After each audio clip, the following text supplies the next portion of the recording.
Hello and welcome. My name is Rudolph Okonkwo.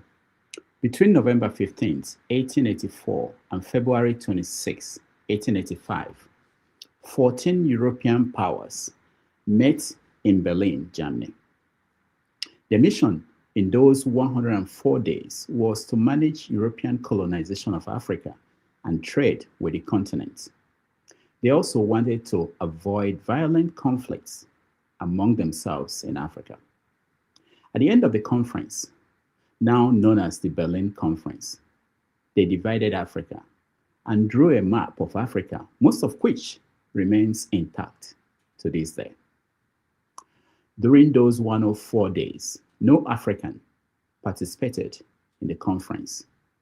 It led to the escalation of the scramble for Africa. From February 13th to 15th, while Africans were celebrating Valentine's Day, global leaders met in Munich, Germany. The annual Munich Security Conference provided a forum for leaders and policymakers to discuss pressing international security issues.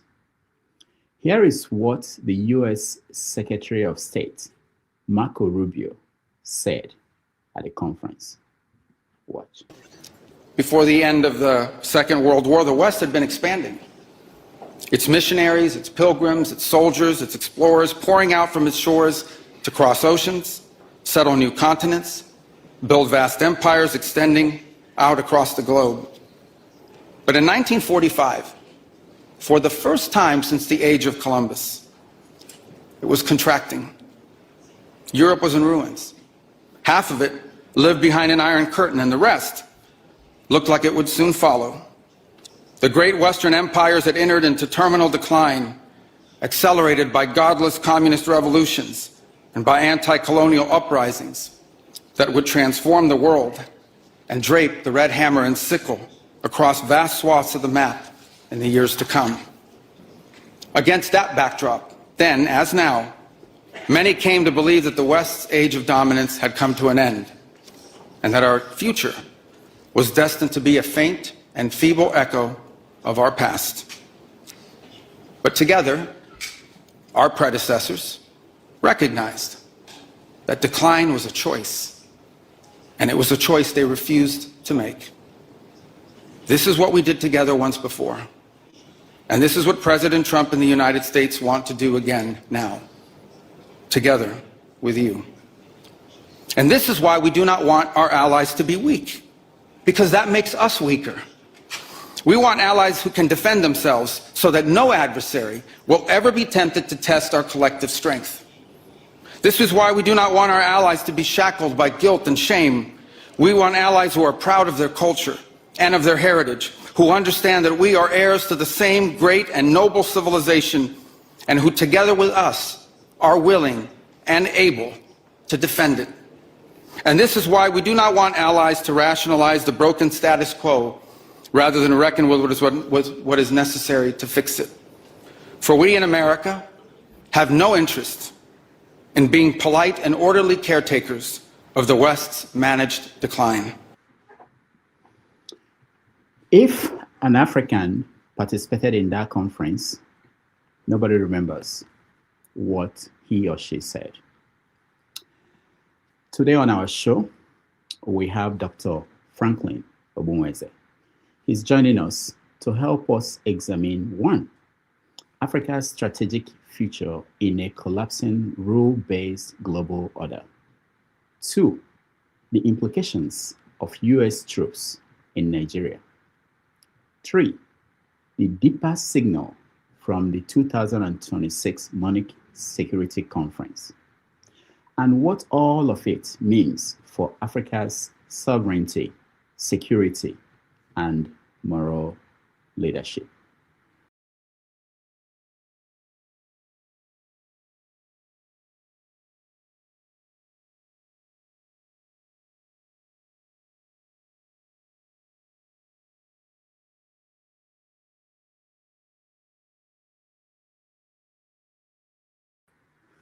Please join me in welcoming to the show Dr. Franklyne Ogbunwezeh. Oh, thank you, Rudolph. I don't know who tried me, but they failed. That's when we're about to bring you in. They came. Anyway, thank you so much for being here. We really appreciate you. It's my pleasure. Thank you very much. The world has changed so much since the last time we had you here. Um, Sorry, I think I'm hearing echo of myself. Okay, yeah, since the last time we had you here, and we are glad to have you to help us understand some of the things that have been going on around the globe. So let's start from today. Um, Somewhere in the Middle East, the American military are there, ready to uh, perform the way they perform across the world. Um, what do you make of what is going to happen to Iran? Well, uh, thank you very much. And I say good evening to viewers from all over the world. It's 1850 here in Frankfurt, Germany, where I'm talking to you from. The world has gotten darker, to be honest with you. And it's on the cusps of what we have seen. Anybody that has studied history will have come to see that what is happening today is never new.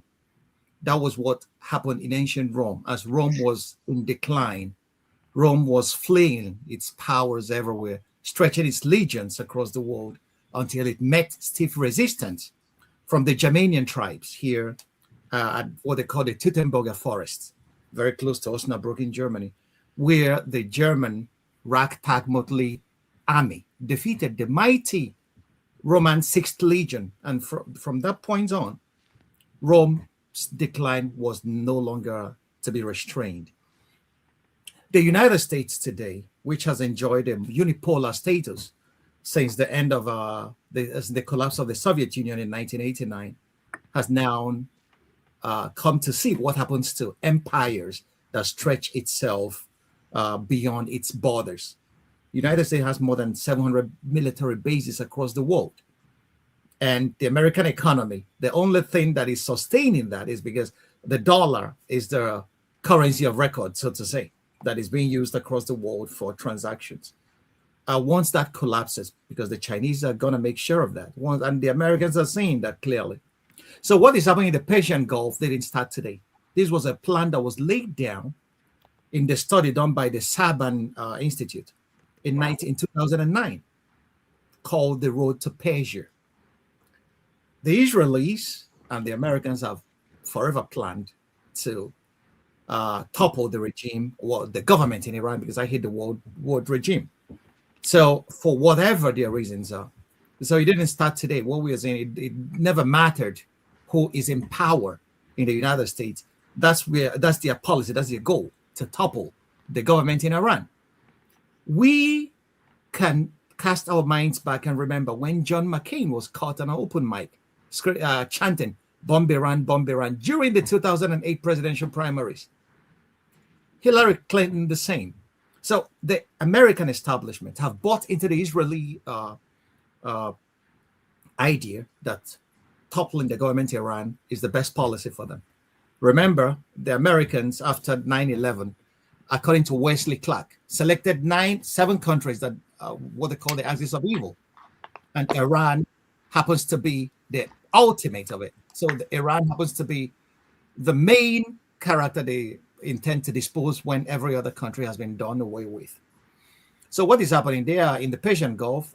Trump has marshaled his armada and is blockading the Iranians in the Persian Gulf. Any day from now, the goal, from what I could hear from my friends and sources around Washington, the decision has been made to go to war against Iran. But I don't think the world is no longer going to be safe for anybody, because the Iranians are not a pushover, so to say. They showed that in the 12-day war with Israel. They were hitting Tel Aviv very hard, that Netanyahu had to run to Trump to beg him for a ceasefire with the Iranians. And that was why they blanketed everything that happened in Israel. They never wanted the press to see it. Okay, showing it across the world happens to be treason in Israel, because the Iranians were hitting them and hitting them hard. And the Iranians have promised this time that if there is an attack on Iran from the Americans that they're gonna deal ruthlessly with Israel. And 2 days ago, the Iranian foreign minister has reminded the Americans that all those aircraft carriers in the Persian Gulf now could be sunk. So that tells you that Iran believes it has the firepower to effect some serious damage on the Americans. Coming to the politics of it, I believe that this is one of the most foolish political calculations that Washington has ever made, because I don't see any way out. Trump has barricaded himself in a cul-de-sac. There is no off-ramp for him anymore. And if he goes into attack Iran, he cannot, it's easy to start a war. Okay, any fool can start a war, but managing the consequences is where the problem lies. So they don't know what the Iranians have, and the Iranians are not joking when they say they're ready to protect their sovereignty. I don't see any crime that the Iranians have committed to warrant. They are being threatened in this way. And threatening Iran by the Israelis or by the Americans is against the United Nations, Article 2, the Charter of the United Nations. You don't threaten a sovereign country that did nothing to you. Till this moment, nobody can marshal any evidence that Iran has committed any transgressions or any aggression against the United States or Israel. Okay, so it's these two countries that are, being aggressive towards Iran. And you can see the oil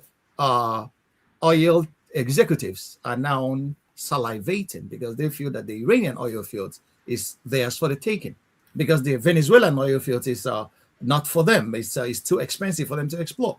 So they see Iran as an alternative, and that's what happens when predatory capitalism is in decline. And this is what I call the Samson syndrome. America has realized that it's declining as a power. The Chinese have won tomorrow. Everybody knows that. The Chinese have won tomorrow. Tomorrow belongs to them. So what the United States is doing now is just flailing its muzzles to reassert a dominance that has expired. This dominance, America, has expired. The Chinese have shown them that in the fields of technology. The Russians have shown them that in the battlefields of Ukraine. The Russians are winning hands down in the Ukraine. And Russia happens to have the strongest military force that is battle tested in the world today. Okay, so everybody knows that there happens to be no challenge. So America has come to realize that the world is going multipolar. And this is where the United States is most dangerous.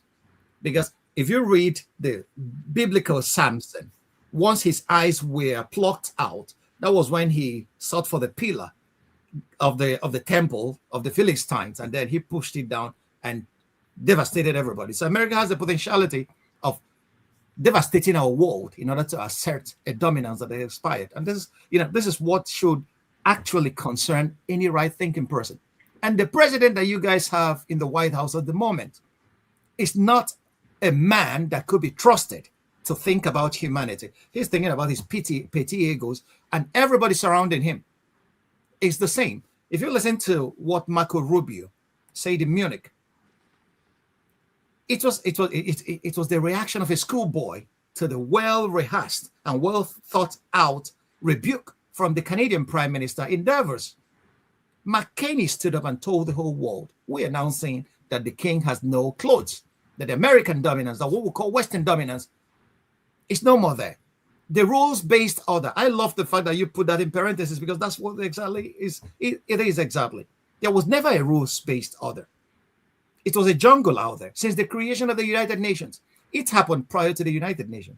When the League of Nations was there, Emperor Haile Selassie of Ethiopia has to come before the League of Nations and ask them, tell me what I'm going to tell my people, that Italy is attacking the sovereignty of Ethiopia.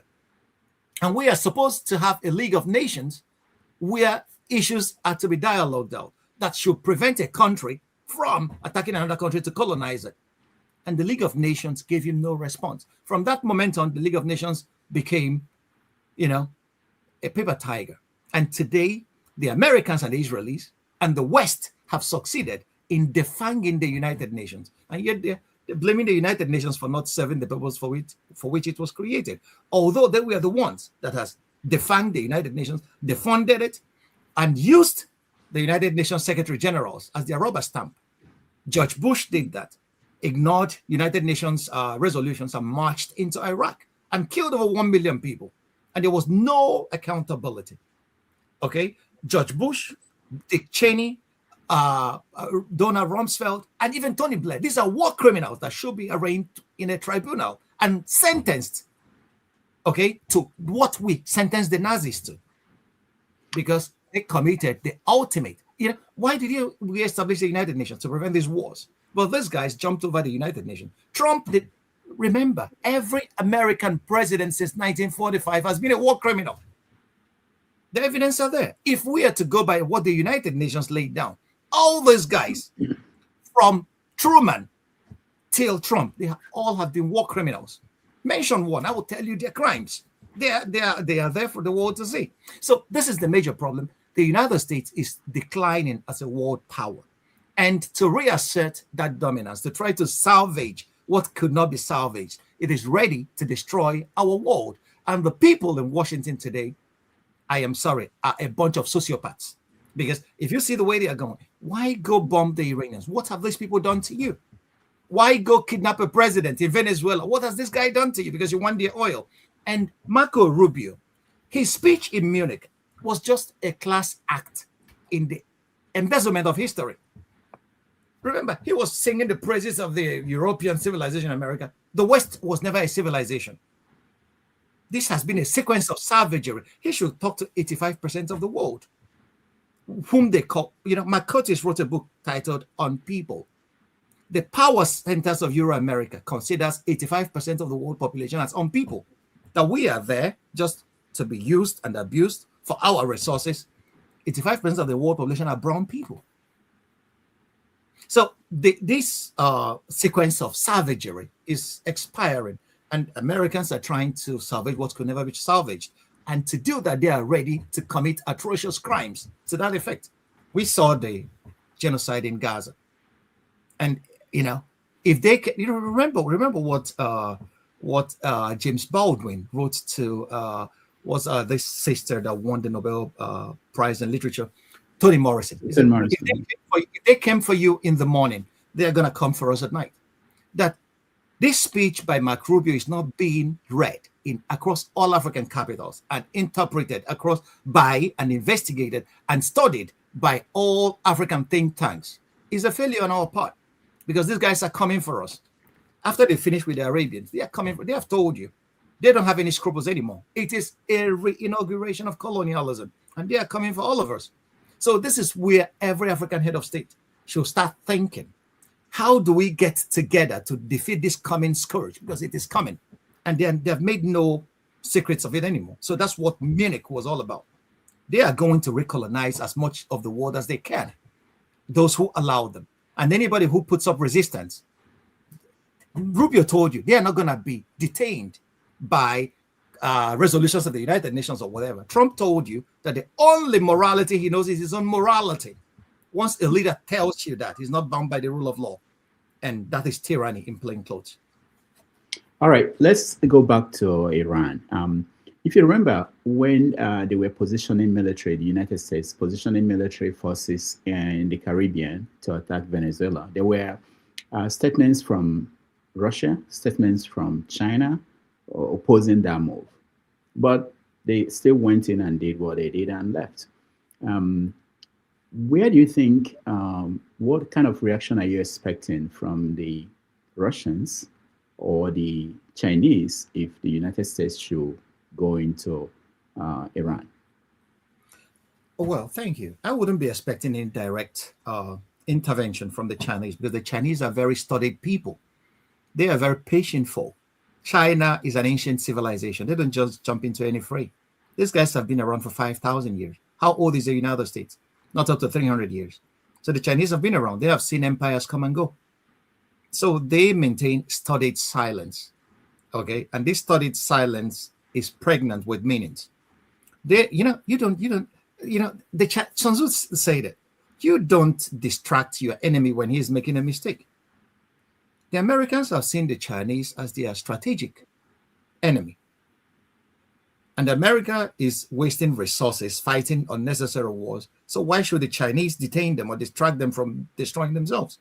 So the Chinese are studied on that. They are not going to intervene. But what I think they're going to do is what they're doing already. Handing the Iranians resources to defend themselves. And so likewise, the Russians trained on their Su jet fighters with the Iranians for a few months ago. The Chinese have been sending military planes, cargo planes to Tehran.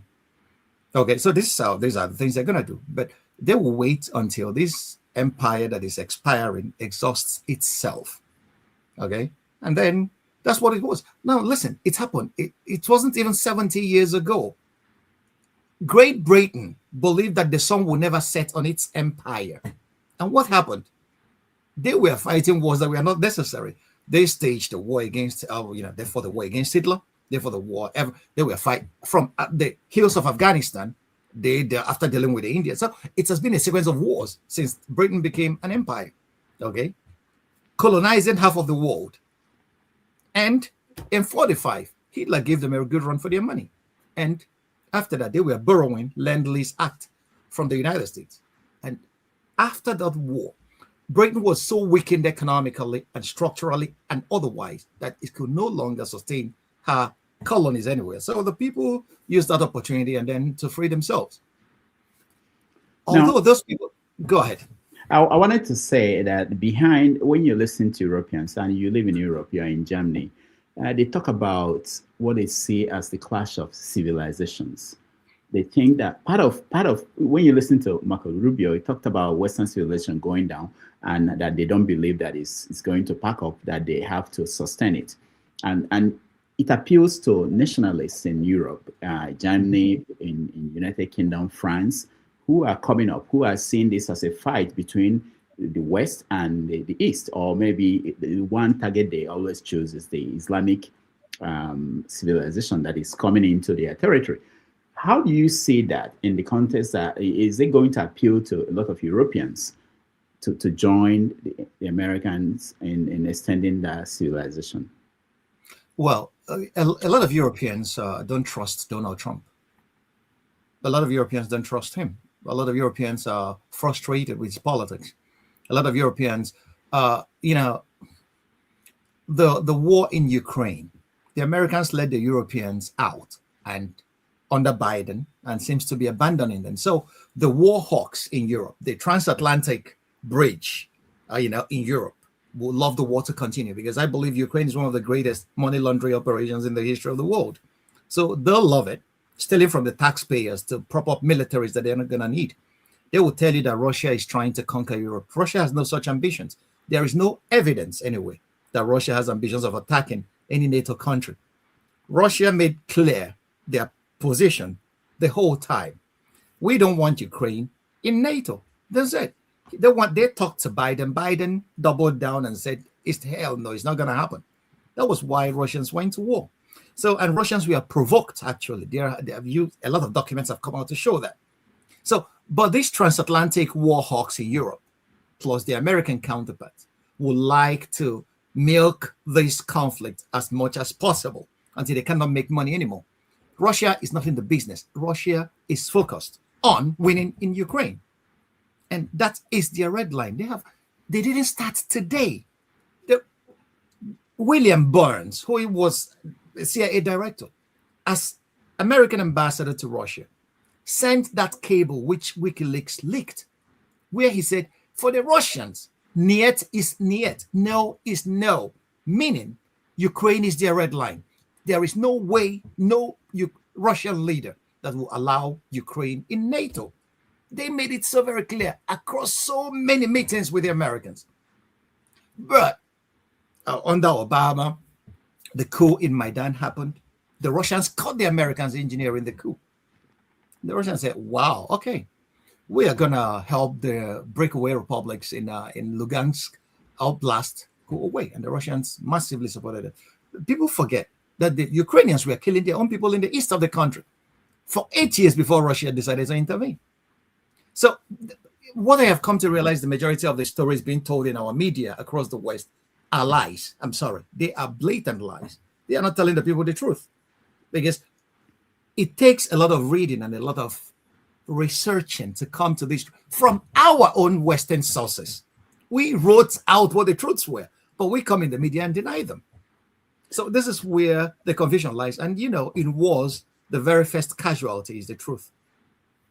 Can you talk a little bit about the right wing in Europe, or the nationalists? Like in Britain, in France, there's projection now that if there's an election in France, that they win the presidency in France. I'm not sure, but what is their goal? Are they really buying into this idea that if they are not careful, because if you look at the strategic security strategy of the United States, it's wanting Europe to be conscious of immigration, that they are bringing in a lot of people who are not like them, and that will be a problem. That fits into what they are doing, fighting to stop Iran from becoming a major power in the Middle East. What do you say to that? Oh, well, I understand the sentiments, but I don't think immigration is the problem of Europe. Because if immigration is a problem, they could have solved the problem from the roots. They should stop supplying bombs and helping the United States bomb those countries. If those countries are stable, you have to understand it. Nobody leaves his home willingly. People are pressured to leave, either by war or by threats to their existence. That's why people leave. People don't leave willingly their countries. They want a better life for themselves. They want safety and security.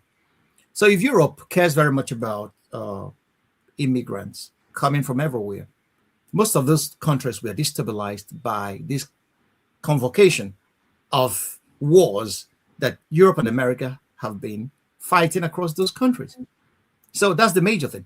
But you are right. I concede that to you. If an election happens today in Germany, the AfD, what is called the alternative for Germany, alternative for Deutschland, they will actually gain significant seats because the mainline parties, the major parties, have messed up every political goal, every political goodwill that that people gave them.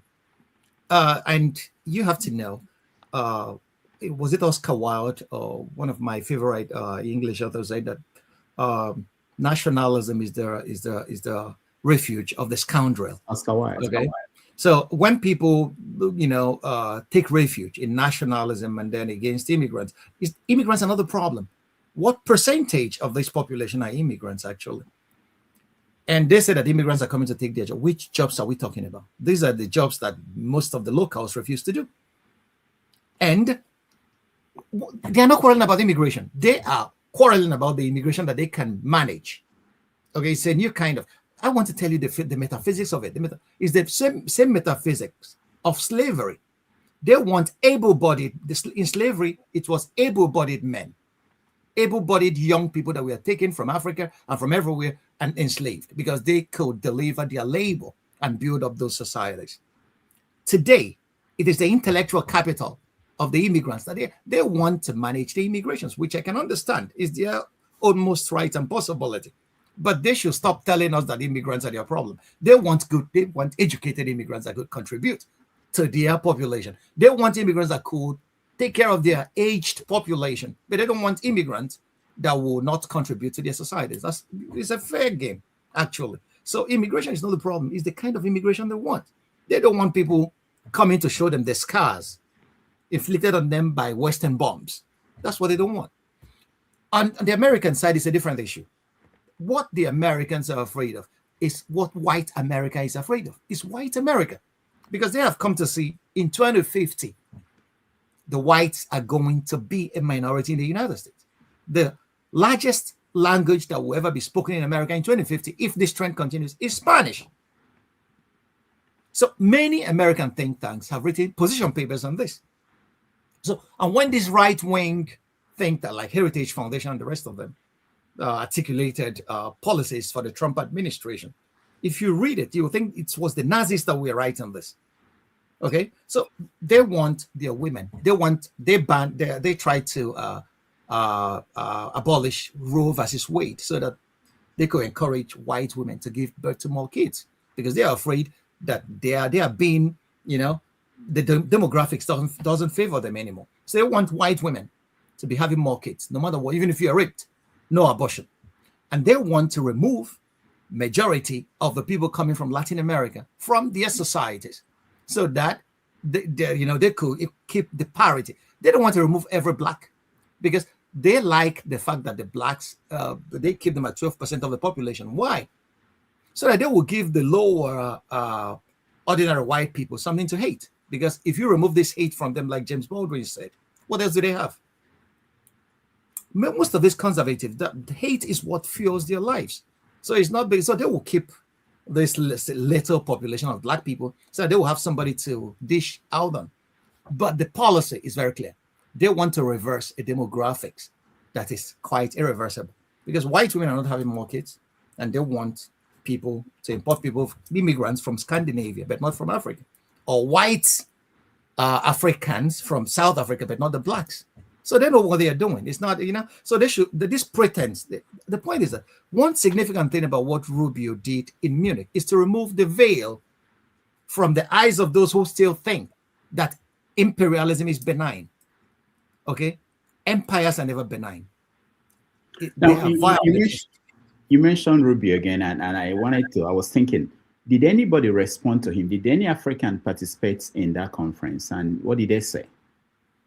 Well, there was no African that was given a major platform to say anything. Yeah, listen, for this, these guys have divided, they have apportioned the world to their various estates. Africa is not a part of the consideration except as a raw materials production center. Okay? They didn't, the point is, if you read The White Malice, that was a book written by William Susans. I'll show you a copy in a few minutes. It's here behind me.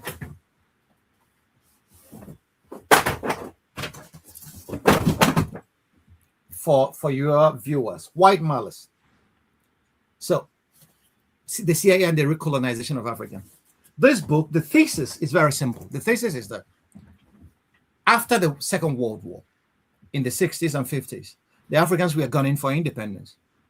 But the Americans have come to see that the British have declined as a power.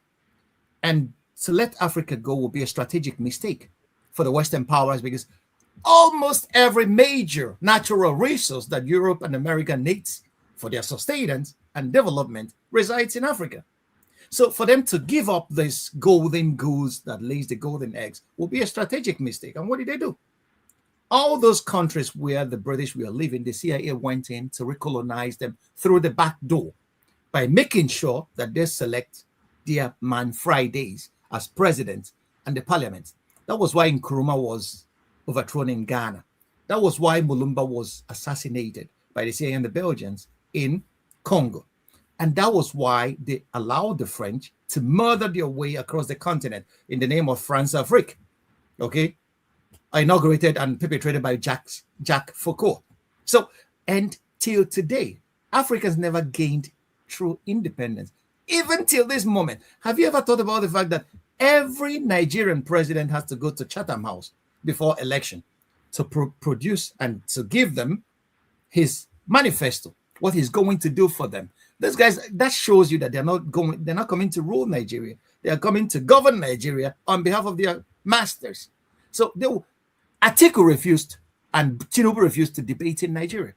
But he debated in Chatham House and was giving questions to El Rufai on security to answer for him and every other person. So it has, don't think that these guys don't know what it is. If you don't come to Chatham House, you never smell the Nigerian presidents. Because we are not independent. Across every African government house is the same. Our policies are made in Paris, in Berlin, in Brussels, everywhere. Policies that guide you and I. Nigeria recently signed a tax bill into law. Those tax bills were written in France. Tinubu has not even read a word of that tax bill. He doesn't even know what he's signing. These were French lobbyists, we are borrowing more money. So they are, and the IMF, the Washington, the Paris Club, they have used these international institutions to recolonize Africa in a way that would be very difficult for us to disentangle ourselves. Every African central bank has somebody from IMF seconded to it, dictating our policy. Obasanjo said it. He told Chukwuma Soludo, don't anger these people, the secondments from World Bank, that I will take care of them. How are you going to take care of them? So Nigeria is not governed by Nigerians. A friend of mine who is teaching in France asked me to write a paper. The title is Who Owns Africa? And in the light of what is happening, what am I going to answer him? You're asking me to tell you who owns Africa. Africans are not owned by Africans. Africans are owned by corporations in the West.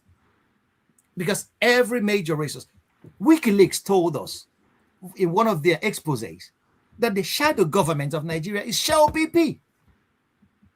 And you have to know who are the major shareholders of Shell BP. The royal houses of Netherlands, the royal houses of the British Royal House.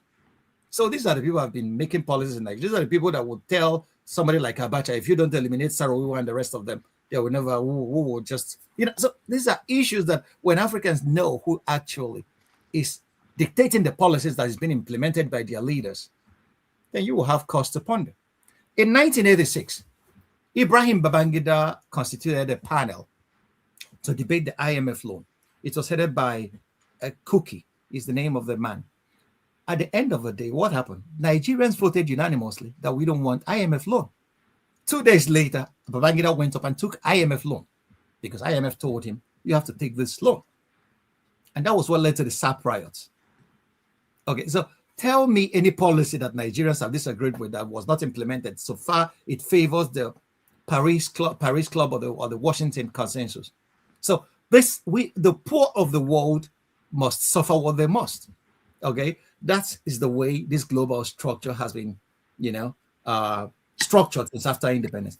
But the thing is, can Africans, and you see, any African that arises to take a stand against this is either eliminated or labeled as a persona non grata by the West. We saw that in Thomas Sankara. The French intelligence re-engineered his friend Blaise Compaoré to murder him because he wants Africa for Africans. We see what is happening in the Sahelian states today. Okay. And Nigeria, this will lead us into the United States military coming to, asking for a base in Nigeria. They were kicked out of Niger. And Nigeria, remember, when Yar'Adua was president, I was among the guys that fought that we don't want the AFRICOM in Nigeria because that will make us a target. And Yar'Adua wisely refused that. And today, what we rejected is being smuggled in through the back door. The United States troops are now they're asking for a base. Base for what? Is Nigeria an American colony? It seems, because their man Friday, a man they have a compromise on, is our president. So these are the issues. Now, once Nigerians understand the dynamics, and we are very busy praying, going to church to pray, whereas those who are feasting on our resources are in the Western capitals and dividing Africa amongst themselves. But we are still praying, thinking that prayers will fix it for us. We should start asking ourselves, how did the Chinese do it? And we should start learning what the Chinese did. But unfortunately, those ruling Nigeria, governing across many African government houses are not, they're not intelligent enough. They are just there for their stomach infrastructure. Anyway, it didn't start today. Achebe criticized it in Zik and Awolowo in the trouble with Nigeria. The Awolowo said he wants to use all his might, and Zik too, to make as much money for his family as he can. And you are supposed to be a leader. And this is what many of these leaders are doing today. They just want because they see the enormity of a problem and they believe we can solve this. So let me just take my cut and then go. But that's not visionary. The Chinese plan in centuries, and we are still asking for our daily bread. It's awful. This book is called Africa Betrayed by George Aite. Yeah. Aite was my friend. He's dead now. We used to have debates on Google, Africa, organized by Tony Falola. We used to have tremendous debates. Aite is one of the great economists coming from the African continent, the Ghanaian. Unfortunately, we lost him. So I knew when the book came out. I have taken, read portions of it, not all of it. Africa was betrayed here. Who betrayed Africa? Africa was never independent. Those who Africa, this is where I disagree with Aite's thesis a little bit. Africa was stolen. Africa was stolen from Africa. The name Africa is not African. It was the Romans that gave us that name. I look at I started one of my articles into a journal by saying that the map of Africa looks like a question mark. This question mark, Africa has been asking the world her entire existence. What have I done to you to merit what has been inflicted on me? Africa is supposed to be the mother continent of all humanity, but Africa happens to be the poorest. not poorest in resources, not poorest in manpower, not poorest in human resources or any other resource, but Africa has been managed, divided and managed to people. Come to think of it, Africa is the only continent where the borders are on a straight line because somebody or some group of people sat down in Berlin in 1885, like you rightly narrated, and divided Africa with a ruler and a pencil. They apportioned sizable chunks to themselves and to their imperial houses. The French took a larger portion, the British this way, the French this way, the Germans this way. Although the Germans were kicked out when they started the aggressive wars in Europe in the 1940s and 1930s. Okay, so Africa was divided, and you could see peoples were divided, and strange bedfellows were, hammered together to create what they call nations. Those were never nations.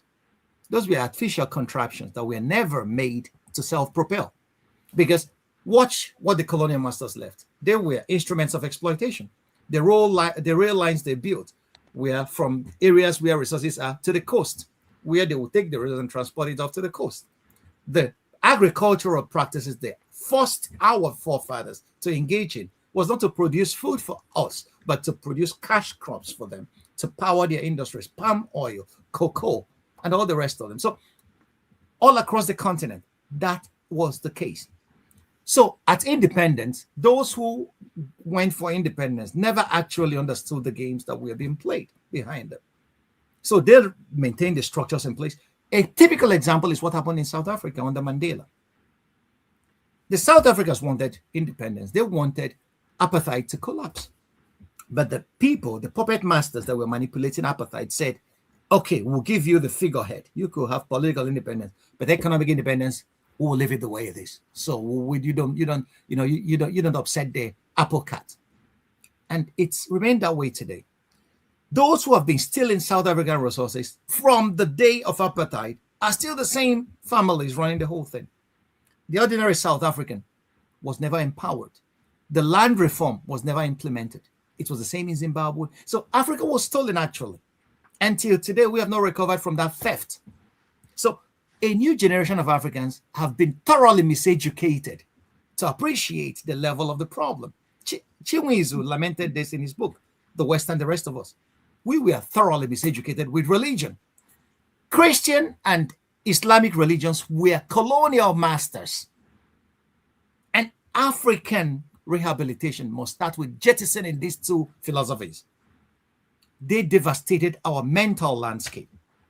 Africans will think we are praying to a God that we never knew, a God that our ancestors met on slave ship, on the holds of slave ships, a God that our ancestors met trekking across the Sahara as slaves to march into Arabian slavery.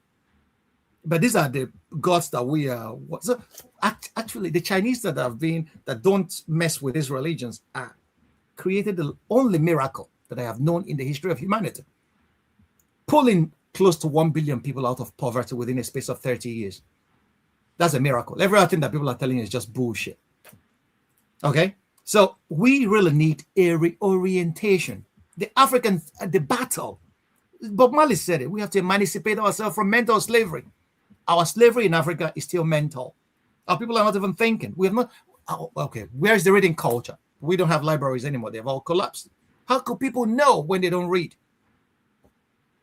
Africa was stolen. I disagree with Aite, although he was my friend, but Africa was not only, Africa was stolen from on the Africans. And that theft persists till today. Okay, so you mentioned, the group of intellectuals, public intellectuals in Africa, they have always been around. They've been in the West for many years. They know some of these things. They've written books. Why is it difficult for them to convince the regular Africans that this is exactly what is wrong with Africa? Okay. This word that the Romans invented, divide et impera, that's divide and conquer, is what the problem is. And because you provide the peasants with bread and circuses, and they will leave the polity for you. That's what is happening across Africa. Okay, the bread and the Africans, we are very busy fighting for daily bread, to take cognizance of the fact that actually The basis for their bread is being stolen from them. Today, the Secusistat is a English Premier League. Okay, young Africans to watch more football than ask them, have you read any book this month or this week? None, but they will tell you how Arsenal is going to lose the league, to Manchester City if the Arteta doesn't do anything to, So this, we have abandoned reflection, study, to embrace the cosmetics. That's where the problem is. It has always been that way. Okay, we got the wrong idea of governance from our colonial masters. If you read Kenneth Onwuka-Dike and Felicia Ikejuba's book on the oil rivers, they made a very fundamental point that has never left my mind since 2003. I read that book. They said that the colonial masters, on departing, handed over power to their house boys. And that was true. These house boys, what did they learn? They served in the GRAs. They learned how these colonial masters were ordering Africans around. We are riding in motorcades around, and then we are having 20 cooks and 50 stewards and stewardesses, and we're doing whatever. They lived alone, apart from the people. Okay, and don't forget, these were nobodies in their home countries in Britain or Scotland, but they came to Africa and became big men. So that's what these houseboys learned from from their masters, and when they assumed power, that's the exact replica of what they have been effecting across our government. Watch it when Tinubu is traveling. How many cars that follow him? Watch when Chancellor of Germany is traveling. Only 2-3 cars are following him, and 2 of them are just police vehicles. Other ministers are busy in their offices working.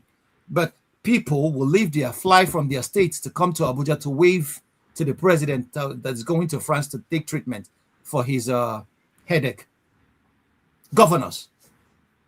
And you ask yourself, are these people busy, or what are they doing? So when do they have the time to sit down and articulate policies that will better the lives of their people? Don't let me talk about ministers, because those guys don't exist at all. The Nigerian presidency is an imperial presidency, and it's the same across all of it. It was designed that way. Okay, it was designed that way. It was not by accident. So those pulling the apron strings designed it that way, and these guys. That's why I call African leaders as imperial auxiliaries. They are just there to help the empire, to keep on the domination of the rest of us. Chinwe is the only Nigerian intellectual that actually articulated what the problem is. The West and the rest of us should be a regular read, a vademecum for every African who is interested in getting the continent out of the vice grips of exploitation that we have faced all our lives. It's awful, but that's the game that's been played on the global level. So before we go to Nigeria and talk about what's going on there and get your views, and also bring in our people who are already in the studio, I want to explore this. I was just thinking about this. Karl Marx and Friedrich Engels, I think, they conceived this socialism, communism, and Vladimir Lenin, I think that's him, implemented that. So is it not? I mean, it may not be the exact the whole story, yeah, but he led the revolution in Russia, at least in Russia. So why is it difficult for our public intellectuals? I was just thinking about your background and everything, and I remember Pius Adesomi, which I still remember him all the time. He has something like that, and there are many people I know, friends, people who are smart. And they have all the books, they've read them, they understand the world, but there's a gap in transferring that knowledge or picking it up from there to getting it to where it can be implemented, practical ways that Africa can benefit from that.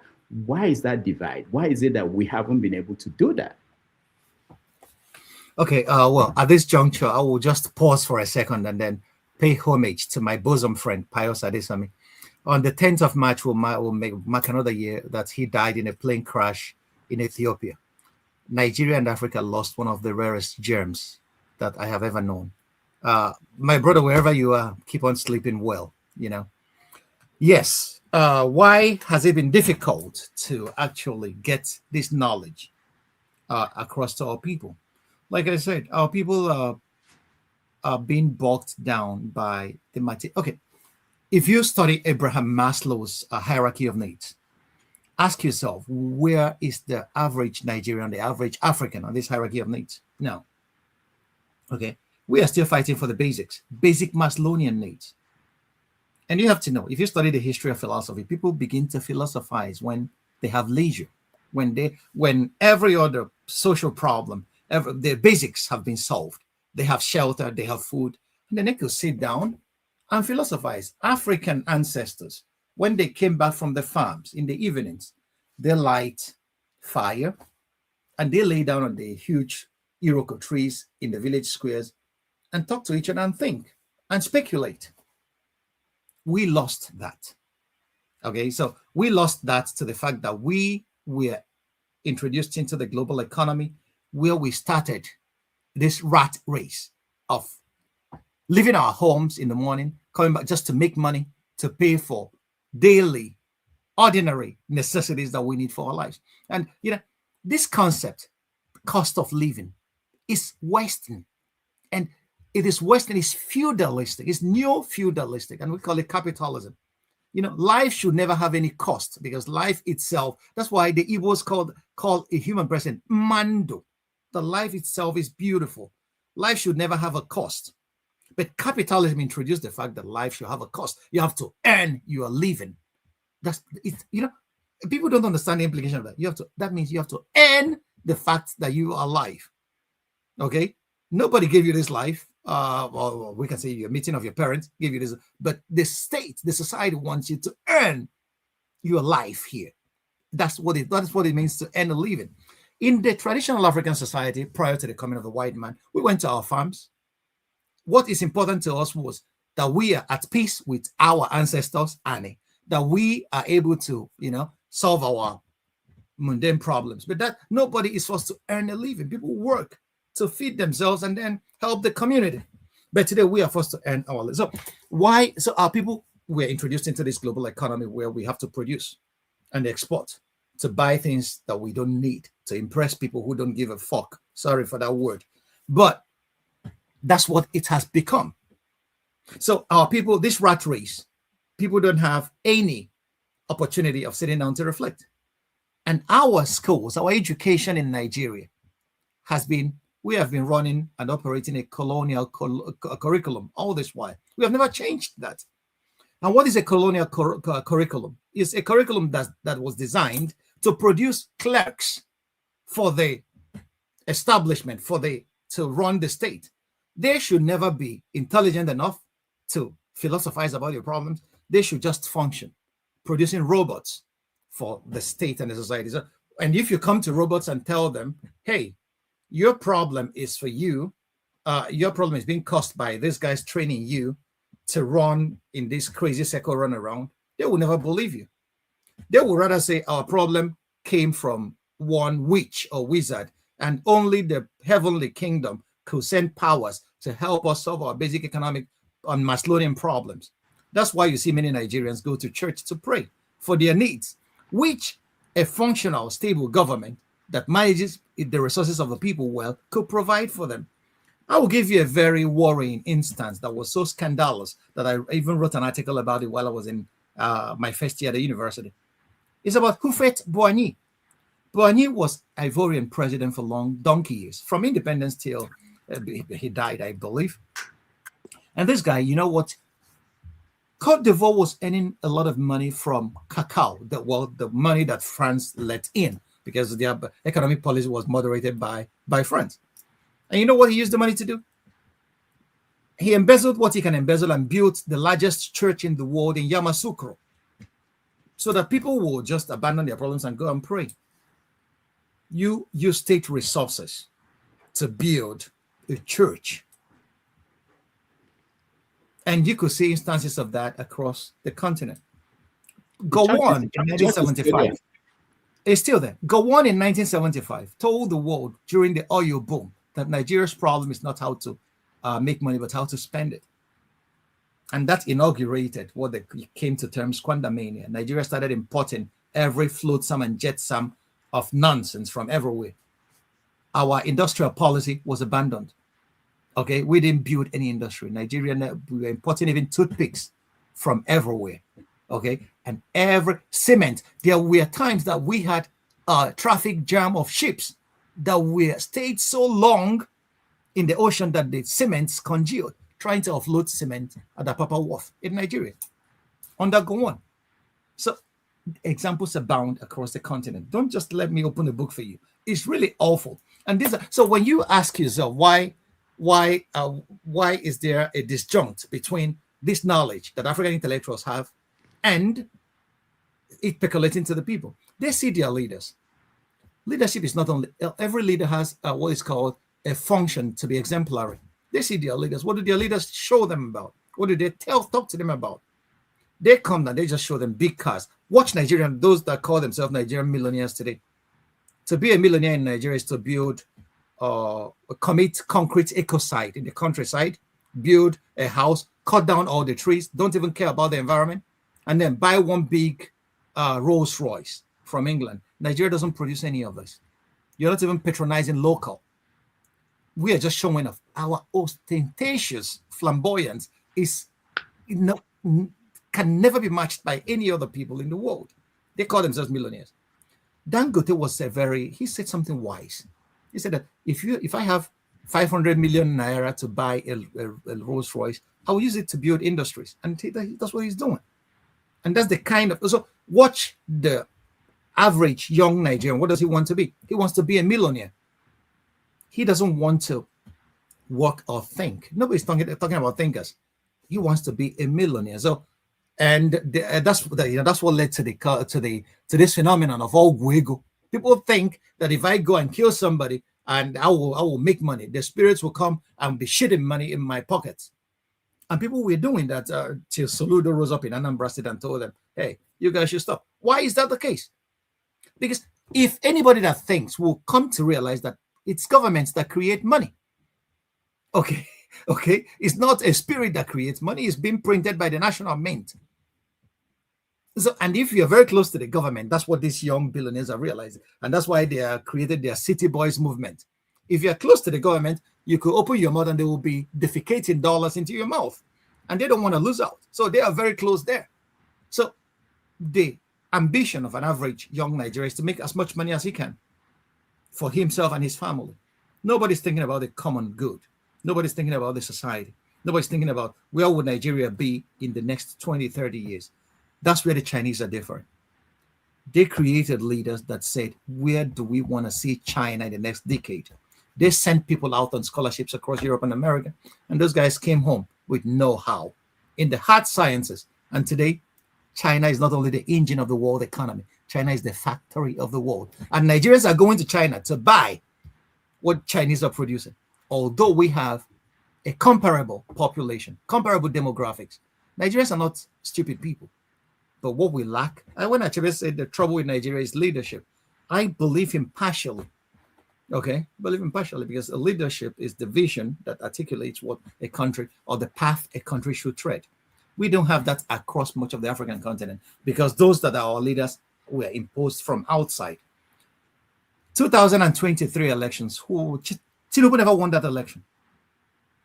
He was imposed on Nigerians. Why was the Chief Justice of the Federation in London discussing Nigerian elections with Tinubu, a participant, a contestant in that election, before he came back and they offered a judgment that was stole the mandate in broad daylight? So, and Nigerians are still pining to vote for the same man although this guy told you, if I don't give you electricity in 4 years, stone me, throw me out, don't vote for me. And his report card, I will give him F9 on all fronts. And then, but he is pining. He wants to go again. 8 years. And then you will see some people supporting him because he comes from my tribe. And people are asking, why doesn't we translate all our knowledge to functionality in Nigeria? How can you do that? So are you saying that the Russian peasants were better than us? That Lenin was able to convince them? No, they had the leadership. No. You know, what it takes to create a revolution is 1/3 of a population. Lenin never convinced anybody. Lenin applied violence. He murdered the family of the Tsar Tsar Nicholas. He wiped out that family, and people saw, if you don't follow what we are asking you to do, the same fate awaits you. So a revolution is a violent upheaval. So there was no convincing, there was no sitting down and dialoguing with the peasants to do what. So it was a violent upheaval. Okay, so let's look at the American version. Thomas Paine wrote The Common Sense, and was able to get some elites to see that they can change the relationship between the people there and the colonial power, the United Kingdom running their country. And they came together and were able to move for independence and were able to establish the United States that we have today. Why is it difficult with? Okay. Well, let me give you another version of that history. You have to read Howard Zinn, A People's History of the United States. Because the way it's being painted in flowery narrative is not the way it happened. Those guys that came from Europe to settle in an America where they wiped out the Native Americans and stole the continent, were landowners. They were fighting for their selfish ends. They were never caring about the society or whatever. They wanted to kick the British government out. So they saw the British government as a leech that is from without. Okay, they want to kick it out and then strengthen their hold on the land. It was never a revolution. It was a group of landowners, okay, trying to do what landlords do everywhere. Make sure that their interests are represented. Even till today, America is still owned and governed by these landowners in the name of companies and corporations. So that's what it was. They were fighting an enemy they perceived came from without, the British government. They don't want to pay taxes to these guys anymore. They want to keep as much of the money in their pockets as possible. Okay, so that was the whole thing about this so-called American Revolution. Forget the flowery prose and narratives. It never happened that way. So the issue about in Nigeria is that a country as large as Nigeria is not a nation. Nigeria is a collection of nations. Okay, and in a collection of nations, we never had a common language. Okay, the British gave us English. Prior to English, only neighbors that intermarried could understand each other, or people who have traveled and lived with the other people could understand each other. So we never had a common language. That was one of the major disadvantages that we had. It was biogeographic. And again, so even till today, you could see that in any national issue in Nigeria, people go into their tribal camps immediately. If you say anything about Nigeria, people go, I am from the north, I'm from the core north, I am Yoruba, I am Igbo. That's the first consideration. How could you build a nation on such considerations? Okay, so building a nation on such considerations can only happen based on elite consensus. If the elites across these divides could come together and realize that we are pining for peanuts, that the major enemy is from without. Let's secure our country and then sit down, first of all, move it forward. Nigerians have only one common enemy: poverty and bad leadership. And this bad leadership is imposed from without. I'm not saying that Nigerians don't have agency, but this country was stolen from all of us and then handed over to the houseboys of these masters that have stolen it. And then they are doing with it whatever they want. So it's very difficult to, let me tell you, it's very difficult to convince the people that they have been deceived. That's the most difficult thing to do, because, you're asking them for the impossible. You're asking them to rise up and think for themselves. The average man doesn't want to think. You have to know the frontal cortex came late in human evolution. We are animals. We are reptiles, animals that flee or fight. So thinking is very difficult because it came late in our evolutionary process. So asking people to sit down and think and see what is happening in their society is a very hard task. And that's why radicals and teachers are always, Jesus was killed. He came to tell the people that they talk about lofty ideas in heaven. People say, look at this idiot, he's blaspheming. Arrested him and crucified him, gave him to the Romans to crucify. So tell me, anybody who came to change his society that was not sacrificed or killed by the empire that is manipulating those people? Not one. The Congolese watched as Lumumba was lynched by American lieutenants using Mobutu Sese Seko. The Ghanaians watched as the white man used Ghanaian military to kick their father and Nkrumah out of town. The Burkinabes watched as Sankara was killed and Blaise Compaoré became president for a long while. Okay, if people could think, they will rise up and then lynch those guys that murdered their heroes. But All so right. Nigerians are still watching when these guys are still embezzling our patrimony on their tables of idiocy, and then nothing is happening. You can scream from here to kingdom come. You give somebody 50,000 naira tomorrow, he will vote for Tinubu again, even though Tinubu has not shown any reason, any cause why we should vote for him a second time. Before we take a break and then come back and talk about Nigeria, I remember that as you were talking, Pius used to say that his job as a public intellectual is to think for Nigeria. For Nigeria. And I know in one conversation with Okendibe, he said that somebody was trying to bribe him. I think he was one time governor of in Anambra State. What's his name again?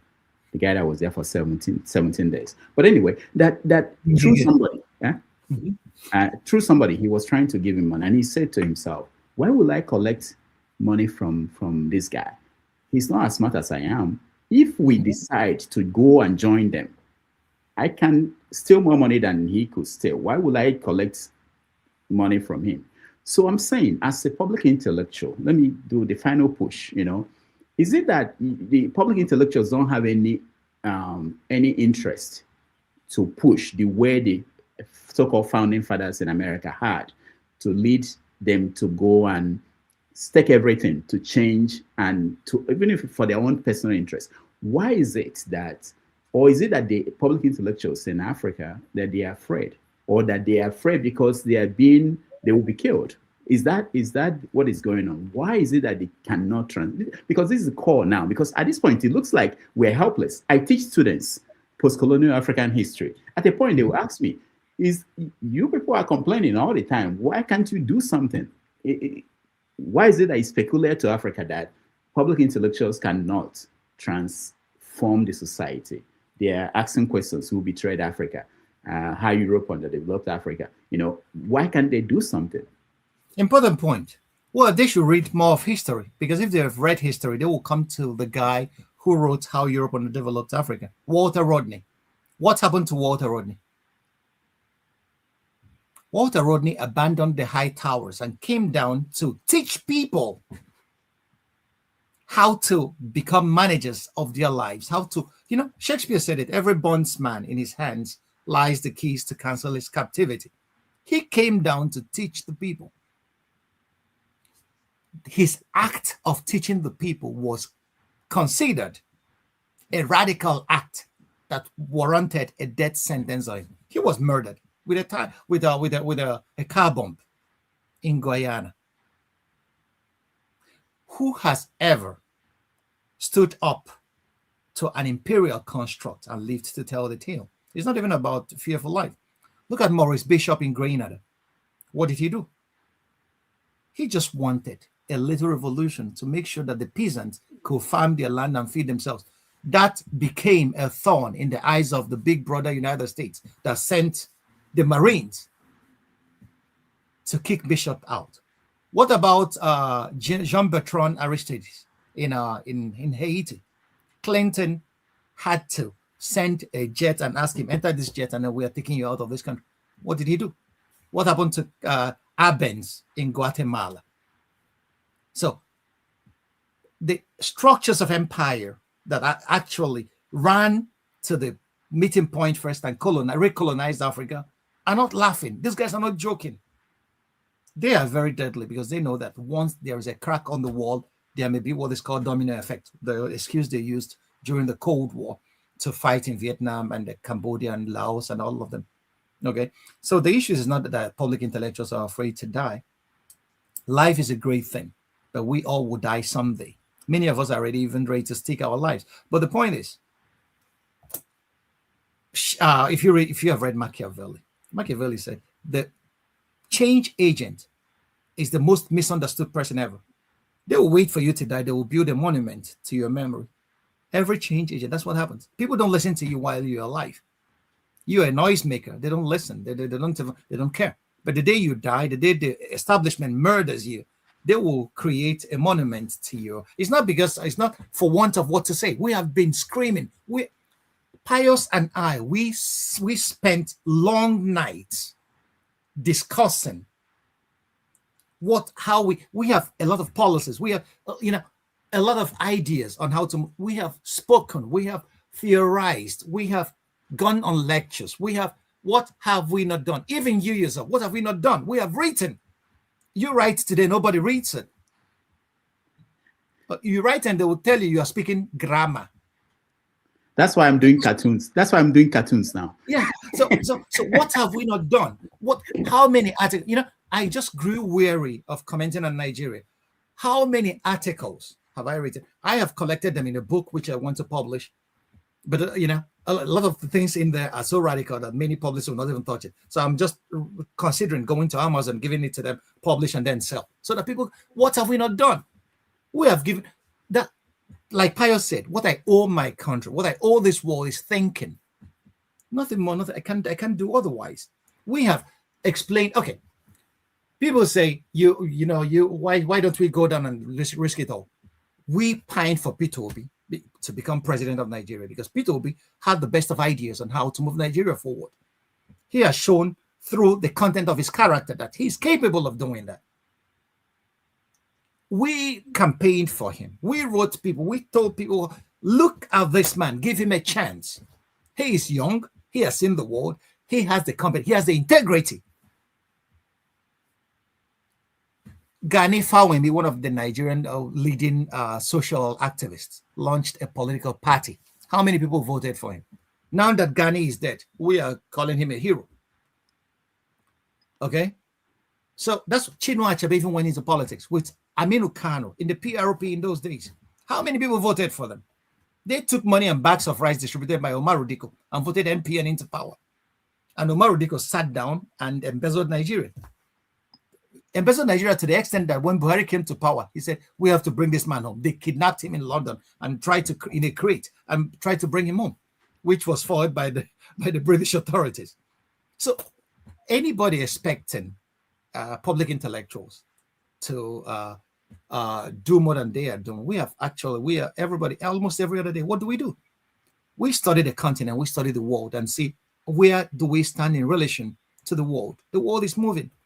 Every other part of the world has, secured tomorrow, but we are still toddlers on these racetracks of development. Why? We have analyzed why. We know where this rain started to beat us, and we have solutions to these problems. But these solutions, we cannot affect them alone. What we have are the voices. We don't have an army. We don't have a police. We have only moral suasion. Okay? Even if you tell the people that, look at it, that America coming to Nigeria is a violation of everything that we hold there, they will tell you, hey, but Christians are being killed in Nigeria. Christians are being killed in the north. Right. Muslims are being killed as well. Right. But is that the reason for you to abandon? This is where you should hold your leaders, their feet to the fire to find a local solution to a local problem. There's somebody who doesn't even know anything about your geography sending tanks and bombs to you. You think he's coming there just for your interest. He's coming there. He has interests. Okay. So it's actually awful. So I don't know what else that public intellectuals can do that we have not been doing. We have been thinking for our people, but how many people are ready to listen to us? They never listen to Jesus. Why would they listen to us? All right. We're going to take a quick break, and then we will come back and bring in our people. And there are many questions for you, and I'm sure people are interested in engaging that. So 3 minutes break, and we'll be back with Dr. Franklyne Ogbunwezeh.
Do your own on that. And do the right ones for me.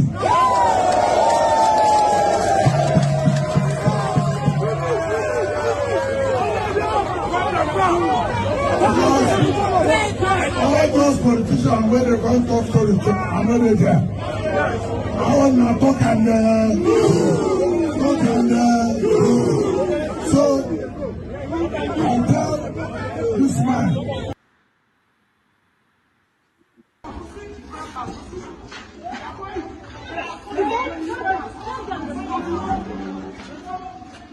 Leave there, let me capture it. See, leave there, let me capture it.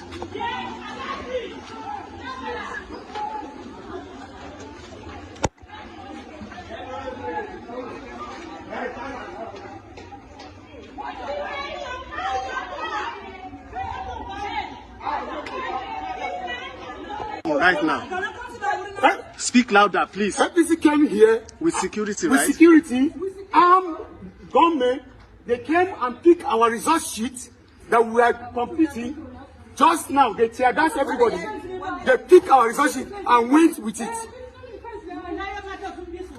So you were here also, right? Civil defense and police. Yes, and police. Civil defense and police. No, wow. So I captured the video. So this is a PDP.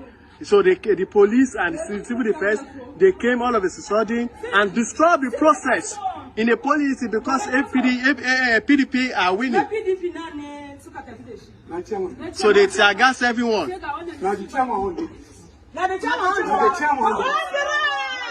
let me see the shaman. Let me see the shaman. Let me see. Show me. Show the shaman. My council on the carry.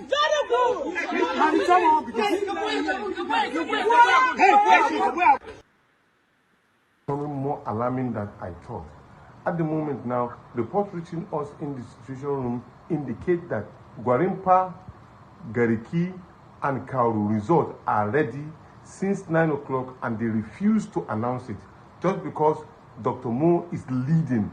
And that is why the chaos is everywhere within those particular places. At the moment as we're talking, there's going to be heavy mobilization. Tear gas has been shot at everyone. So now I'm using this opportunity to call on all Nigerians to be vigilant and come out in this respect. Yes, I know some people are saying, why am I not? I'm there myself. And this is the time also the political party leaders of the ADC must come out with volume of positions saying that no to this election rigging, because the target is to rig out Dr. Mo, who is already leading in this particular election. And this is the test that they are trying to arrange for the general election. We must battle this one now. And I'm urging everybody to come out, please, to the rescue of Dr. Mo, because he has won this election, and that is why they are afraid, and they brought out all the governors manipulating and bringing all the money that they've stolen, with all due respect. But at this point,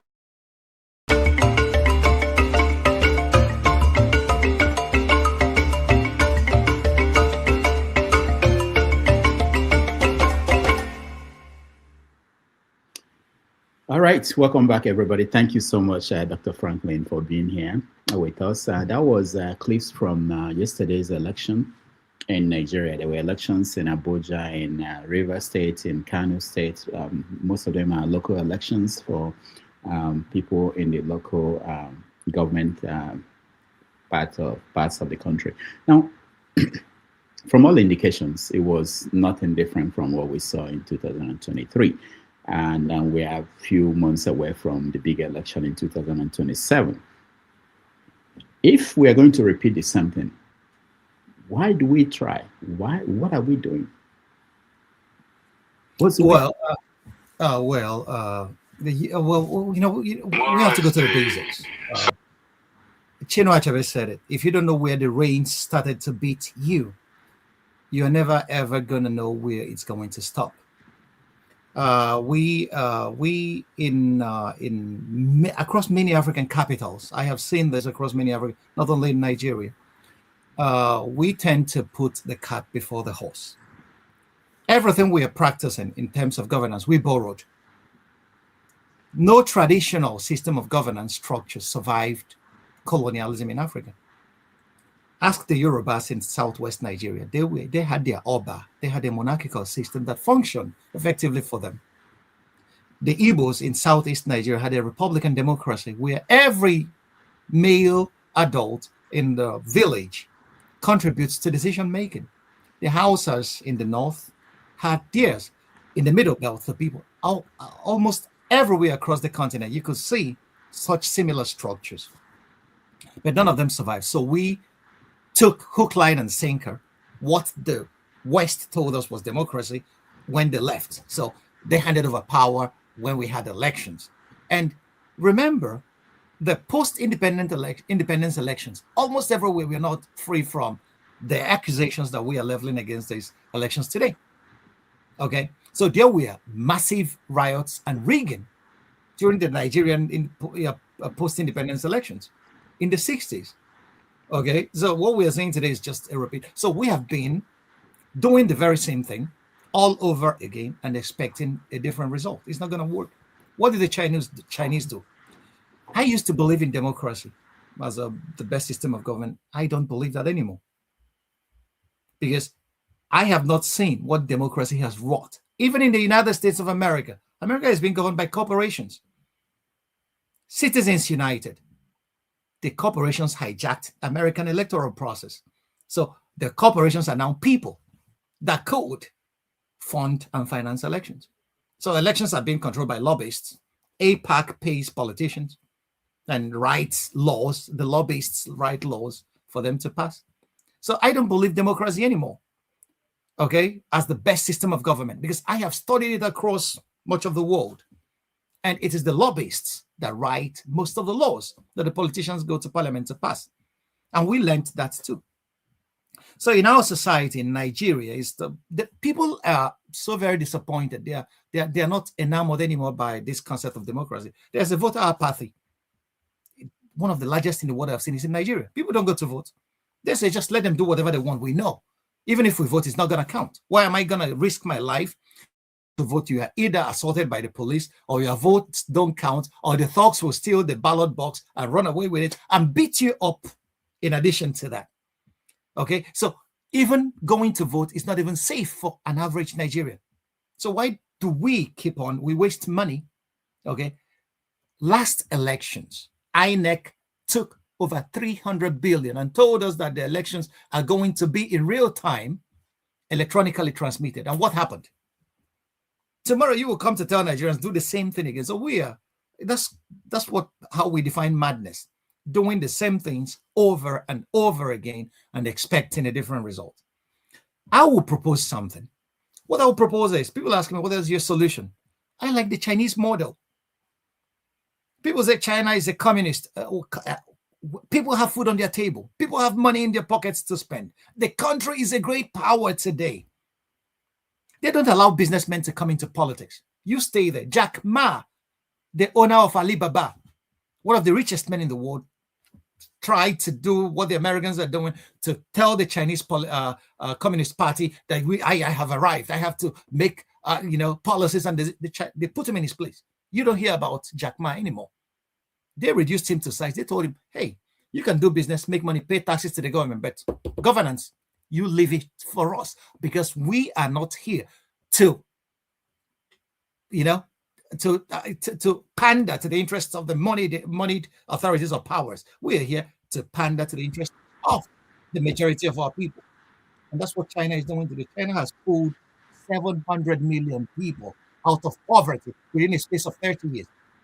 That's the only miracle I have seen in this world. Nothing else. Democracy has not achieved that. Capitalism has not pulled 700 million people out of poverty in 30 years anywhere. So if communism could do that, why am I still breaking my head about a democracy that doesn't offer safety, security, food on the table for the average Nigerian? I think we should learn something from the Chinese. We should try that. We have tried the Western system. It's not working. We have tried military government. It's not working. What did the Chinese do right? It's a lesson that we should look at. We should take a critical look at what the Chinese did right and implement some of them. In China, if you are corrupt, death sentence. In Nigeria, if you are corrupt, you are crowned a chief.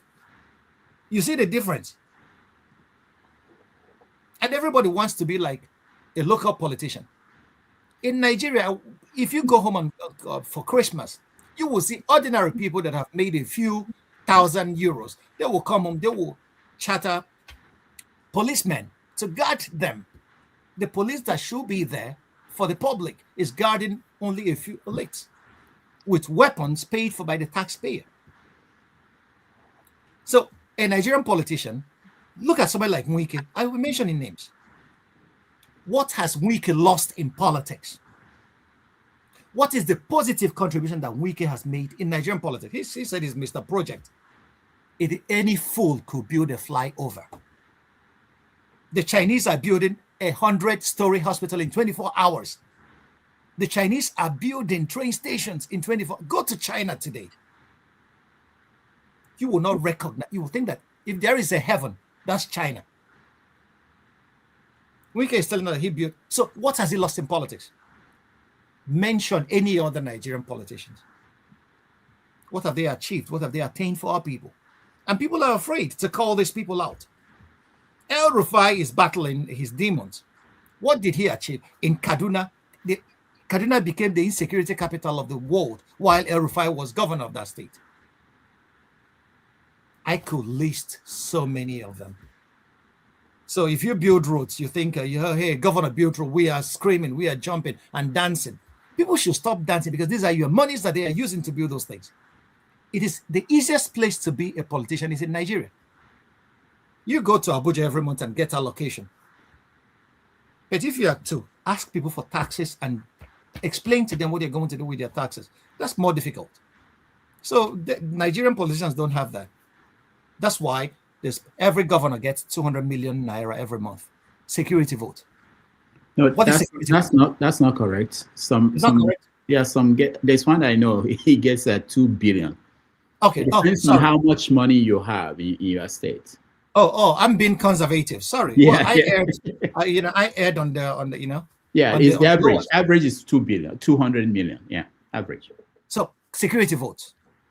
Okay, that's money that is discretionary. He can do whatever he wants with it. He doesn't account to anybody for this.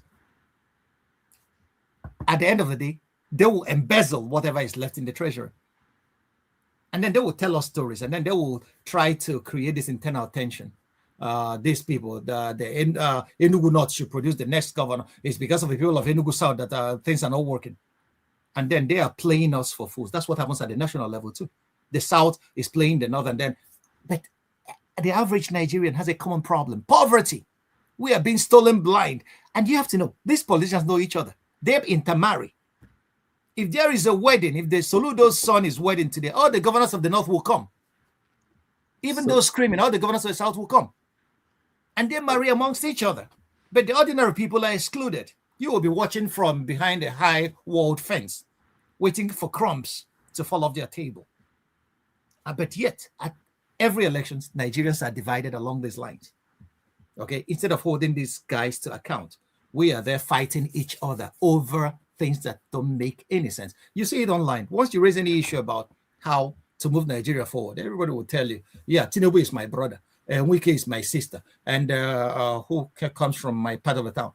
We leave the substance of the issue and start peddling personalities and peddling our tribal allegiances. You know, like I said, nationalism, ethno-nationalism is the last refuge of the scoundrel. So once I start discussing, anybody start talking about tribalism, I just look at you as one of the greatest fools of all time, because our problem is common. And until we hold these guys to account, they will never provide a visionary. People are asking me, what's my solution? You don't pay me for my solutions. You pay the politicians to offer solutions to your problems. These are the guys, you hired them with your votes. They owe you an account of their stewardship. Me, I'm just a thinker. But they are coming for my head. Why since you said this, you should give us. I have listed all my solutions. Let's try the Chinese model. A corrupt politician should go to hang. Let's try it. And you will see in 2 days, there will be no politician left in Nigeria. All of them will die. Let's try the way China sent brilliant students abroad, brought them home, gave them places of employment, of responsibility, and they are moving the country forward. Singapore did it before China. China learned from everywhere. Pay the teachers a living wage. Reform your curriculum. Should I start listing solutions? I have a whole notebook full of them. But they will come for my head because I said it. But they will not go for the head of the president who asked you to vote for him, that he has the solutions. I never come to ask you to vote for me. So these are the issues now. Once Nigerians are, like I said, our problems, we are 70% of our problems because we were miseducated. Okay. And I have to tell you something, Rudolph. I was a critic of those guys that I have come to say that British American education is high-level brainwashing. If you listen to some of our academics in the American Academy, they are just janitors of empire. They are just repeating what the American, they equally see Nigeria the way the American is, and it's deliberate. That's the education system that they imbibed. Anybody that went away from that system is labeled. Why was Chinwezu blacklisted? People don't ask those questions. How many Nigerians have read Chinwezu? This guy is one of our finest intellectuals. He analyzed the roots of African problems more than anybody I've ever read. How many Nigerians know him? How many of our professors teach him in their universities? If I am in a Nigerian university, he will be required reading for everybody. First of all, do we teach logic in Nigerian universities? People just go for GS 101. They do philosophy for 2 semesters, and that is it. A lot of our people don't even know how to think. So how could you start building a society when people are afraid of thinking? That's why a professor in Nigerian university said, I am teaching you physics. I'm teaching you about the Big Bang because that's what the curriculum says. But it was Jesus that created the world, and he's still a lecturer. So we have to start teaching our people. That's why I don't blame Nigerians. I learned in Germany, in the German Academy, you can't blame somebody for something you never taught him. You can't. So we were never taught that. We were never even, we were trained to look after our families, our brothers, our village. Okay? And we were never taught to transcend that and then think about the common good for every other person. The people that got that from families that were open-minded. A lot of us weren't. So, and then when you come here and see how the world moves and see that if you're not on the table, you are part of the meal. Africa has been kicked out of that table of global consideration because we are the meal being fed on by the rest of the world. China wants resources. They come to Africa. Why is Trump sending troops to Nigeria? It's not because of Christians being killed. It's because Chinese miners are in Nigeria mining the minerals required for their industries. They know that. Nigeria is a bridgehead. So if there are no strategic interests, the United States is not going to send any platoon to Nigeria for whatever reason. Trump is not a Christian. He never liked Christians. He will tell you that. A guy who is filled in, whose name is in Epstein files. And then Epstein file, what is it all about? Pedophilia. Abusing children. Is that a Christian virtue? And then you think that guy loves Christians enough to send the American military on American taxpayers' dime to Nigeria. They know what is happening. And you could imagine that since this issue of Christian genocide started in Nigeria, Dele Alaki, who is our Minister of Solid Minerals Resources, has never uttered a word. What is happening in our solid mineral sector? Go ask the natives there. I traveled the whole of Nigeria in 2021 as the director of genocide prevention at Christian Solidarity International in Switzerland. I traveled the length and I met the locals. I talked to the politicians. I talked to everybody that needed to be talked to. I thought it was a Christian genocide. It's a genocide about land. They were trying to eliminate the people living on the land. Whether you're a Christian or Muslim doesn't matter to them. And what Nigerians have never asked is, who are those guys killing the people? They call them, today they will call them Boko Haram, tomorrow they will call them Fulani herdsmen, tomorrow they will call them Lakwara, they will call them bandits. Who are these guys? Who are they? Once you start unraveling that question, you will see that what is happening in Nigeria is much more than the narrative that is being peddled on our waves. Because, okay, the people come, they kill and go. People don't even know who these guys are. And we have a national security advisor, Ribadu, who is busy fighting a fight right now. Okay? Who are those guys? I want you guys to cast your minds back. You can go online and search for this interview. General Christopher Musa granted an interview to Al Jazeera before he was sacked the first time. He said that they met that foreign, because the Al Jazeera journalist asked him that America and every other foreign country is criticizing Nigeria. They're not doing enough to hold these guys to account. And he said, we met many of these guys, the American ambassador and we asked them, you know the guys, you know how the monies are being funneled into Nigeria. Help us to stop the flow of funds. And Christopher Musa he said, and the moderator asked him, what did they do? He said, you can ask them. Go, the interview is online, watch it.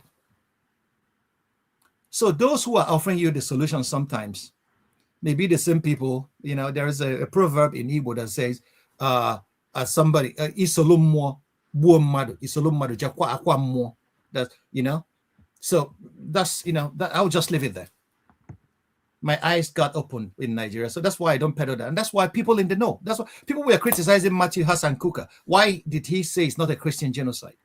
Because Matthew Hassan Kuka said the truth. It's a genocide, quite right. But it's not a Christian genocide. It's another thing altogether. The people that are selling that narrative have another agenda. They want to corrupt all of us into that agenda so that they will, you know, and now the American soldiers have landed in Nigeria. Let's see if the Christian genocide will stop. All right. Thank you so much. I will now come to our people. When I call you, find your best question and you can ask or comment.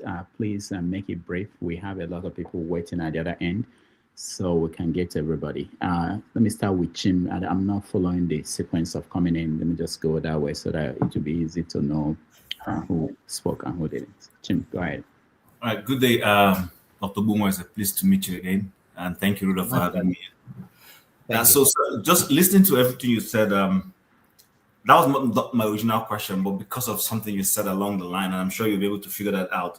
So where do you place Why Nations Fail?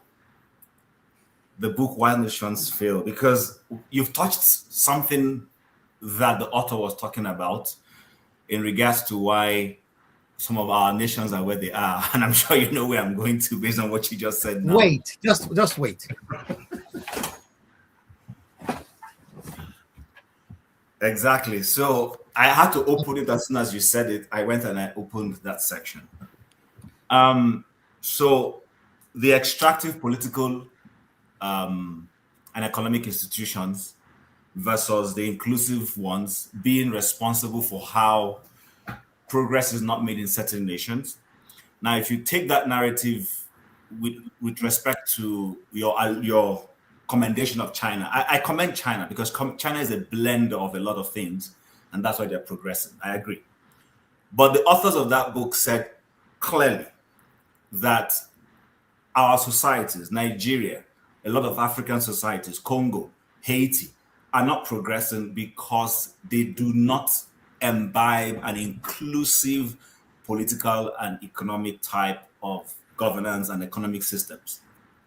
With respect to that, do you still think that these authors are making the right? Because when you look at China, it kind of negates that their principle. It negates it. That's one. Then the other one is Rudolph asked about why our intellectuals are not making the push for Africa and Nigeria. And you mentioned a couple of people and how they tried and they were eliminated by the imperial lords. So why is it always the black one that the imperial lord eliminates? Why is it the South Korean one wasn't eliminated? The Indian one wasn't eliminated? The Chinese one, the Singaporean one? Why is it always, even the North Korean one is struggling and forging one way or the other? Why is it always the black one that is always eliminated? Okay. I have answers for you. Thank you very much. Brilliant questions. It was in 2021, I held a Facebook debate on Why Nations Fail. And for me, that book is just, whitewashing colonialism. All the nations he mentioned, Achachimoglu, he has Turkish origins. All the nations, like that's why I said that most of Western academy, they are janitors of imperialism. They are gatekeepers of imperialism, because that's their power.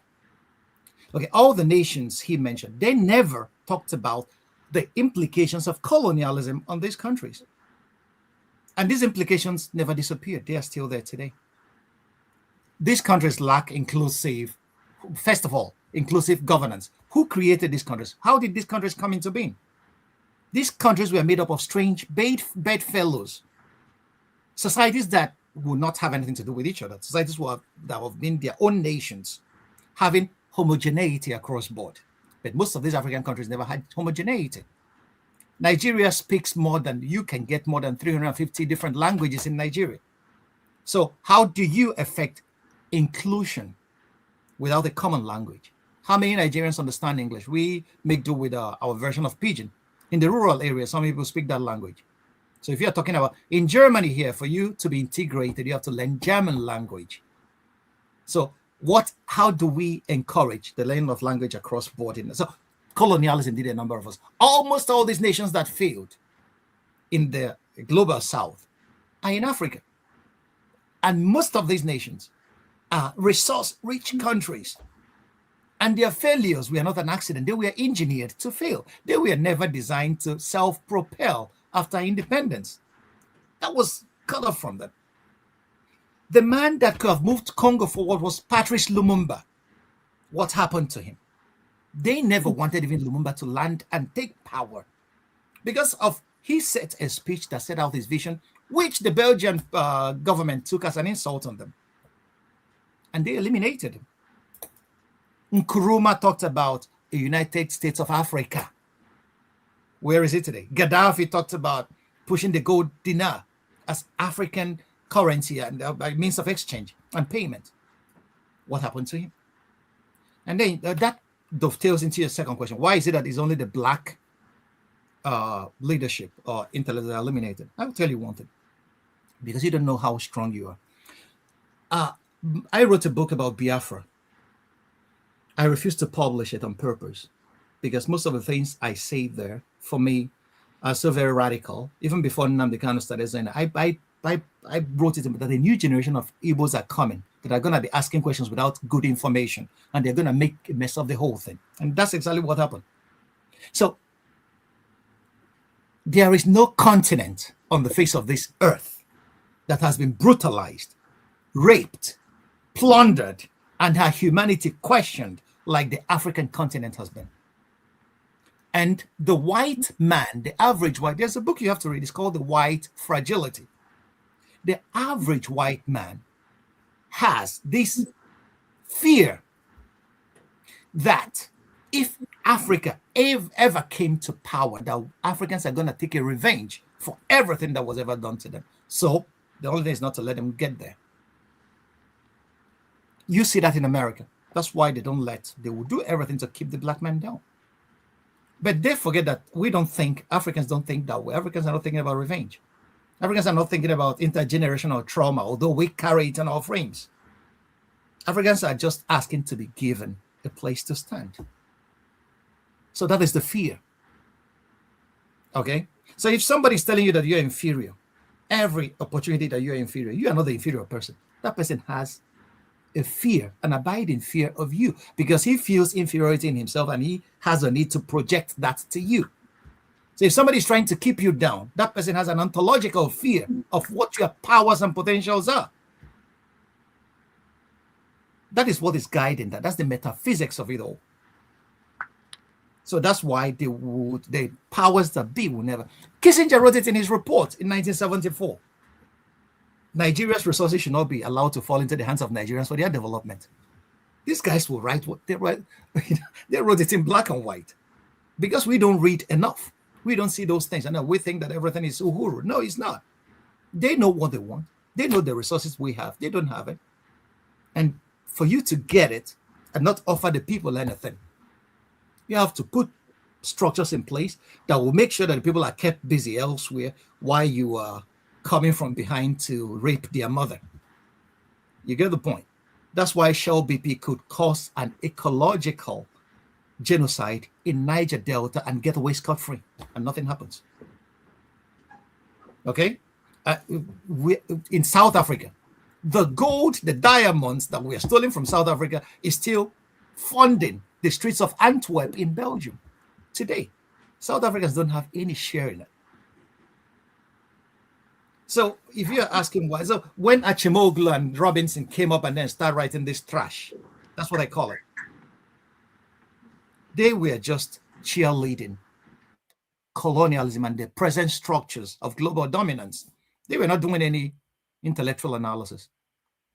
They should read people like Amilcar Cabral, and then they'll do some reading of Frantz Fanon to understand the psychology at play, why Africa is being the way it is. If you read The Wretched of the Earth, Frantz Fanon, Jean-Paul Sartre, the French philosopher, wrote a foreword to that book from Fanon. And in one of the paragraphs he wrote, if suppressed fury fails to find an outlet, it will go into the people, into the oppressed themselves and devastate them. That's what is devastating us across the continent. We carry a trauma. Watch what happened to Africa. People don't understand the implications. Africa was not totally a literate society. We never wrote most of the things we did down. We were handing them down orally from one generation to the next. And colonialism came. So the young people were the bridge between yesterday and tomorrow. During slavery, that bridge was cut off.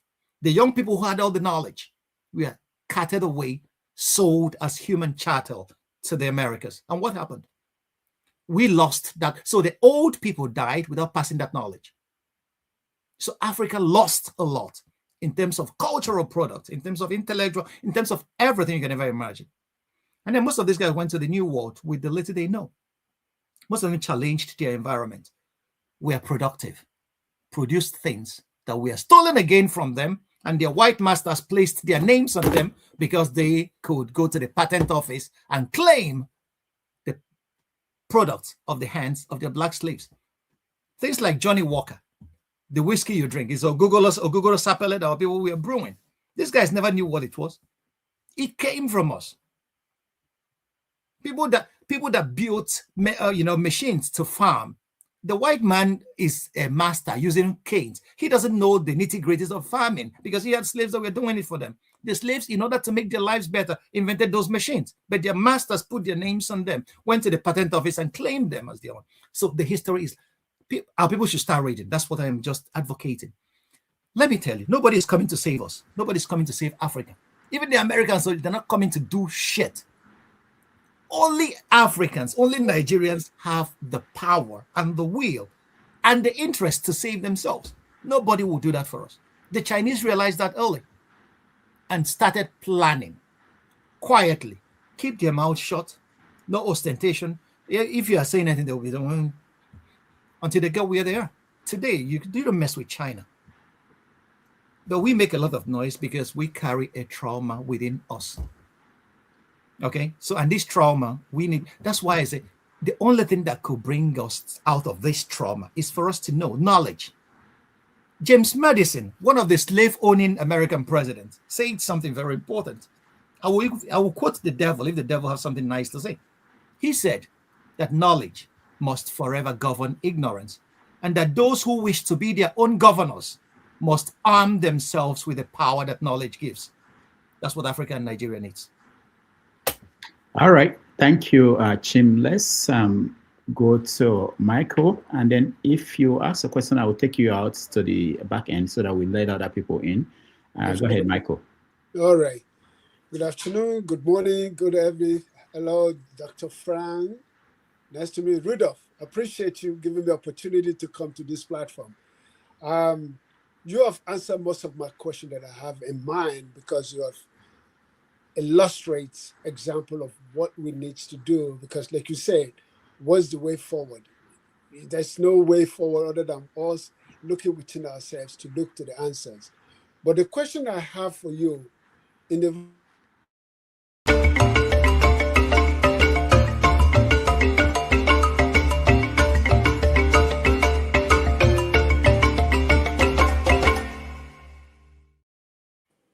Okay. Oh, Brother Michael. all right. I thought it was me from my end here. Okay.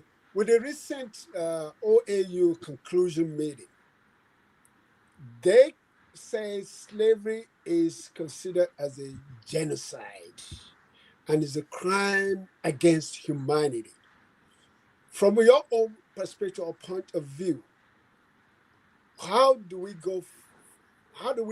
take that to be a positive narrative to own us back? Because some people are now asking for reparation, which I don't know how would that solve our issue in Africa? But for us labeling that as a crime against humanity, what is your take on that? And I thank you, Rudolph. So you can put me back to the back room. I appreciate it. All right. Slavery is not only an insult to everything that is good, true, and beautiful. It's one of the greatest crimes that could ever be committed against a people, against a race, against anyone. So that's what it is. Slavery, whether we are going to get reparation, is the answer is flowing in the winds. I don't think we are going to get anything. Maybe because we are not Europeans, or we are not European Jews. The Jews got reparation for the genocide after the Second World War. Nobody's talking. When you raise issues of slavery and talk about reparations, it fails on, and there's a resurgence of a few white authors trying to glorify slavery and colonialism, saying that colonialism brought Africa a lot of good things. They brought Africa out of the darkness and all whatnot. Whoa. Well, that's really an argument to make. So there's this resurgence in glory, trying to glorify it, and then just to dampen the efforts of those who are talking about reparations. But I don't think that should be our major concern at this moment. Our major concern should be, how do we get together to empower ourselves, so much so that slavery will never, ever happen again in our history, forever. We can create the conditions today.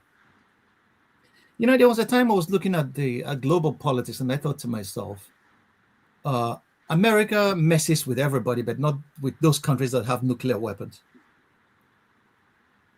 And I thought to myself, they will never allow you to develop in peace until you have a great deterrence to their aggression. They don't mess with China.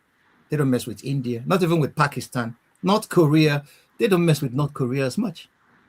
But once you give up your nuclear technology, you are fair game. Gaddafi was an example. The Iranians are going to taste it pretty soon. Okay. So, we should go for power, the power that knowledge gives. We should invest in educating our people to produce and outproduce every other competitor, so that we can own tomorrow. Okay, we can own tomorrow. So reparations is a waste of time. Asking for it is a waste of time. Okay, if you have the power to demand for it, nobody will stand on your way. But we don't have the power to demand for it. So what we need to do is just to make sure that we arm ourselves with the knowledge and the productive capacity and the economic stability and the development necessary to sit down on the table and make our own contributions when others are talking. Once you get to that level, decisions will no longer be taken over you. Decisions will be taken in consultations with you. Today, nobody's consulting us. They just pass their resolutions and give us as a diktat to go and implement. If you don't want it, they will starve you of dollars. They will sanction you into oblivion, like Mugabe was sanctioned, and they own the media. They will kill you. They will cheat you, kill you, erase your memory, and then paint you as evil for all history. Many Africans believe that Mugabe is a bad man, but they don't know anything about Mugabe. They don't know what Mugabe did for the continent. They don't know the fight that Mugabe put up to make sure that Zimbabweans got an ounce of dignity from the British government.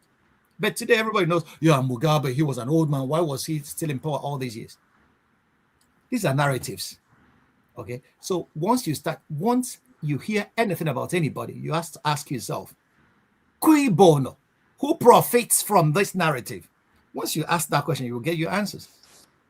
Okay, so if I open up on Mugabe and what the treachery that was inflicted on Zimbabwe, there was a time Obasanjo invited Zimbabwean farmers to come to Jos to settle. It was a part of the bribe that the Western powers would. I'm not saying that everything bad in Africa is caused by the Western powers, no, but they have a significant hand, even till today, in every piece of shit that is going on in the continent. That's the crazy thing. Many people will not see it, but once you start reading their documents, you will see. Like I give an example. What is happening in Iran didn't start today. They planned it in 2009.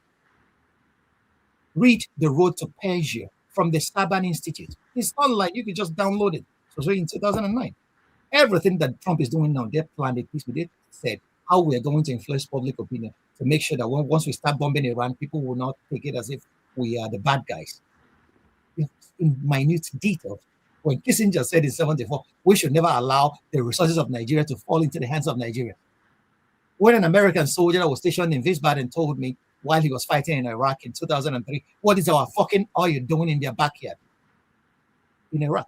So Iraqi oil is American oil. So when an American president could just rise up and go and kidnap a sitting president in Venezuela and say he was a narco trafficker, and then after that, there was no narco traffic anymore, you settle down and start selling Venezuelan oil. So when you are able to connect all these dots, you will see that those that are ruling, are governing Nigeria. You know that Tinubu used to go to the American embassy to talk to the American ambassador, and the American ambassador will package everything Tinubu told him and send to Washington in a cable. Who told me that? WikiLeaks leaked it. Tinubu was bad-mouthing Buhari, that Buhari was a religious fanatic. He should never be allowed to gain power. But once these guys knew how to use it, they told him, hey, come on, calm down. This guy will come first. You have to read what they give you, what they produce. But the major problem is that I understand it. We don't even have power in Nigeria. How could people stay online through the night to read like I do here? So, and this is our basic issues. And Tinubu told us not to vote for him again if he doesn't give us power. It didn't start with him, to be fair and honest. It didn't start with him. Obasanjo spent $16 billion to generate darkness. So we didn't, so for you to know, those that are governing, that have governed us are imperial auxiliaries. They are just helping empire to effectively colonize the rest of us. And that's what has happened. We are totally colonized people even till today. So when we go to our churches to pray for daily bread, pray for everything that our government should offer us. And they're asking us to start paying taxes. And we pay taxes. A country that has mismanaged $300 billion of oil revenue, and you think they are going to manage your taxes well. And people don't even feed in Nigeria. If you know there are a number of people that call you every morning and ask you for money for food, and you know these people are not there to deceive you. They are hungry, and they have a government. And people are still keeping quiet. You know, I have been asking myself, why is it that Nigerians have this infinite propensity to endure evil? And I arrive at religion. I arrive at our education. We are never taught to be self-assertive. Start from the little philosophies that we teach our children at home. A child will ask you a question in Nigeria, in Igbo area. They will just, that's what we tell our young people. And we push them away from asking questions, from interrogating reality. In Germany here, a little child will ask you warum, until you give him, warum means why. Anything you say, warum. You have to keep explaining and say, you know, if you go into a German classroom, at the point you will be so exhausted. Your head will be, because the children will be asking you questions. Why? Why this? Why that? Why this? In Nigeria, they will say, if you ask me that question, I will just use a knock on your head. Children. Okay, so the philosophies we teach from the childhood is not even functional. We have to teach our people to interrogate reality, to ask questions. You don't keep quiet. There's an Igbo adage that says, if you come to the public forum where meat is divided and you keep quiet, somebody else will eat the meat that's given to you, two of you to divide. And that's what is happening. We have kept quiet. Ask yourself, those representing you at the United Nations, what are their contributions? Go to the committees. What do they say there? Many of them go there to shop. The committees will be in session. They will be in the streets of New York shopping. We see many of them. These are representatives. At the end of the day, they will come. We went to United Nations Security Council meeting. what was discussed in the meeting? Has anybody ever come to tell you what was discussed in any of these international fora? No, it's an opportunity for them to, first of all, cash Esther code, 2, go shopping and show off like people who have never, I don't know. I don't want to start analyzing the psychology of the post-independence African politician. You see them every day in Nigeria. A perfect example is Wike or El Rufai or any other governor. You could just pick anyone at random and they are the same. It's just the same character. It seems that Nigerian power has a way of making people so very killing their minds and their brains that they don't see anymore. So our problems are multi-layered, but education is the key to cancel that captivity. We should start really educating our people. We need to change our curriculum. It's not functioning. This idea of going to school to copy and then I will tell you, I can tell you a story, but I'm not supposed to say this in public because I was a part of the problem while I was in Nigeria. I never realized it until I got here. We were paid then to go and write exams for people. Son of big men, they'll give us money and then we'll write papers for them. And where has that kept Nigeria today? That's the part of my life I regret totally. So these are things that should never happen, because if we have a functional education, people will not be writing anything for anybody. People will learn by doing. In Germany, they have a dual education system. Those that cannot go to the university go and learn to use their hands.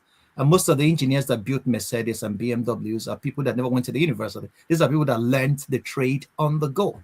The Igbos had this Igbo boy system where people are trained on trades, but not only trades, to use their hands. Production. If you don't produce, you are not relevant in the world of today.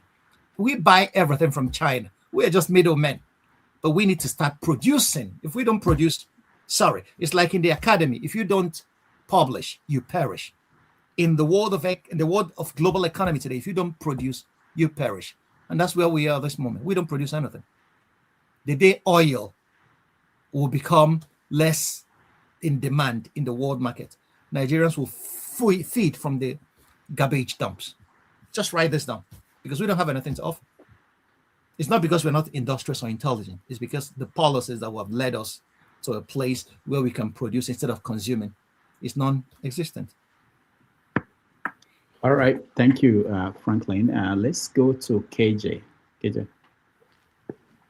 Doc, good afternoon. It's good to see you again. And we thank you for always coming. We would like to see if you can make it every week. We'll be very happy. Honestly. And Rudolph, thank you so much for bringing him. I appreciate. In fact, I didn't go to my service today because I went very early just to come our way to listen. And you have not only been able to, give us blow-to-blow account of what is going on around the world, but also even, books to go and read, which is very, very, very, very, very good. But I have a little question for you. You have Rudolph have asked all the questions I wanted to ask, but I have just a little question for you. And that little question is the fact that, I got, to read how Europe underdeveloped Africa in secondary school as a starting point. And that was taught by our teacher who had no business, just like you, he's just vast. So sometimes when we challenge him, he decides to teach something that's not totally out of any, just picks it up and begins to talk about it. So we have such people. We have learned such things, how these systems are put in place. Again, we have a man called Soludo who used to tell us those days before he became governor of Central Bank that he was the advisor to 8 presidents in the world. They invite him to different presidents to consult him. We have Pat Otomi, who is still very, very important around the globe, advising global leaders and even providing solutions on how economy in those countries have become good. Prof, I want to ask you, is that those people, their knowledge don't work in Nigeria? Or what is the problem? If we, as young men at that time, were open to these informations that we are told, we have studied and known how these things are put in place, why then do we still go to France to help us come and manage our tax and go to other places to borrow ideas when we have these people who give this thing free of charge to other countries just by inviting them and sending them a private jet to go there and talk for only God knows how long. Why is it not working for us? Okay. Oh, thank you very much. It's a very brilliant question. That dovetails into what our intellectuals contribute to society in Nigeria. Okay, let me start by giving you another example. In 1999, during as democracy was ushered in after Abacha's death in '98, a young man came from the United States to vie for the gubernatorial seat in Enugu State. He was a brilliant doctor, a fetal surgeon. He would get babies out of their mother's wombs, operate on them, and put them back, and then the babies would get well. And then that was his selling point, that he's going to move Enugu State forward. You all know who I'm talking about. And he got into power. And then his reign, his government administration was marred by Shahare, just leave it for him. That was the, everybody. So it became praise singers, okay, that were running what an intelligent man should do in power. The way the wind of praise moves is the way his policies move. And then at the end of 8 years, Enugu State was not better off for it. He was an intellectual. He lived in California. He was a fetal surgeon. He was accomplished. He came back to Nigeria. He couldn't translate what he has seen in those places to this little enclave that was given to him to untrust by the people to administer and govern. One thing we should know is that not every critics are not, most times are not doers. That's why it is difficult to get a critic into power, and then most times we disappoint.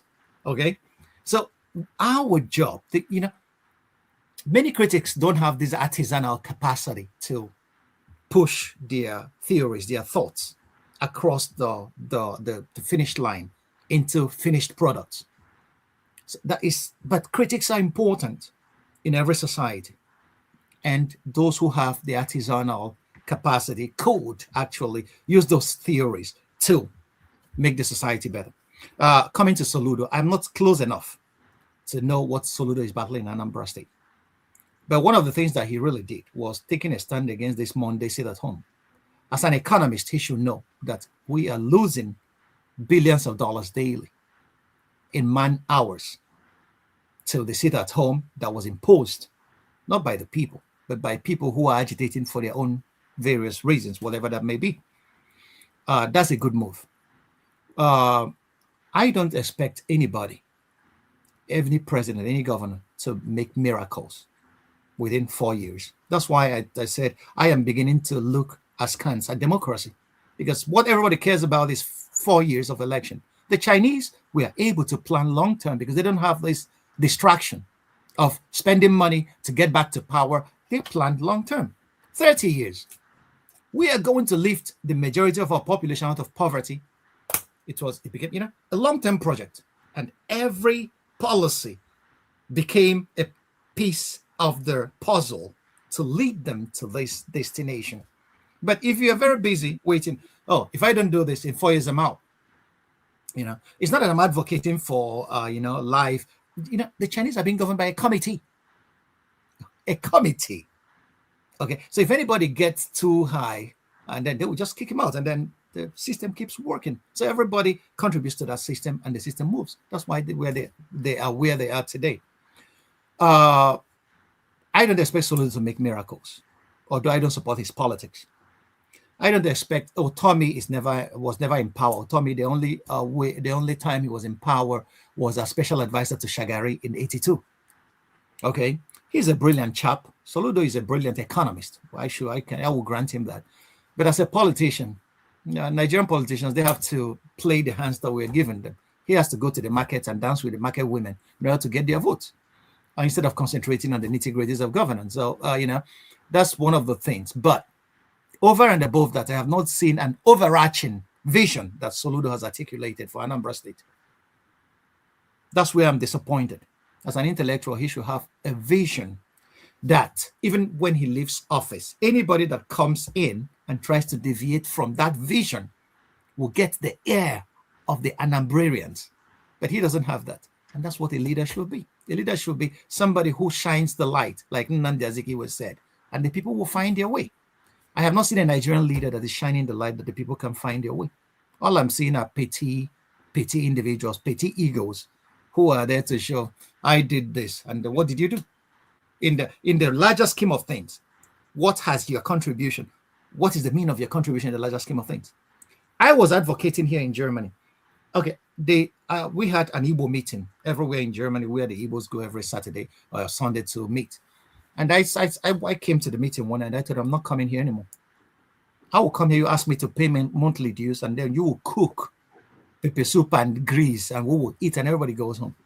But I have a few friends, Japanese and Spaniards that live here. They go to their meetings every year. Their fathers came here early, worked here. They were able to collect money and invest in stocks. And their children go today with files to talk about dividends and future investments. And I told them, if we are not talking about how we are going to invest for the future generation, I'm not coming anymore. And it was on that occasion that I said, we don't even need the federal government for the Igbo states to build a kind of secular railway that will open up the whole place. But there's nothing like communication. That's why China is investing heavily in rail communication. Chinese railways are the best in the world today. Last year, they moved over 250 million people. It's not that railways are profitable, but it opens up places so that if I live in a Zambo, I could build my industries there and transport my goods to the market in Onitsha within a twinkle of an eye, because time is money. But the Igbo governors are waiting, the Southeastern governors are waiting, although they are consuming 200 million, if I was mistaken about, as security votes every month. Instead of gathering this money, going to banks and seek for loans and then contracting companies, build us a secular rail. Let the community, let the states pay in 50 years. They're not thinking about this overarching project that will open up the whole place. If you open up a lot of benefits will accrue to this state. The rural urban migration or push will reduce. People will live in their villages. Landlords in Enugu will not be cutting off people's throats because of the house rents. People will live in their villages, okay, and transport themselves to work and back in Enugu, in Abia, everywhere. If you open up a rail line alone will open up these places. But no, they are there thinking about who to give guns to go and snatch electoral boxes for them. And then at the end of the day, they will join a criminal gang and call themselves agitators for Biafran independence. And then they will sack communities like Osumo and the Nihiala Axis, and nobody will live there. And those places will be outgrown by weeds. There was a report prepared by Professor Chido Nkalo and the Bianco Ono and Bianco Ju and all the rest of them about the crisis, security crisis in Anambra State. Where is the white paper on that? We have not seen that. And they indicated that most of these guns in the hands of these guys were given to them by politicians. And this is the overarching strategy of Nigerian politicians. Okay? And then at the end of 4 years, if another person comes and if they are not close to power, they don't have pension, they will lose everything. Okay? Without knowing that if you don't create structures that will carry everybody, you will become a part of everybody someday when you leave power. Power is the most ephemeral thing there is. So that's the vision that is lacking in terms of those guys. And it's a pity that it is lacking. Okay, I don't know how to solve that. I don't have all the solutions. That's why it's out, I trust the intelligence of the crowd. Nigerians are brilliant people. Nigerians are an intelligent folk. We have brilliant people with brilliant ideas. Jude Igwe Mezie was building rail lines. The Americans contracted him to build rail lines in Iraq.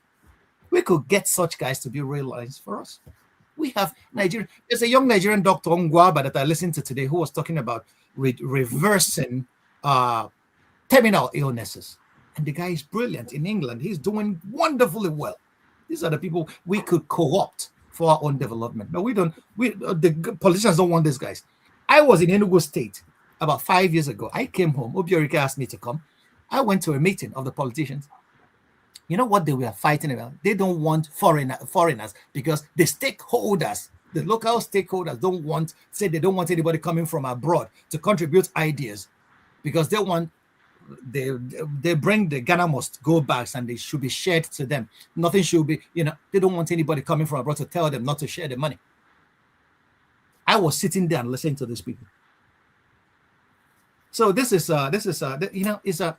it's a crazy circle runner. I don't know where to start, but education is the place to begin. We should start educating our kids, little ones, because we have lost. Nigeria has lost us. Our generation, we are over 50 now. They have lost us. So we should start making sure that we don't lose tomorrow. That's what the Chinese did. And tomorrow they have secured. Thank you so much. Thank you so much. I will put a date again when you come back because please bear with us. We'll be calling you all the time. I beg you, so that our brains can, it has become too fogged. So we need to open it up again. Thank you so much. I do appreciate the compliments, my brother. Thank you. It's mutual. I love interacting with you guys. You guys are brilliant too. All right. Thank you so much, KJ. Let's go to Tony. Tony, your question or comments. Make it brief if you can. We have, I don't know how we're going to get to everybody, but let's see. Go ahead, Kun. I'll try.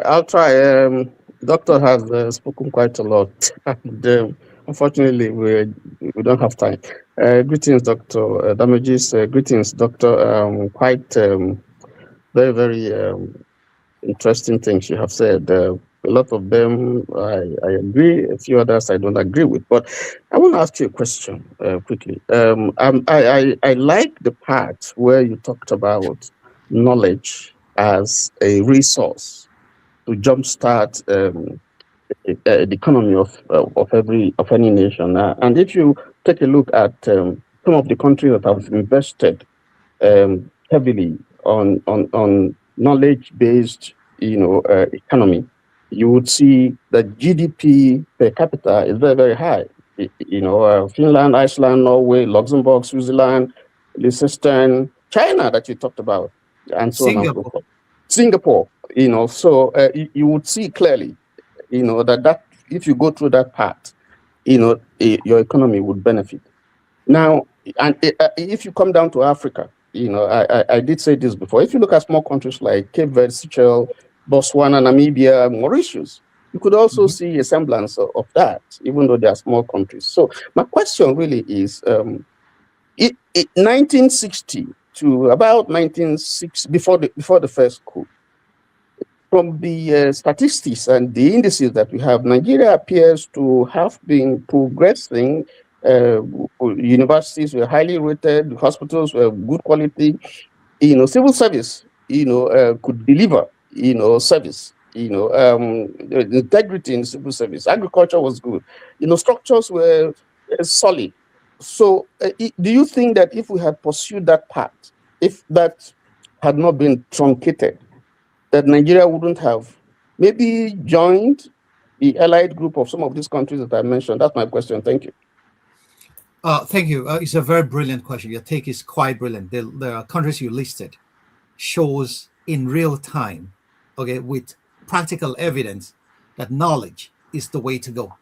There is no economy in the world today that would even record 1% growth without a knowledge-based component. In fact, that's what it is. The small countries you mentioned in Africa are pursuing that as a matter of policy, state policy. Okay, the ones that are failing have been, for one reason or the other, not been able to do that. Coming to your question, whether if we would have become something else had we pursued the policy that we inherited immediately after independence, yes, it would have been a different outcome. But the point was that there were massive problems, okay, underlying the post-independence government before even the coup. In Western Nigeria, there were serious problems. The action group was actually self-digesting. Akintola and Awolowo were at loggerheads. They were burning people on the streets. People forget about the Waitier saga. So there were massive problems. to the kind of parliamentary democracy that Nigeria inherited. So there was no way we were gonna get out of that problem without issues being really addressed at the national level. Remember that Tafawa Balewa was about to send the army to Western Nigeria, and you have to remember the NPC in the north and NCNC were in a coalition. Okay, so these issues were not as easy as that. So the military came in for whatever reason, which in Zogu and all the rest of Ifajun, who was the major proponent of that coup, which they didn't, we don't know, but that truncated, that truncated what could have been a country that was in the cusp of making its own mistakes and learning from them. I believe that if we have made those mistakes and learned from them without military intervention, it could have been a different outcome. But once the military got in, and the military doesn't have a governance structure, the military has a command structure. And this command structure is, if you don't obey me, I have the weapon. Okay, so but that's not a governance structure. So we never learned any lessons on self-governance after independence. So that truncated quite a lot of trajectory that Nigeria could have followed. We could have learned from that mistake, and it could have either strengthened our democracy or led to more problems. So no one could have seen what never happened. So that's what but we have to know the structures we inherited from the colonial masters served a population that was not that was containable, that didn't explode like Nigerian population did immediately after independence. So what the colonial masters left were what I call instruments of exploitation. The rail lines ran from areas where resources are to the seaports where they take them away to England. So they never thought about diversifying the Nigerian economy. Nigerian economy was export-based, cash crops, not for local industries. Nigerian infrastructure was from area where resources are concentrated to areas where we'll take them out to cause a river of wealth to flow in England. So, but Nigerian politicians never got the opportunity of actually flexing their muscles as wide as it could go. Those that did tried a lot. Awolowo gave free education in Western Nigeria. The Westerners and the Yorubas are thankful and grateful to him for that till today. He built the first cocoa house. He made sure that the cash crops are equally being sold and the money is being, returned and then used in developing the region. Michael Opara in Eastern Nigeria. The Eastern Nigeria was deemed the fastest growing economy. Then palm oil was still ruling the waves. There was this legend that the Malaysians came and took our palm oil nuts, and then today they are the world largest producers of palm oil. So if we have continued in the north, those guys were even trying. Amadou Sadwana of Sokoto, who is the premier of the northern region, everybody, this healthy rivalry was there. Okay, people were trying to push their region forward. But I was doing a lot in the east. Industries, most of the industries that Mbakwe and Jim Mobo inherited in Enugu were industries that Opara built. We forget that. Golden Guinea Breweries, Umuahi, and all the rest of them, and Niger Sem, Niger Steel, and all the rest of them in Eastern Nigeria, and what Awolowo did. So that fell off when the military came. Okay, and that was a great disservice to Nigeria's evolution, social and political evolution, I would say. Yeah, it could have been another outcome, but whether that outcome could have continued ad infinitum without problems, I can never say that because I don't have evidence to that effect. Okay, doctor, please indulge me. Ethiopia was never colonized except for a brief period when you had Mussolini. Yeah. So how do you explain that? What's the colonial? How would that theory that part of the problems was as a result of colonial, colonialism? Thank you. Okay. Well, Ethiopia is another case altogether. You have to know. The guy has disappeared. No, he's here. I just wanted to use this to tell you we round up with him and we're going to another place. Okay. Well, the Ethiopians had another trajectory. Ethiopians, under Haile Selassie, it became an empire. It was an empire before then. And Ethiopia fought a war with Italy, colonial war, and the Italians tried to break Ethiopia to bits, actually. But I wouldn't think that what applied to Nigeria applied to Ethiopia. So you have to know that Haile Selassie was actually overthrown too at a point, and then the trajectory went another way. I wouldn't know what Ethiopia would have become had Haile Selassie handed over power in a royal succession to his successors instead of Mengistu Mariam becoming the military head of state. I can't explain that, but Nigeria has another trajectory. Ethiopia has similar trajectory when the military came to power. But today we see the Ethiopians have retraced themselves and they are trying as much as they can to move their country forward. What Nigerians are not doing. Because if you go to Ethiopia today, Ethiopia hinged on one thing, their airlines, to make it the best in Africa. And it is still the best in Africa today. And it's earning huge foreign exchange for that country. Ethiopia has been able to complete a dam that they are, having a conflict with Egypt over. And this dam is supposed to drive a new wave of development because it's going to generate a lot of power for the Ethiopian. So I could see Ethiopian trajectory being, evolving for the better than the Nigerian evolution. Our evolution is not evolving at all. We are stagnating with every government that comes into power. I haven't seen significant progress made either in education or in life expectancy or whatever. All the indices of development. Now, I have not seen Nigeria appreciably, ascend the next rung of the ladder in the last 10, 20 years. But Ethiopia, I can say that about that country. All right. Thank you, Tony. Let's go to Yakubu. Yakubu, you're next. Hi, Dr. Rudolph. Hi, Dr. Ogbunwezeh, and hi, fellow panelists. It's a pleasure being here again.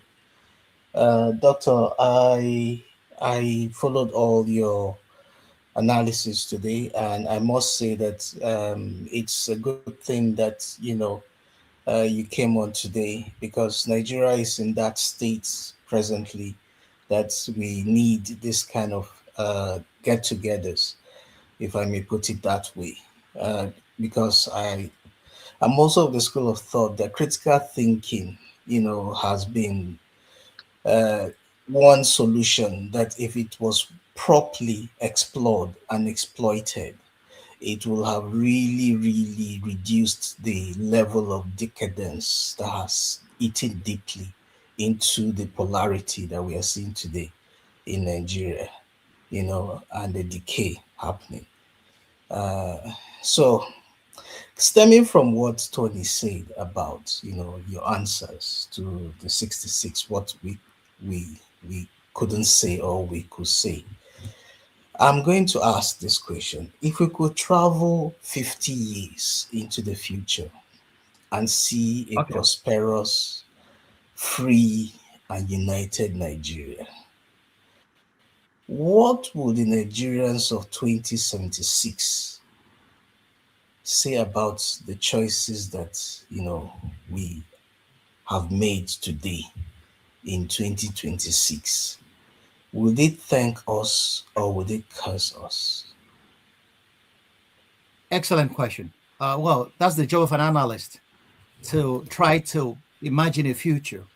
Okay. And that's what we are all doing now. Because Babangida wrote a book. He said the title of the book was "For Their Tomorrow We Give Our Today." And I've been asking the question, which today did you give? Because we never attain that tomorrow, whatever that tomorrow means for you. I don't think we've started making progressive choices in Nigeria. The Nigerian of 2076, the choices we have made already.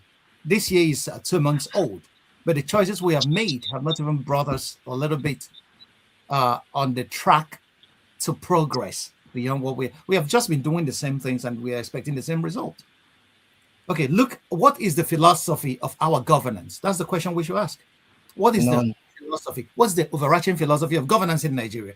Ask the Nigerian government, what is your philosophy of governance? Ask our universities, what is our philosophy of education?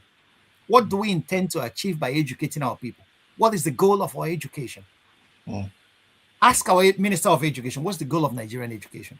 Minister of Health, what's the goal of your health policy in Nigeria? Ask every minister.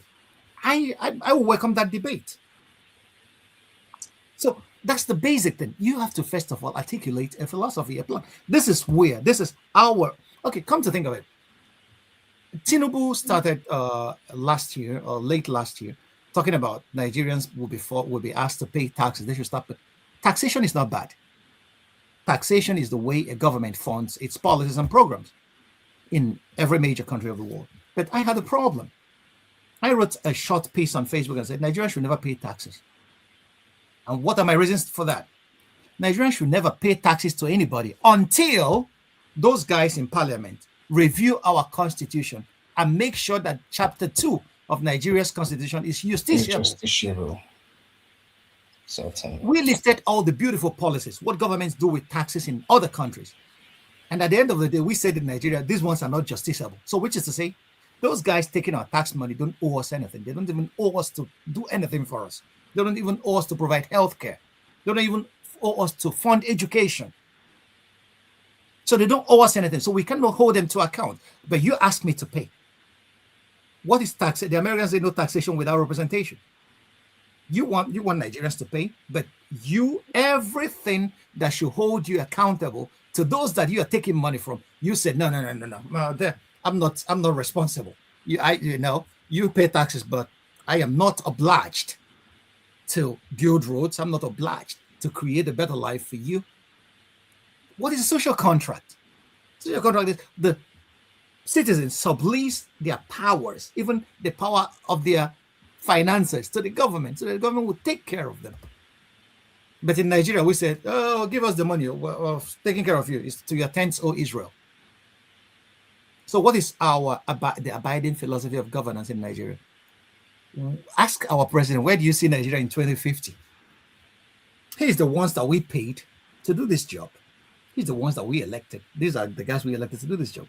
What is the other? I have never heard or seen any philosophy or any policy paper that has been articulated showing the direction that Nigeria is going, that will, if you don't know where the direction is going. Sorry, doctor. Okay. Mm-hmm. You remember the Vision 2010? Yes, I do. Abacha then. There were policy documents, on the future of certain sectors at that time that were, written out, although they were not allowed to, go out of where they were archived. Well, let me tell you what happened. Vision 2012, what happened to it? When Abacha collapsed, everything collapsed with him. That has been a running issue in power in Nigerian politics. Gowon articulated national development plan. Where were these development plans when Gowon left power? When Murtala Mohammed came to power and Obasanjo after him, where were they? The Shagari administration, power to the people. They had policies. They had, they had people that were thinking for them, that articulated policies. But once they left power, the military came and everything died with them. And we have never had consistency of administration across board since Nigerian independence.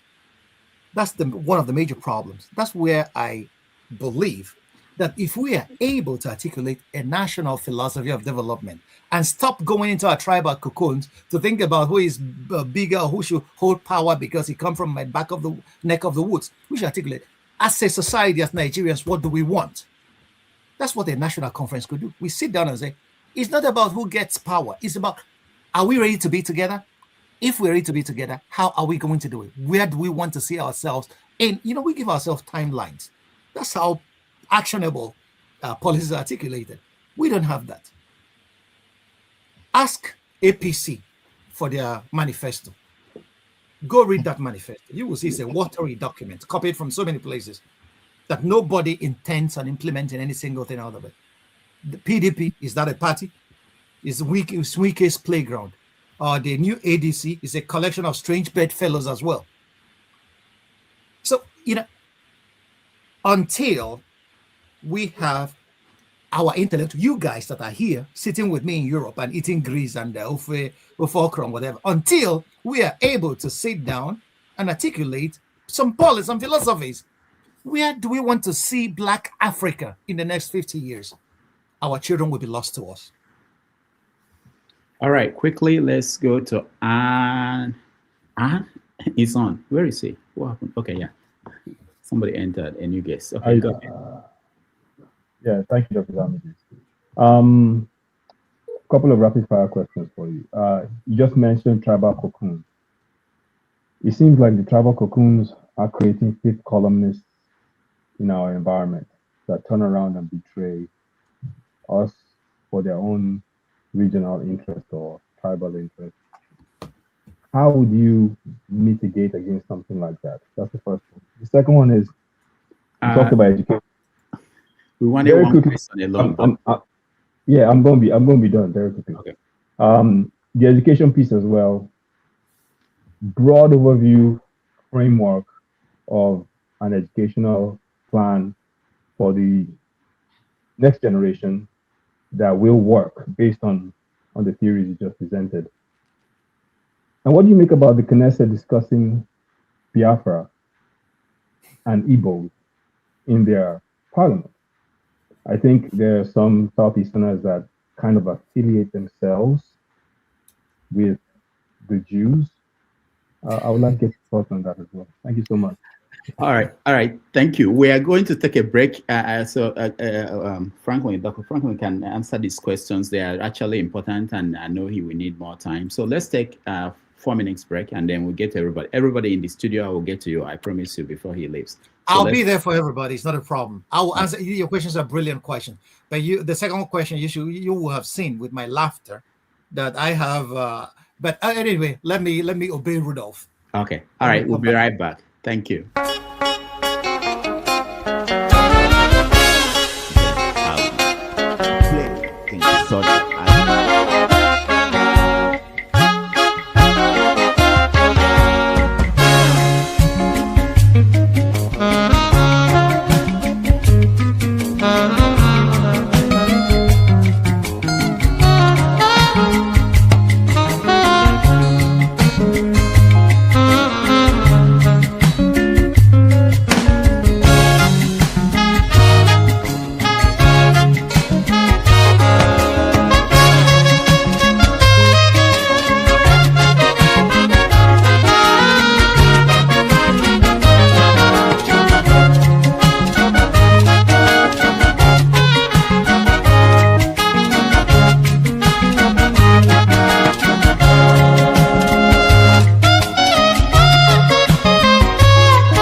right. Thank you so much, everybody, for staying with us, spending your Sunday evening with us. We're here with Dr. Franklyne Ogbunwezeh, who has been giving us knowledge, understanding of issues around Africa. And No, we've been discussing, and the world. All right. So there were these questions from Izon, the wonderful Yes. questions. So you can go from there. Yeah, my brother, thank you very much for those brilliant questions. First of all, you asked me about how can I mitigate the tribal cocoons that we find ourselves in whenever Nigeria comes to the table of discourse. Well, from the personal level, my bosom friend that died was a Yoruba man from Yagba, Pius Adesami. Okay, we understood each other so much that we have a name for each other. He calls me my mother's son, and I call him the same. So, on the personal level, we could do a lot.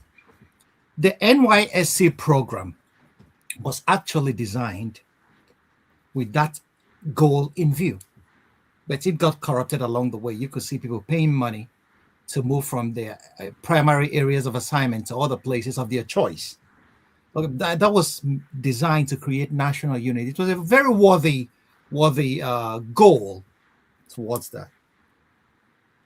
There was another thing I would always like to tell people. There's something we call infrastructures of integration. That's what we lack in Nigeria. That could facilitate people, okay, moving from their provinces, okay, and then escaping the provincialism that one eyes are covered with if one stays at a place German is coming into my mouth, only among his own people. Infrastructures of integration are normal infrastructures. I came here to Germany to study. And the very first thing the universities hand over to you train tickets. They call it semester tickets. These semester tickets, you could travel all over the region where your university is located, all over that state. Okay. And if you have a little money in your pockets, I was getting money from the German government for my PhD. So you could travel all over Germany on a ticket. Okay. And then what are the infrastructures of integration? Things like rail lines connecting every village in Germany. Okay. I could leave Frankfurt this morning and in 4 hours I'm in Berlin partying and chasing girls. Okay. So a German doesn't need to live in Frankfurt to study in Berlin.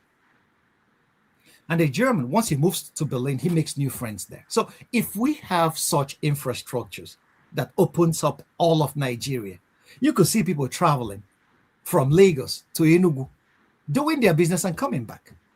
But because we are those things are they are non-existent. We are hampered by the absence of this infrastructure.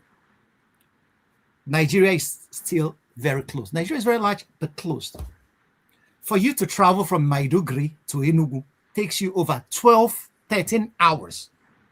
But this is a journey that's not up to 800 kilometers.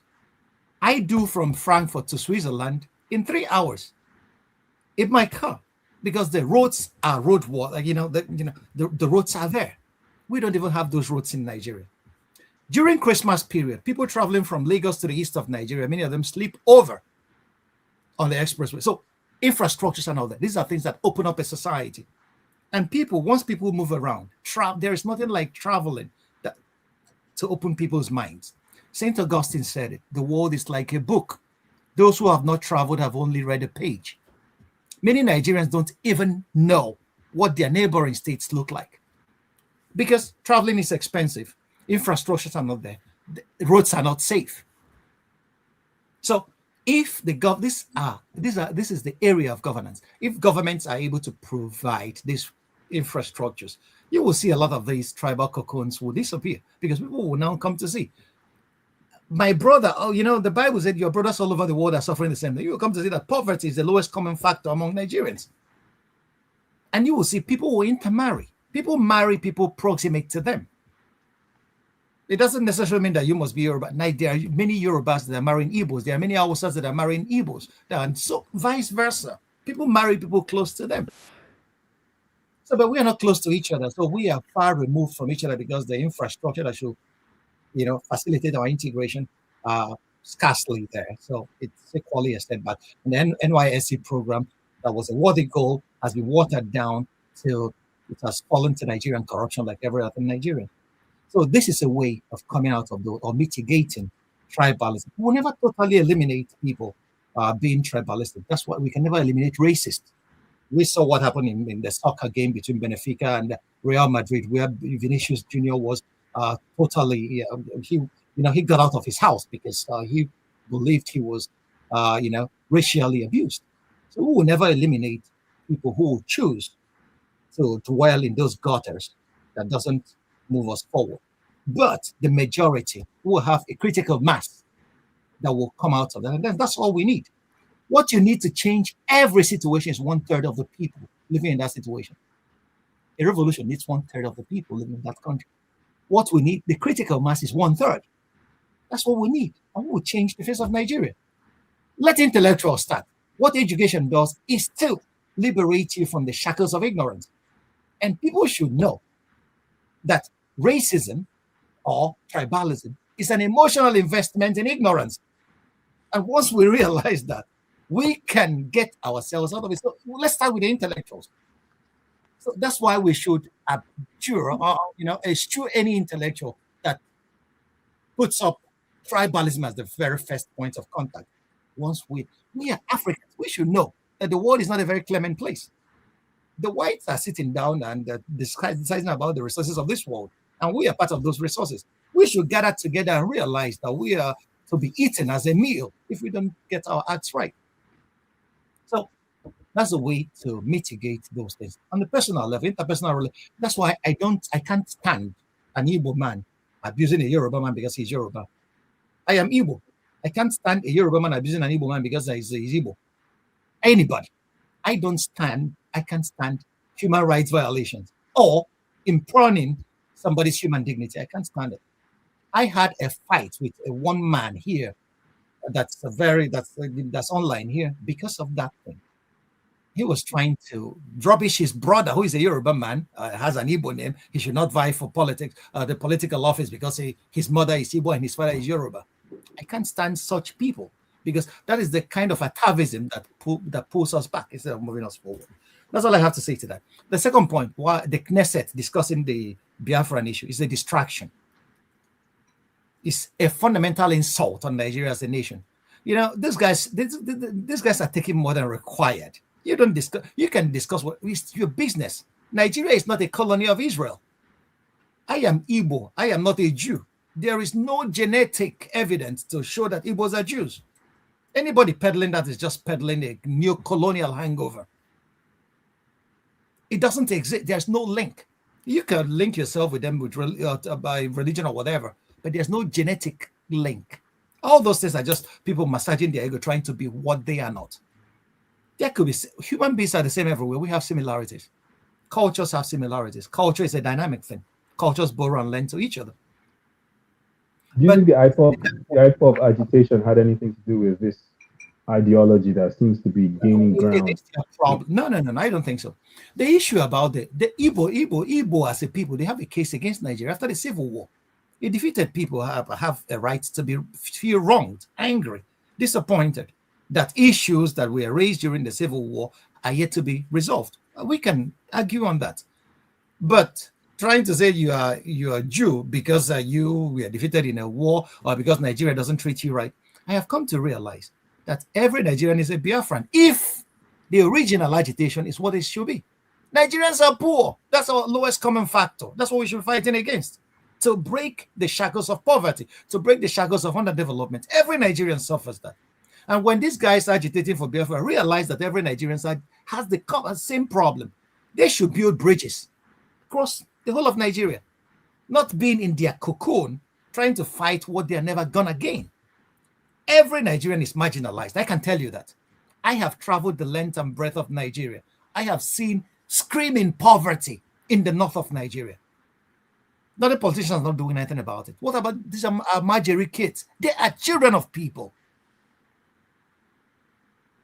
I have seen screaming poverty in the west of Nigeria. I have been to Morocco and seen people living on stilts from hand to mouth. I have seen the same across in Igbo land, across the length and breadth of Nigeria. We have that as a common problem. We should be agitating that Nigeria should be allowed to grow from these leeches that are holding us down. Not coming to say, because I'm Igbo, let me tell you, nobody's a special person. We all are human beings. The blood flowing in each other's veins is red. We can have our issues, which we can discuss. Okay, but that the Knesset will sit down, they should discuss the genocide they are committing in Gaza and not discussing Nigeria. It's a distraction. Nigeria we have our problem. And there is an Igbo adage that says, Onye mo onwe oke, busu ataya. If you make yourself a rat, the cats will come for you. It's Nigerians that we made ourselves the cats. That everybody that thinks that he's a wannabe superpower will start discussing Nigeria. If we have gotten our acts together, nobody would dare. Like my brother Tony said, if Nigeria has continued on the trajectory that we were on, I don't think any country would dare challenge Nigeria. Anyway, they knew that. That's why they said that Nigeria's resources. Kissinger wrote it down in his report, should not be allowed to fall into the hands of Nigerians for the development of Nigerians. They are afraid of what this country is capable of if we get together. We have the same Nigeria in 2050, we will be close to 350 million people. That's a huge resource. Nigerians are not dumb. We have one of the most brilliant races of men and women. So if you don't know, Nigerians don't know how they are regarded. People are afraid of you guys because they know what your potentials are. But we are frittering away these potentials, fighting in intertribal battles that are useless. They don't bring anything. Nigerians should come together and realize that the world out there is a very dangerous place, that we really need to get our acts together. If they come for the Yoruba man tomorrow in the morning, they will come for the Igbo man at night. That should be clear to us. So it's a distraction. Nigerians should get their acts together. Once we do that, nobody should be, before anybody discusses us, they will invite us. They are discussing us in our absence. Which is the Nigerian Foreign Ministry. This is where a country that is stable and powerful will write a letter and then ask the country to take the ambassador away. Why should it be discussing our country in our absence? Have you lost it? It's because we don't have the power that anybody could stand and discuss what is happening in Nigeria. It's an internal issue in Nigeria. The agitation of IPOB is an Nigerian internal issue. Okay, so Nigerians should come together and then try to find a solution to what, it's like Trump sending troops and bombing Nigeria. Did we ask you to bomb Nigeria?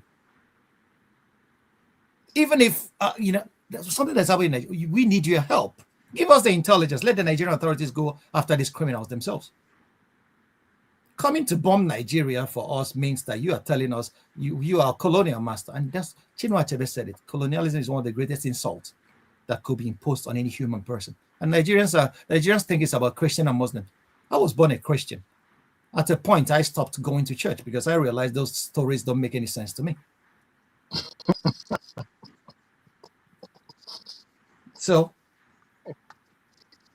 But we are here killing ourselves over imported religions. I wrote an article, a book chapter anyways. It's called Africa and the Pestilence of Imported Religions. You should realize that Nigerians don't fight. Africans have never fought a religious war until Islam and Christianity came to Africa. My religion, the Igbo traditional religion, is a democracy. If Ogugu doesn't answer my prayers, I will take my yams and go to Awala. No African God that will ever tell you that he's a jealous God. But these monotheisms came and corrupted our minds, and then we are more Catholic than the Pope. And we started fighting and dying for our faith. Faith is not knowledge. All right. Thank you so much, Dr. Ogbunwezeh. Before we go to victory, for those watching at home, thank you so much for being here. And those in the comment section, I will take a few questions on the comment section while we take the remaining people in the studio. Also, if you're watching, can you please like or share? And you can do both. It helps us to reach more people. Victory, you're next. Thank you, Rudolph, and thank you, Dr. Frankly. I must say that the last previous two sessions that you came in here, I wasn't able to come into the studio because I was on holiday. But I think some of your lectures is so addictive that I don't even know what to say about it, Dr. Franklin. And Thank you, my brother. I do appreciate it. Yeah, I must draw it back to the engagement you had with one man when you put him straight to sleep. In fact, I downloaded that video on my phone, and I've actually showed that to some of my friends that that's what knowledge can give to you. So knowledge wins over ignorance any day, any time. But let me move on to my question. I think some of the things that I've been thinking about in my head, sometimes I think that am I going crazy? And then I hear you come here say those things. I said, it's like Dr. Franklin is thinking from the same place. And one of the things that you said today, in fact, I haven't had a discussion with my brother yesterday, and I mentioned the same thing, that the only solution I see for Nigeria is for every ethnic group to be autonomous of what they want to do for themselves. I will come to together and make a decision, just like the way you have in the European Union, where every country make that decision, but they still come together, sit together, and do things together in their common interest. And then I realized that Rudolph was pushing you back. He kept pressing you on the questions that why is it that our intellectual have not been able to take this conversation to the people? He pushed you back several times, and you gave some response, which is what I was thinking about. Because if you look at what's happening in Nigeria, a man that is hungry, that is fighting for survival, how do you go and tell them anything that they will believe you? They can never believe you, because what they are looking for their next daily bread. So it's a very difficult conversation to have with the Nigerian people. And this is where I come in to say that how come non-Nigerian billionaire has been able to say that how do we commit a class suicide by ensuring that we'll be able to rescue our country by taking the message to the people? Because clearly what you are saying here, look at how many people are listening to our conversation. This kind of conversation should be listened to by thousands of Nigerians, because if they don't hear the message, how would they act? And that's always been my frustration. That's why I've stopped coming here for some time. I listen to the program, but I don't come on the studio. But I think sometimes we just talk, but we don't take actions. How do we get to the people? And I remember I was having the conversation with my friend, and I said to my friend that imagine 10,000 Nigerian diaspora decide to sponsor their own rep. So I'm paying for my rep in my local government. Go and video your local schools, your hospital. Bring those videos to me. Let's report the news live. Let's go to the people directly.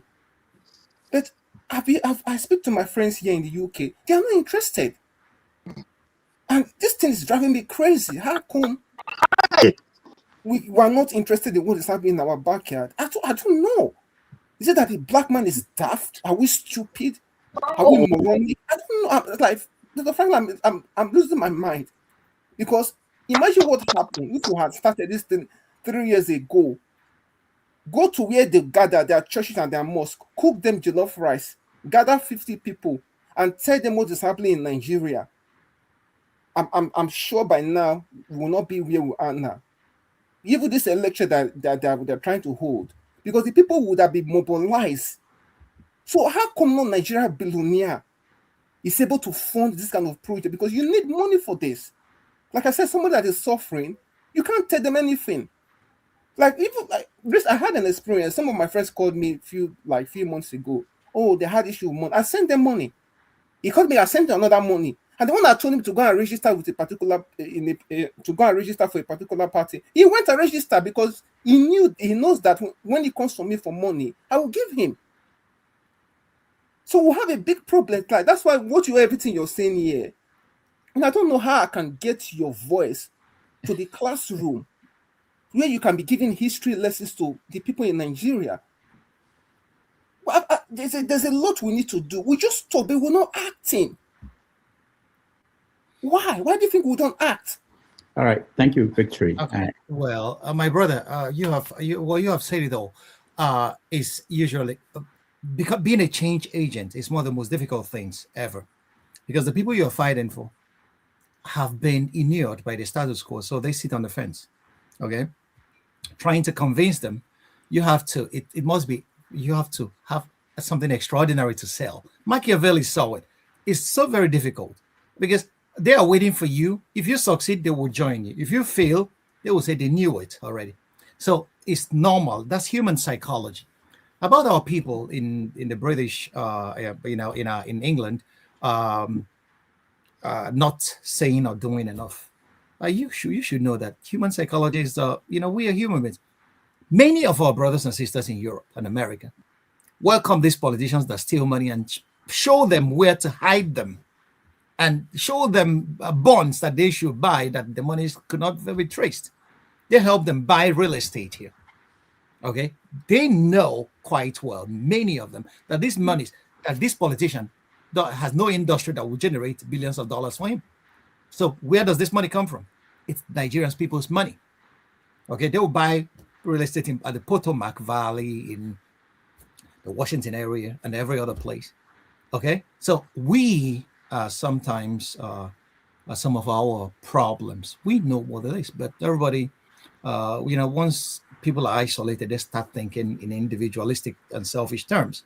That may be a problem of human psychology. I don't have a solution to that. But what I have a solution, that's why I'm interested in building structures of that could scaffold our development. Individuals can never do it. That's what the Chinese did. The Communist Party happens to be a very formidable structure. Okay, they use that as a vehicle. Structures are vehicles to attain goals, and the majority of the people will be skeptical of these goals you're talking about until it succeeds.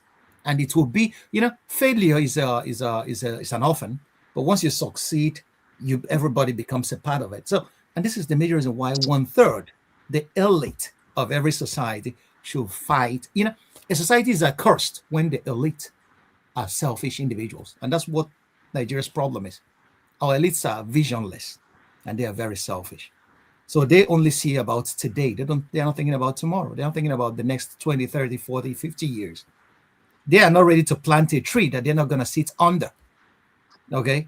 But that's what vision is. Vision is, how can I visualize a society of tomorrow where my children, my grandchildren will walk tall among their peers from China, from Europe, from America?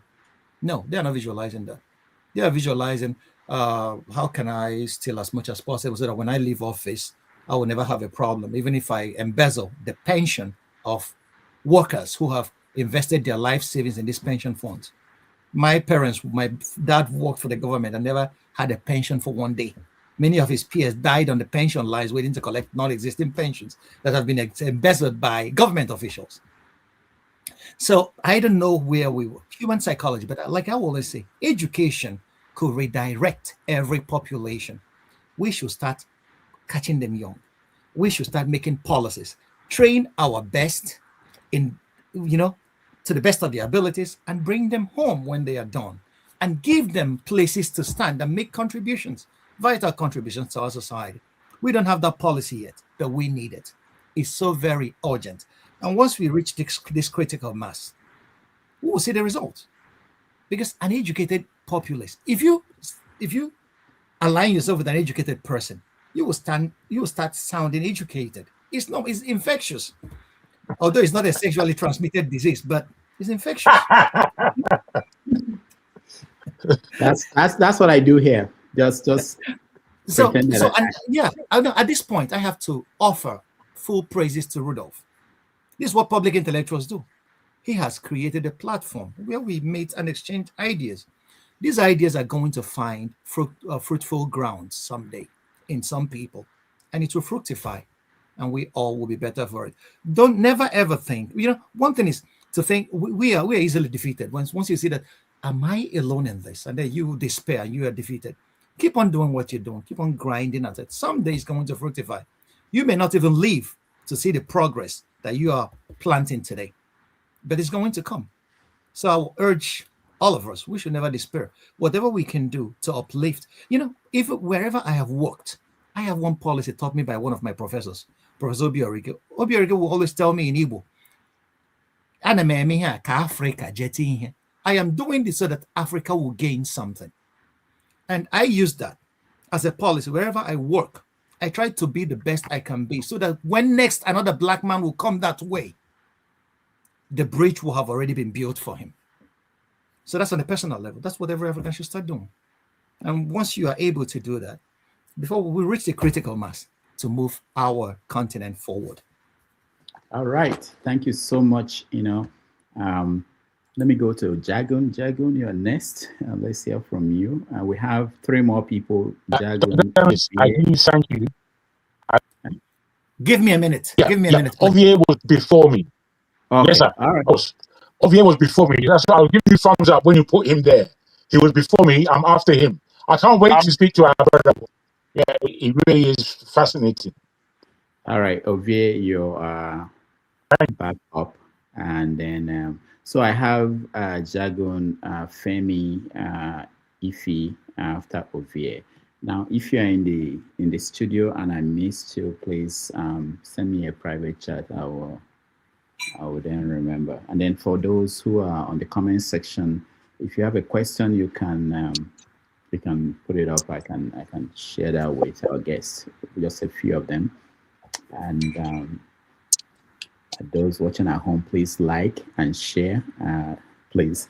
And of course, I wanted to also mention that on Sunday next week, we have Professor Gaga Ifowodo, who will be joining us on Sunday. So if you're able to join us next week, that will be interesting. He's going to talk about Biodun that died last week and other things. Okay, so go ahead, Ovie, you're next. Sorry. Yeah. It's okay. What do we do to fake doctors? As a teaser. Sorry? What do we do to fake doctors? Fake doctors. Fake doctors. Fake doctors. What do we do to them? Which kind of doctors? They already begin with, you know, begin with hello. What about hello? Dr. Abeg, make this man go first. I'll go later. Why are you doing that? What is I crying? Because hold on now, you interjected. Let me go now. I respect you to go before me. Understand that, my brother. All right. So you interjected. That means you are eager to speak. So go ahead, speak. I'll go after I'll go as the last person, doctor. All right. So I think 2 of them they have. Let's go. I don't mind, Doctor Damage. I don't mind. I really don't mind. Okay. All right, Jagun, go ahead. Thank you. Our brother, our big brother, Dr. Ogbunwezeh, it always a great pleasure being on this program. The synergy between you and I, in terms of what you say, you move me a lot. The last time you moved me emotionally, times you moved me. Hold on, Jagun. We're having difficulties hearing you. I don't want us to miss important things you're saying. Are you using a speaker or you're speaking directly to the phone? No, I'm speaking directly to the phone. I'm the only one that is having difficulties. Everybody, can you guys hear him? His voice is breaking. Yeah. So I don't know, but go ahead. Let's see if he will get. I do apologize for that. I think it's my phone. Okay. I guess so. I'm hoping you can hear me. I've got so much today that personally I'm going to have to take your details. We have to speak. To be honest, and I won't be wasting your time. I will be telling you my frustration is high, just like the last speaker. To speak to his family, his friends, here where I am also. And we get very little from the Nigerian community. They don't care enough, or they're completely fed up. It's that kind of level of extremity that we are dealing with, where the Nigerian position is concerned. I hope you're still hearing me. Yeah. I would like to put you, and obviously we can't do it. There are only 3 more people to go, so I'm hoping that we do have some length of time to go through things. Do I have a question? I could really rant in front of you because I know you would understand everything I have to say. But what I see where Nigeria is now are two. Jagan, hold on. I know what you want to say is important, so I want us to hear it very well. So do you mind logging off and coming back in? I will let you ask the question. So it may be better, but now it's not very good. We're having very difficulties. I'm with you. I'll do as you say. Thank you. And I'll soon be back. Please. Yeah, thank you. All right, Femi. Oh, hold on. Let's go to V again, so that there won't be fights. No, let him go. Let Femi go. I'm not in there. All right, Femi, go ahead. Me and Doctor get competition, I know. So Femi, go ahead. Yeah. Good morning, Doctor. I'm totally overwhelmed as usual. I've not had time to reach out to you like I promised in my private time. Now, I was in Nigeria in January, just for 2 weeks. And I know Lagos is not necessarily Nigeria, but in a way, it's a microcosm of sorts, if you will. Mm-hmm. And I spent most of the time observing, amongst other things, even though I went for very important things. And my question, though, is I've always, for some reason, I battle with this idea that I understand we're not alone in the world. And no matter how one tries to dice it, I find it very difficult to believe that just because we discuss here about how we want to try and move Nigeria together, and even Africa, look at it as Africa generally, not even Nigeria now, I find it difficult, as you've also alluded to, that there are no continuous sabotage by the Western powers. And this is just my opinion, and I stopped coming here for a while because there are people that think that they're the only ones that have sense. They don't want to listen to alternative ideas. I am your disciple. If you are Jesus Christ, I'll follow you. I'll be your number one disciple. Now, this couple of people here, Max Blumenthal, Aaron Mate, Professor Jeffrey Sachs, Michael Wolff, Professor Richard Wolff, Scott Ritter, John Benshama, the professor, Colonel Lawrence Wilkinson, Roland Martins, Jack Budd, the Swiss guy, former intelligence officer that's been held in Belgium. Mm-hmm. Exactly. Ray McGovern, the political activist who was also a former intel officer. CIA officer. Exactly. John Kirikau, former CIA. Also former Pepe Escobar, the Brazilian guy that lives all over the side, like basically an what's it called? Anyway, Russia, Douglas Ukraine, Glenn Duzzo, Phil Giraldi. My simple question, because I'm sure you know why I reeled out these names. My simple question is this: do you think people in the world generally, and now Nigerians and Africans, actually know exactly what's going on in the world? Because it seems as if, and again, I do not know nothing, I do not claim to know anything, but just listening to these guys, most of whom are Jews of Jewish origin, or a lot of whom are of Jewish origin, some are, mostly white, let me put it that way. Is it that I don't have sense, or is it just me that just sits down and wonders the intricacies of a lot of things that don't make sense? And can you help us make it make sense? In fact, can you come here every month? Thank you for the compliments. I do appreciate it. But if I come here every month, it will be so very much monotonous. I don't have all the answers. I tell you one thing. Nigeria has one of the most brilliant population I have ever encountered. I have traveled this world quite right. And I tell you, Nigeria, we have potentials. But the majority of our problem is that we don't have places to stand because our home front has been so very messed up that the Nigerians that are intelligent they have exhausted themselves. And sometimes when you talk about Nigeria renewal, they ask you, hey, come on, we have seen it all. Not only Nigerians, the ordinary American on the streets of the United States doesn't even know what is being done in his name. Okay, so Noam Chomsky is now in the Epstein files, but Noam Chomsky is one of the greatest analysts of American power and foreign policy. I started out reading Chomsky. I have everything Chomsky has ever written, and I have read them. If I could move my camera now, you will see my home office. It's not about the books. Majority of what I have read are about empire, studying empires of history, because they have moved the march of history. So if you start from ancient Rome and then to today, you will see empires have almost the same structure. Okay, so empires are constructed on brute force and built up with a lot of treachery. Okay, and America is no different. So you mentioned all those guys. Mark Blumenthal is one of the greatest courageous journalists I know today. If you're not reading The Gray Zone, you are not getting accurate information. Or if you're not reading, what is it called? The Aaron Mate and Blumenthal are on The Gray Zone. All of these other guys, there's this drop site, Scahill.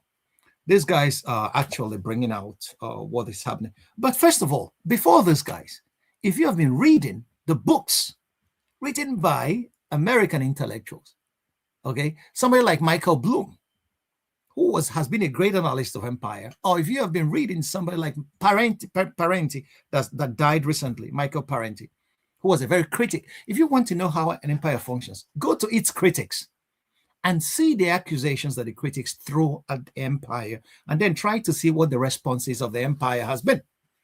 That exposes what the structures of power. Power is a very violent institution. So many people don't even know what is being done in their names across the West, not only in Nigeria. So many Nigerians don't even know how the Nigerian government functions or who is making money. Okay, how many Nigerians know that the Lebanese guy holds most of the contracts that the federal government dishes out in Nigeria today? And this guy has been there since the days of Abacha. And this guy has continued to recycle himself into the good graces of the present government, every other government in Nigeria. So a lot of people, common people, don't know, because it's not because that they don't care. They are preoccupied with the daily bread. If you say that Nigerians in the UK, many of them don't care, it's the same. Okay? You living in Europe is a rat race. You stand up, you go to work, you come home, you are tired. The few times you have to actually recreate yourself, if you dedicate it to Nigerian affairs, you'll be so very frustrated because those you are talking to don't even want to listen to you. They are tired from their daily drudgery. And that's what exile does to people. It does it to all of us. So many of us are privileged to carve out a little space for ourselves where we can think. It's a privilege. Okay. So, and that's why I stopped judging Nigerians harshly when they don't listen to me. It's difficult to be in exile. It's difficult to be on the Nigerian front without knowledge. Okay. So it's not an easy thing. That's why we have to have more patience. Development takes time. Convincing people takes time. Otherwise, we'll become tyrants. Anybody that wants it today will end up like Sunday Igboho or Nnamdi Kanu, who wants to use power of the barrels of a gun to attain his goals now. You can dialogue with people. Okay? Development is not only through the barrel of a gun. It's power that comes from the barrel of a gun. But development, you have to dialogue because people are complex machines. You have ideas, others have their ideas. But we need a lot of information. Nigerians should start listening to what is happening in the world, reading wide. Okay, not only what they tell you in your churches, because I have come to see that the people who have taken the epistemological authority in Nigeria have been pastors. And what are these pastors teaching? Bullshit. Across board, what they are teaching Nigerians is nonsense, raised to the power two. They are teaching Nigerians cargo cult mentality. You wait for Godot to come and solve your problems for you. Sophocles said it. God will never help those who will never act. You can pray all you want. St. Augustine said it. Laborare est orare. To work is to pray. If you sit your ass in the church and pray forever, nothing's going to happen. You have to work. That's what prayer is. Working. But we prefer to pray for miracles. The Chinese are creating miracles. We are praying for miracles. You went to Lagos. Churches line up every street corner. In China, there are factories. You see the difference? This is a society that progresses. The Chinese are building factories, even from their houses. Nigerians are building churches. and disturbing their other neighbor. Nigerians don't even have time to think because the loudspeakers of the churches are blaring in your ears every other minute. We are very noisy people. And I wonder how development could take place in the midst of so much noise. We have to be patient and work for it. Okay. Thank you, Doctor. I forgot Mohammed Maradi as well, Professor Maradi, but thank you. Maradi, the Iranian, he's a very great guy. The Iranian guy too, yeah.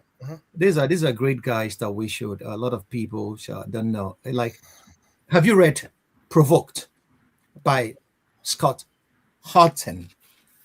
If you want to know anything about the Ukrainian conflict, that's a go-to book. And then I would like people to follow declassified.uk. That shows you the treacheries. You can just type in Nigeria and see what these guys are doing. The British intelligence are doing in Nigeria. Declassified.uk. So, they write it in their own papers. In the Epstein files, Nigeria was sold technology that Epstein and Ehud Barak were able to pry away from the Israeli government. So Nigerians should know what is happening in their names. A lot of people don't know because we don't care and we don't read. So these are, somebody said that if to hide anything from an African, you should hide it in a book. I don't believe that. We see all these things, but who will listen to us when you're talking about it? They will call you a conspiracy theorist until you provide evidence. If I told people everything that is happening in Iran was designed in 2009, they were asking me for evidence. I searched for my papers I printed when I read that thing first time in 2009. And I brought it out. So these are issues. Sorry to interject. They've called me, I'm one of those they've called conspiracy theories here. And I'm like, it's okay. I wear it with a badge of honor. Anyway, they can't call me that because I have a doctoral title with a summa cum laude to that effect. So, all right. Thank you. Thank you, everybody. Let's go to Jagon. Jagon, your question or comment. I have some questions on the comment section and some came to my phone, so I will share them. Go ahead, Jagon. Thank you again. I hope I'm sounding a lot better. A little bit. Yeah. I do apologize. My battery is running down. I'm charging at the same time. So that may be causing some effect. But I'd like to start again in thanking Dr. Ogbunwezeh for being with us again today. I find you extremely fascinating and on point and with a deep understanding of what's really happening. We are on this platform very intellectualizing. And whilst I like the idea of intellectualism, but I don't think I want to see myself as an intellectual, because sometimes I think are we intellectual just to talk rubbish? Because a lot of the time I come to this very platform, and we're just talking for the sake of it. We're not really making any sense what we talk. In fact, we argue without nous. The amount of times sometimes I just listen and watch, and our conversation goes nowhere. It goes nowhere, and it means nothing to anybody, and it frustrates the hell out of me. I actually want to take the time to report our great Dr. Rudolph, based on, if you don't mind me, Dr. Rudolph, don't mind me, based on what you said about one man. I wasn't even going to say that. Yeah, I had it in mind to say it, but I'm going to say it. Because what you underlined about our idiocy in the tribalism that we perform all the time, most especially between Igbo and Yoruba, I really believe between Igbo and Yoruba, there shouldn't be an idiotic quarrel, but there is, and it always comes up. So this our very man, one man.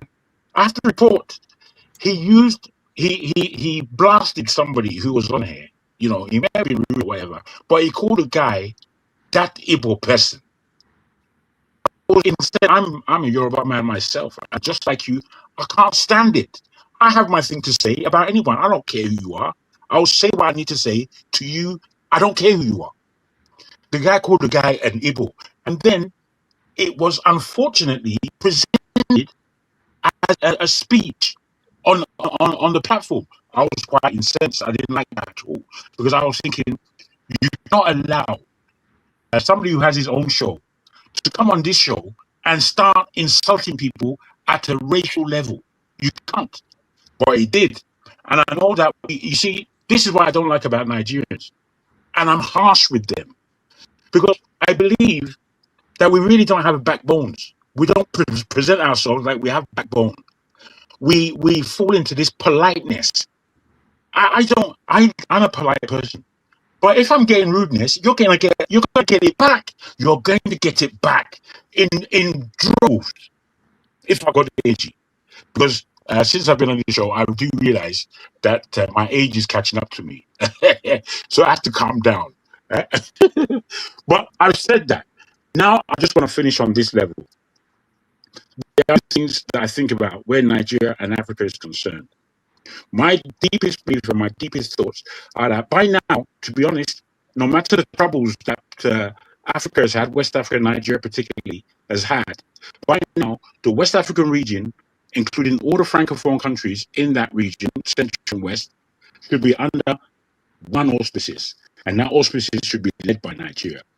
But because of the craziness of Nigeria, AES, who have done a great job so far of leaving the stupidity of ECOWAS that does nothing. Sorry, when I get like this, I'm about to swear, and I won't swear, but just be cautioned, as it were.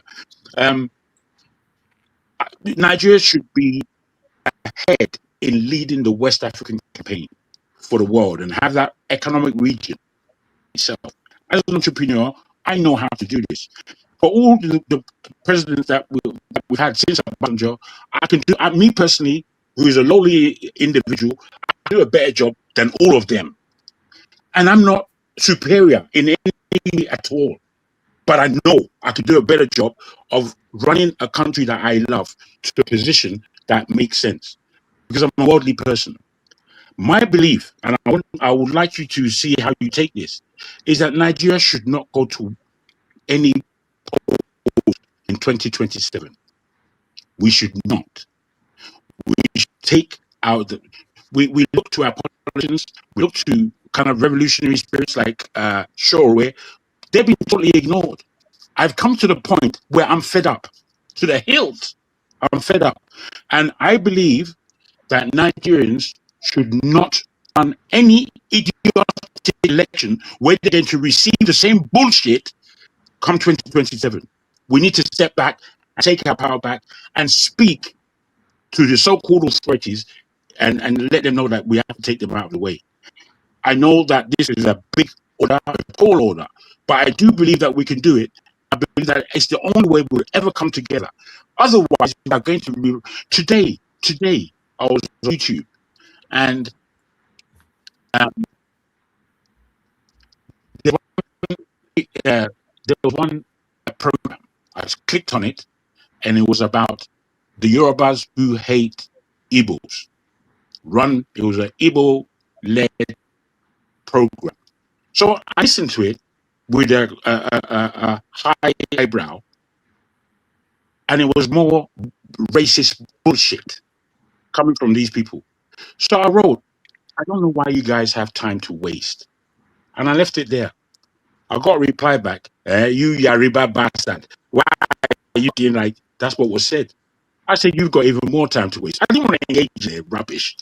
But this is a deep problem. It's deeply set inside us. It's not going anywhere. The whole Biafra situation has planted it in everybody's mind who is from the East that I am suffering more than everybody. And for me, I know if the Yorubas were left on their own, based on their beginnings, would have been a completely different place by now. So the poverty that is with us Yorubas is the same as anywhere else, as you just underlined. But there are those two issues I put to you, sir, and I don't want to confuse us anymore. I put to you, the AES countries, they are doing the right thing. Why is Nigeria not joining them? And we know why, but it's not good enough. The why is not good enough. One. All right. Two, we're not supposed to have elections come 2027. Thank you very much for listening. All right, thank you, Jagun. Well, okay, Jagun, I love your passion. Your passion is what moves societies to do better for themselves. If every Nigerian will have your kind of passion, we will do great things together. Anybody who is not fed up with Nigeria is either not a Nigerian or is not being truthful to himself.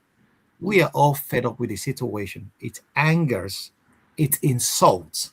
You know, you will sit with your peers here in Europe and everywhere else in the world, and then you will be thinking, those guys are not better than my countrymen. But why are things functional here, not in my place?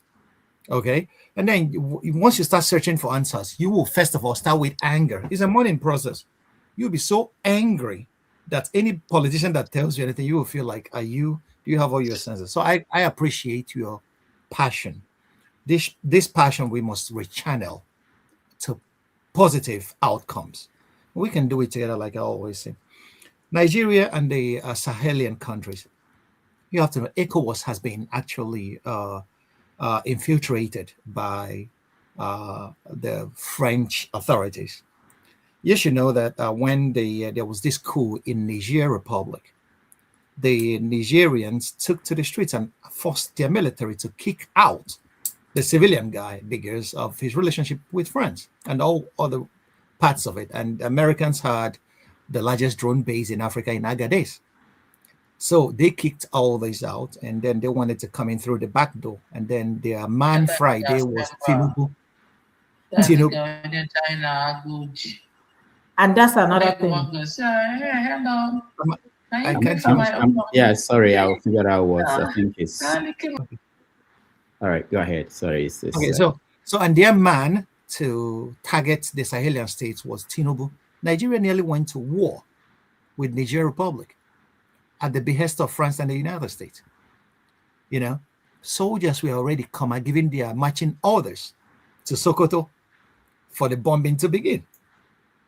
David Udenyi, the courageous journalist from Nigeria, leaked that military order, and then that saved the day. So we know that ECOWAS has been balkanized by the powers that don't want a united West Africa or united Africa. So the Sahelian states are the ones at the front line of defense against the recolonization of the continent. You have to know that the French government gets 7% of their uranium needs from Niger and from the Sahelian states. Okay. So, and the terrorism that these guys are fighting, they know that they are fighting colonial elements. They are not. They tell you is Islamic fundamental. That's not true. You will see some people in the French Legion travel from here to Africa every other week. They will tell you there were missions to Africa. What are they doing there? They are not helping those governments. So if you're not helping those governments, what are you doing there on missions to Africa? And these are black guys that came from Suriname or whatever, one other French republic, French colony, former French colony, and they are in the French Legion. And every other night, they are somewhere in Africa, and they will come back, and then you will be discussing with us. They will tell you who went on a mission. Nigeria was not even exempt. If you know the number of missions that these militaries fly in and out of northern Nigeria every other day, the locals were even complaining that they were seeing helicopters come and resupply Boko Haram. Where were these helicopters coming from? I don't know. You get the point. So we really need to be, the narratives that have been peddled to us about what is happening in Africa is not all that kosher. It's not all that. The very question, if you want to know what is happening in any country in the world, ask yourself who profits from the fact that Nigeria is not united.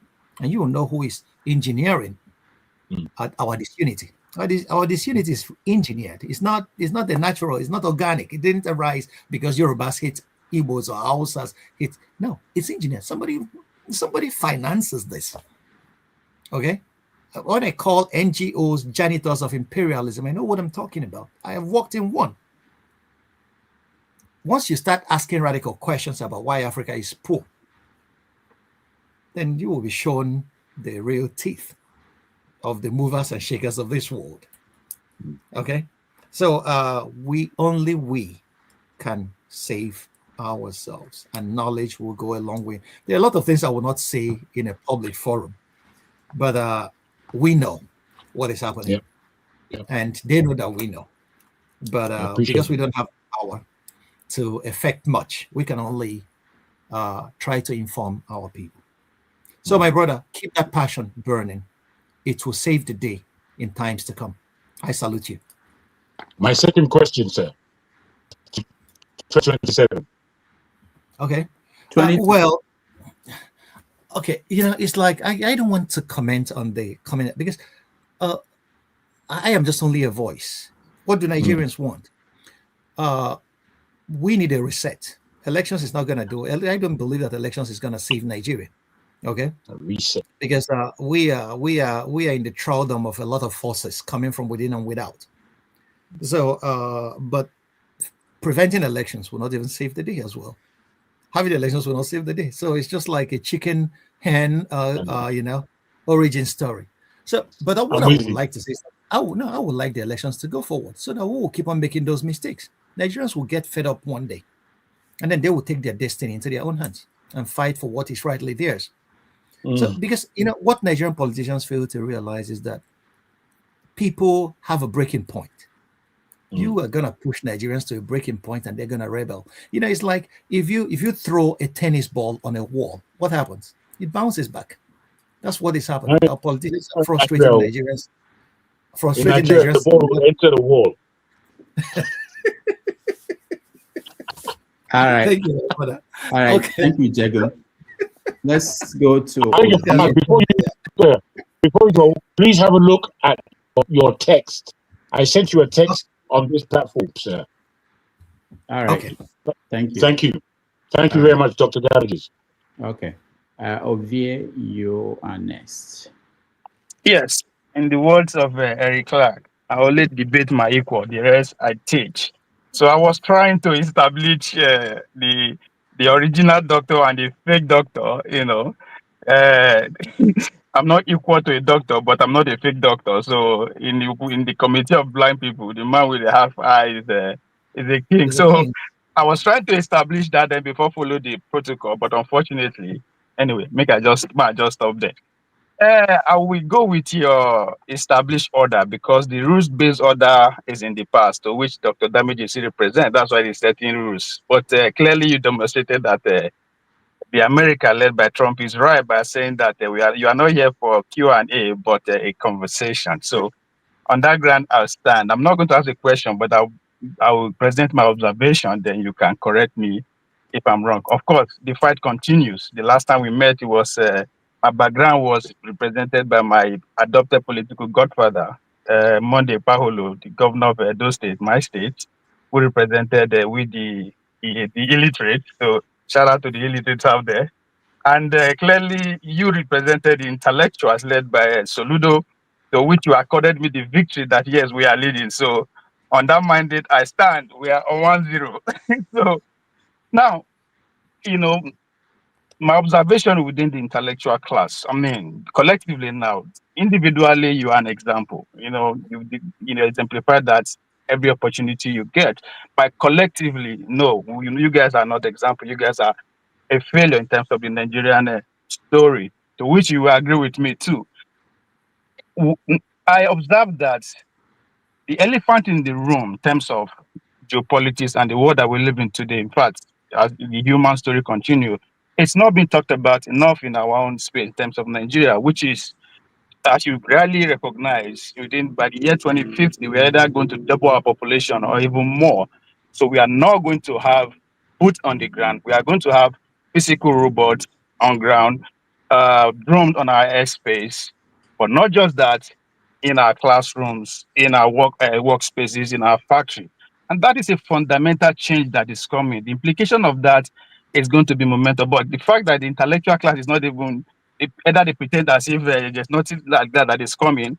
And it's very clear in your conversation with Rudolph. I will highlight that space because you guys did not touch on that at all. So what is going on there? Then at the same time, I agree with you with your solution, which is to go the Chinese way. But the problem I have there is that it's the same problem I have when the intellectuals are talking about the Berlin 1885. We never bother to talk about what led to Berlin 1885 because it's also happening now when the Americans decide to, say the European power should, leave their backyard and all that. Of course, it takes about 60 years before they gathered in Berlin, but that is one of the reasons when they thought that their resources is being strapped within that axis, they have to focus on other place, which is where the African continent question. So we don't talk about that enough because it's also happening today. You alluded to the fact that when they finish with where they are now, they are coming. But in that vein, you also agree that we'll never be free. So that means it's not that they are coming; they are already here. They just want to amplify what the objective is for them. So that's one thing, because that's falling into the Chinese, the success story you talk about Chinese. There's a foundation. And one of the key reasons to that success is what you and your class fall into, the intellectuals. The Chinese people decided to go after the intellectuals, public humiliation, execution. In fact, they take what Kata wants to say about the miseducation of the black Negro. If it controls the man thinking, you don't have to worry about his action. So they understand that they went after intellectuals, they killed them and all that. So will you agree that for us to achieve that success, that is the model you are prescribing, the Nigerian society should go after your kind? Because all the theories that we or you people are proposing is still classical, is still Western, has nothing. And you clearly agree that all the institutions that we have now is pretty much a toilet, be something within the bathrooms of the Western civilization. So again, that is an indictment on you, on you guys' part. So then my top observation here is, again, if we want to go that route, I agree. You also alluded that there is instruments that we execute, kill anybody that dream that route. For me, you close the route of even ever getting to of this the situation that we have today. So where are we? Well, okay. Your last observation, I didn't quite understand that. If you could, The public educational elimination of intellectuals among us, because that is one of the success story of the Chinese people too. No, well, no, I will radically and vehemently push back on that. The Chinese model of today is not based on the execution of intellectuals. It was based on the fact that they have looked at their societies. They looked at the opium war that they had with the West, and then they decided, okay, we're going to look forward. During the agri reform or the agricultural revolution of the Chairman Mao, a lot of things happened. Not only intellectuals were killed, the people who stood on his way were equally eliminated. So, but that we cannot say that that is the basis. The basis of Chinese greed. China tried to practice communism. Okay, the way the Russians had it. But at the point, they realized when Nixon opened up the West in 72 to China, okay, the leaders of China then realized that we can marry the capitalism that these guys are practicing, but we maintain state control. That's the basis of the miracles that we are seeing today. Okay, the guy that murdered intellectuals was Pol Pot, actually, during the Khmer Rouge regime in Cambodia. That was the guy that was totally against every intellectual. And we see what happened to that society. They never progressed beyond being, but where Western companies come and produce shoes. But the Chinese actually incorporated ideas from everywhere. If they were killing intellectuals, well, why did they send their young ones in droves to do top-notch PhDs across American and European universities and come home? These are intellectuals. Getting a PhD is the top level of being an intellectual. So they send them massively in droves across the world. Go, gain knowledge, come back home. If you read Arrow of God by Chinua Achebe, you will see where the Ezulu of Omuaro was advising his son Oduchi. He said, go to the white man, learn their ways if you are to survive, but keep our ways, for our ways are true. That was what the Chinese did. Sent their young ones, brilliant ones, to the white man. Go learn their ways if we are to survive, but keep our ways, for our ways are true. The Chinese kept their ways, the structure, learned Western technology, Western know-how, came back, and from 72 till date, China has been from one leap to the other. If they killed intellectuals in the past, from 72, they sent them out in droves across the world to gather knowledge, not wisdom. The Chinese civilization is a very wise one. It's been there for 5,000 years. It's been around, but they needed the know-how. So when I say we should try the Chinese Chinese model, what I'm saying is incorporating from everywhere. And you will realize if you incorporate ideas from everywhere and try to marry them to your local circumstance, keeping your basis, keeping your, your traditional values, you are going to reap the dividends. I will give an example with football. Nigeria won Olympics gold in Atlanta in 1992, I guess. 96. 96, thank you. That team, we call them the Choma dream. Joa and Good. the Super Eagles. Good. We call them the dream team. Almost every guy in that team plays in a different Western country. They were Nigerians playing from everywhere. They came from everywhere and built that team. And they shocked the world. And that's what China is doing. China picked up a dream team from across. Chinese people are everywhere selling their food and speaking local languages of the place they are doing their business. In America, they're speaking English. In Germany, they're speaking German. In Spain, they are speaking. So China all these people come home and invest at home now. And they have been moving. China is now the factory of the world. So the intellectual, China never actually denigrated intellectualism. Okay?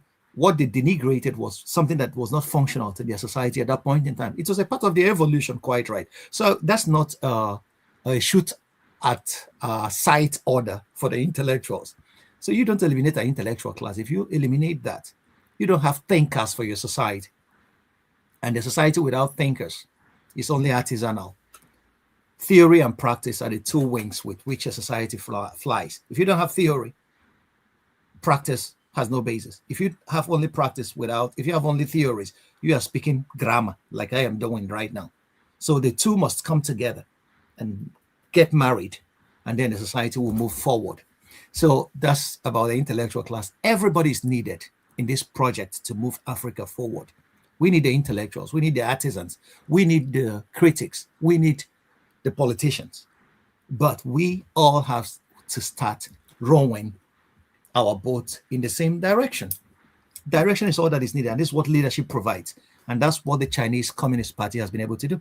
And they did it over time because they have the stability of being in power over time, not across election cycles like we get in the West. So the democracy we got from the West doesn't suit our circumstance. We are a developing people. When we get to where they have gotten to, we may start practicing 4-year election cycle.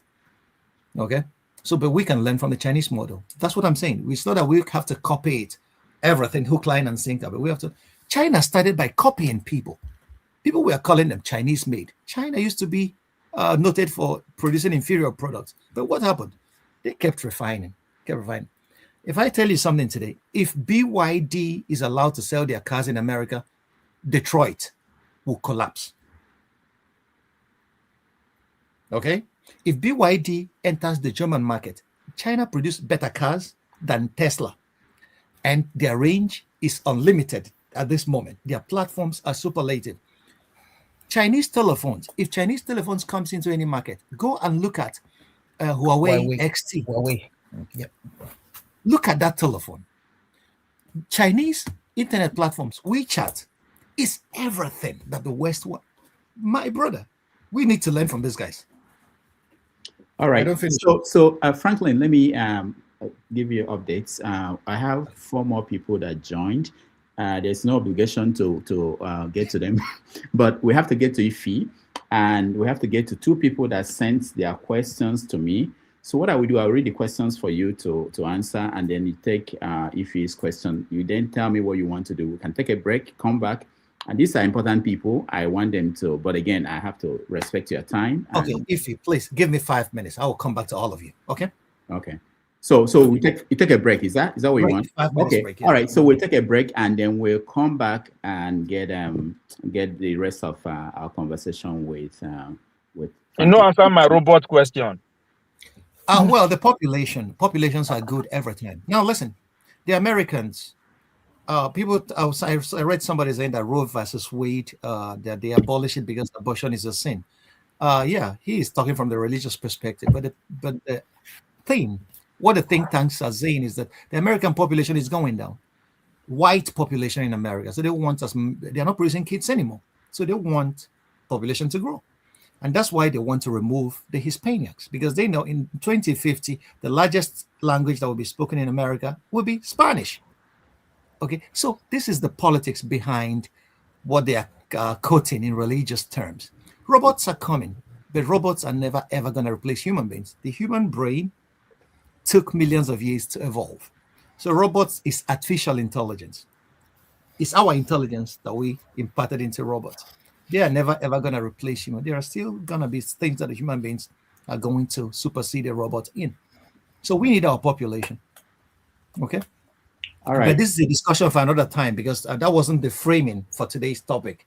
If we want to discuss the economies of the 21st of the future, then ask Rudolph to bring me back, and then we will go at it. Rudolph is an agent of Tinubu. He won't go there. You know why?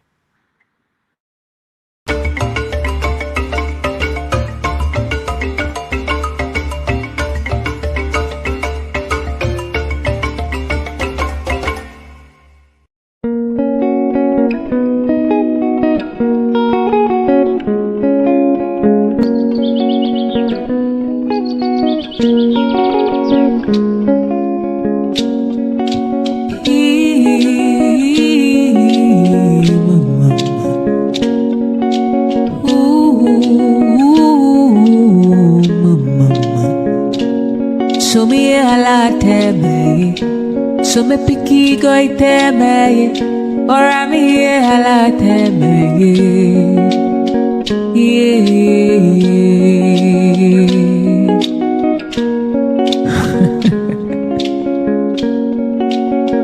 Allah wolo ma ho, he going there riba ho. Allah wolo ma, he going there riba, he going there riba. Allah wolo ma ho.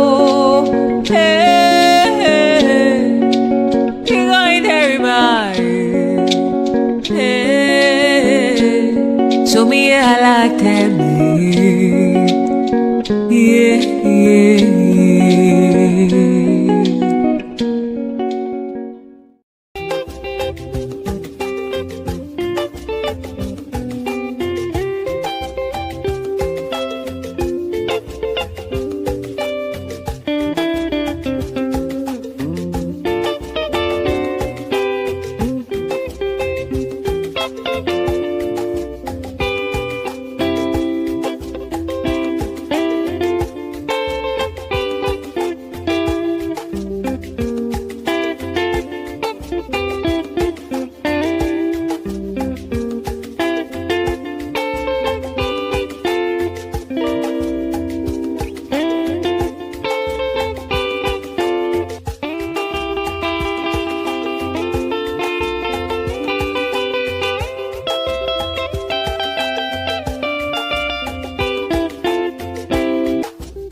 Okudelio nyekelanio Olisa malugo koene menenua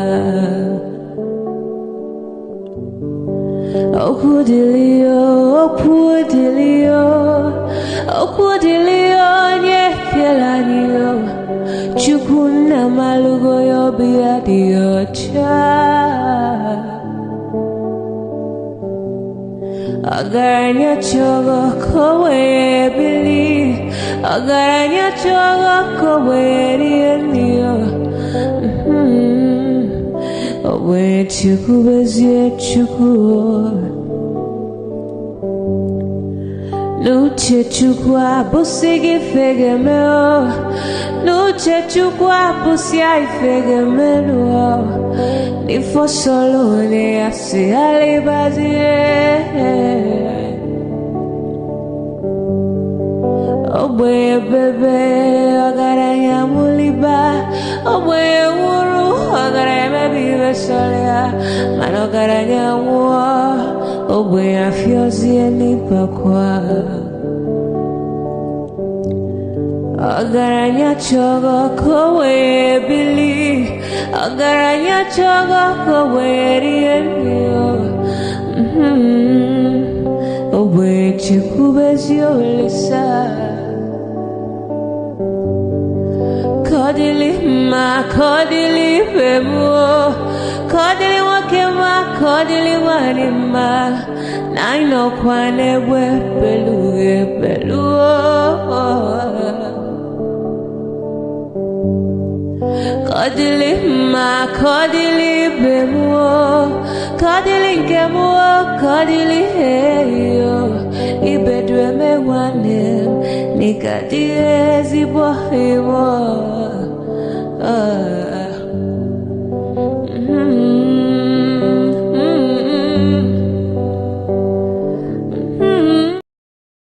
Nothing work. That's what prayer is.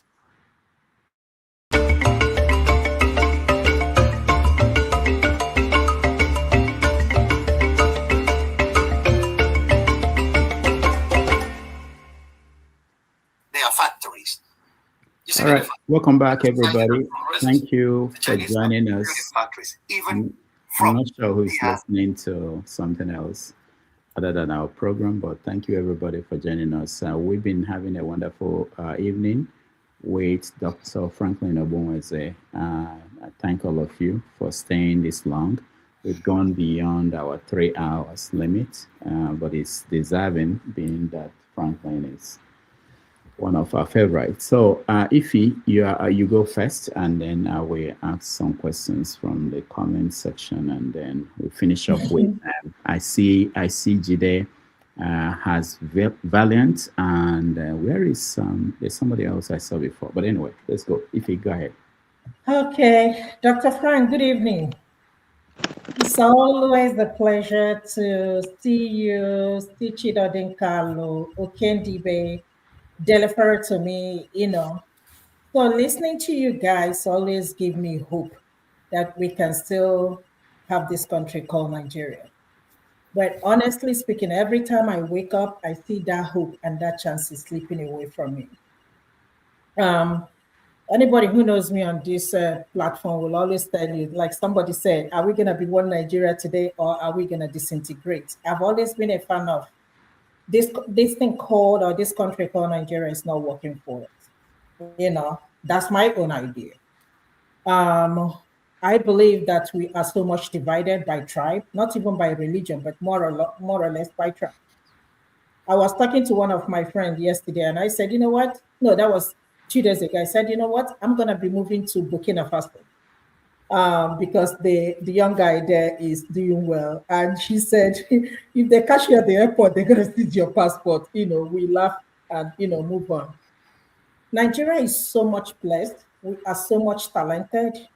Trust me, the hospital I work here in Atlanta, we have 60% of the doctors and the nurses there are Africans. Majority of them Nigerians. That will shock you, right? But with the way the country is going, Nigeria is the world poverty capital, from what I understood. Our lifespan is about 54%. You can imagine, compared to Burkina Faso, compared to other African countries. I heard when you say that Nigeria is the country of many nations. I know you have answered some of these questions, but there is still something about this country called Nigeria, because when you look at the leaders we have today, I heard when you said that Tinubu did not win the election. And just like most people believe, they've just very few tribal bigots will say that this is the Yoruba against Igbo. But what will you tell a young person or somebody who wants to leave Nigeria? I've always wanted to move back, but I just came back from Nigeria in December. And honestly speaking, the way I saw Nigeria 2 years ago, it has gotten worse now. It's not getting better. It's constantly getting worse. But sometimes when we come here and talk, like I said, I will have hope that, okay, it's going to work. For example, look at the election that just happened yesterday. We can see the charade they conducted and call it election. And looking up to 2027, we see what is going on. Where is the hope for somebody like me that have never benefited anything from that country called Nigeria up until now? I've never enjoyed the electricity. In fact, when I was, I think I was talking to my girlfriend when Papudoka muted me. And we were talking about Nigeria. There is no electricity. There is nothing I can tell you that I am enjoying. The only thing I can tell you that I enjoyed in Nigeria is the education. And even the education, my parents paid for it. I did not get anything out from the Nigerian government. My question is, for somebody like me who is so frustrated about, one, moving to Burkina Faso, number two, living in this country, and number three, moving back to Nigeria. I am so frustrated that whenever I think about going to Nigeria, I've already pictured what I'm going to experience when I go. Do you still believe that there is still hope for that country? Do you believe that it is time we tell ourselves the truth and let everybody go their separate ways? And that's where I've always been. I've always been like, everybody go your separate way, north, east, west, north, south. I personally cannot go to north and find a job. I say it constantly. Let us not deceive ourselves. I cannot go to Lagos now and find a job. Let's honestly, tell ourselves the truth. And it's very difficult for a Yoruba person to go down to east or to go down to north to find a job. So what made you think that we can still be together if we are a country of many nations? Country like Israel is about 20 million people, and we are about almost 300 million. So you can get about maybe 10 countries out of Nigeria. And whenever I talk about this integration, people will be like, oh, how do you want us to divide Nigeria? And my question has always been, are you happy being united now? Because I am not personally. No, you're muted, Franklyne.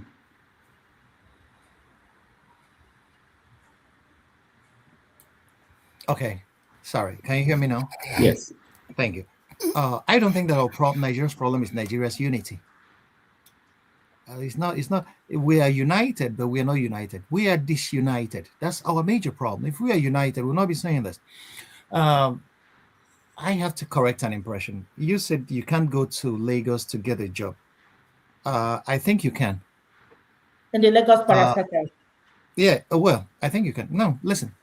But that should be the spirit. Enugu, let me tell you guys a story. Charles Okonkwo was a Nigerian footballer. He lives in London. Everybody may know him. He played for the Nigerian Super Eagles. He played for Enugu Rangers. Anybody who knows Enugu Rangers will know Charles Okonkwo. And if you know any Enugu Rangers player, ask him about this story.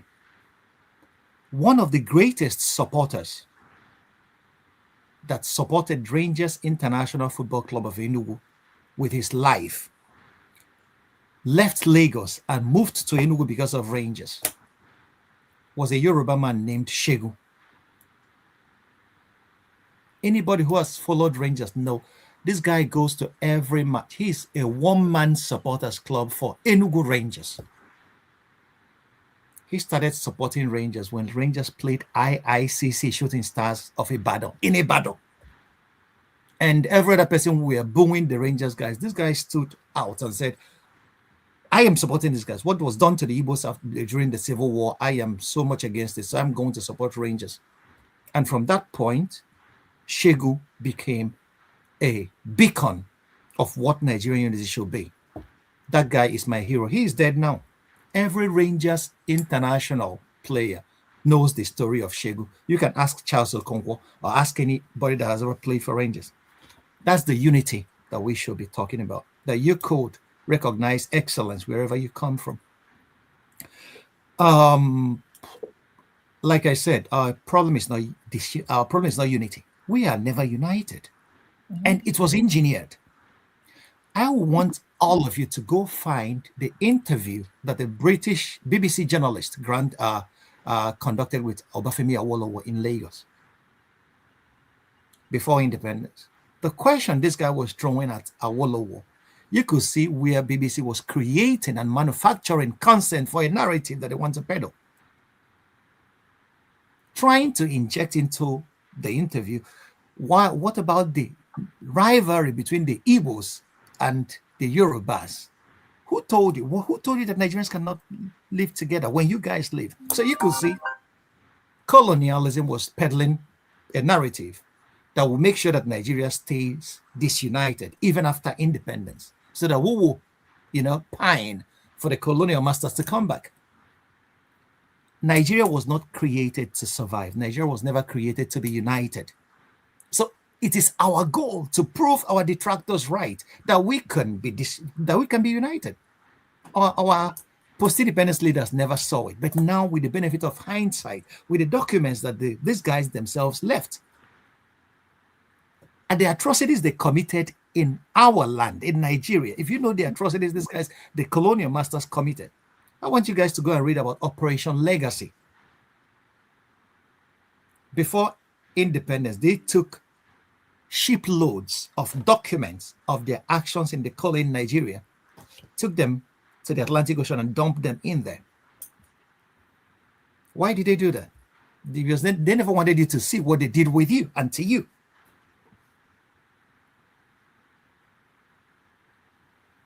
How many foreign doctors were conducting experiments on Africans in the African continent? Dangerous experiments that Africans never knew anything about. And you see them write them down in their notes. So our problem is not disunity. Our problem is that we have played against each other, and we have taken up that play as if to say it's our reality. We need to reject that reality and then build a Nigeria where every Nigerian, where Kayode, Okeke, Okonkwo, Musa, and all whatnot will have a stake. We believe that they have a stake. We can do that. That's why we are educated. Education should teach us that we should build bridges. If you say we should go our separate ways, okay, Nigeria is dysfunctional, even at that level of that state that you want to go to. Tinubu is not the governor of Enugu State. Enugu State is not Uhuru. He's not the governor of River State or Fubara.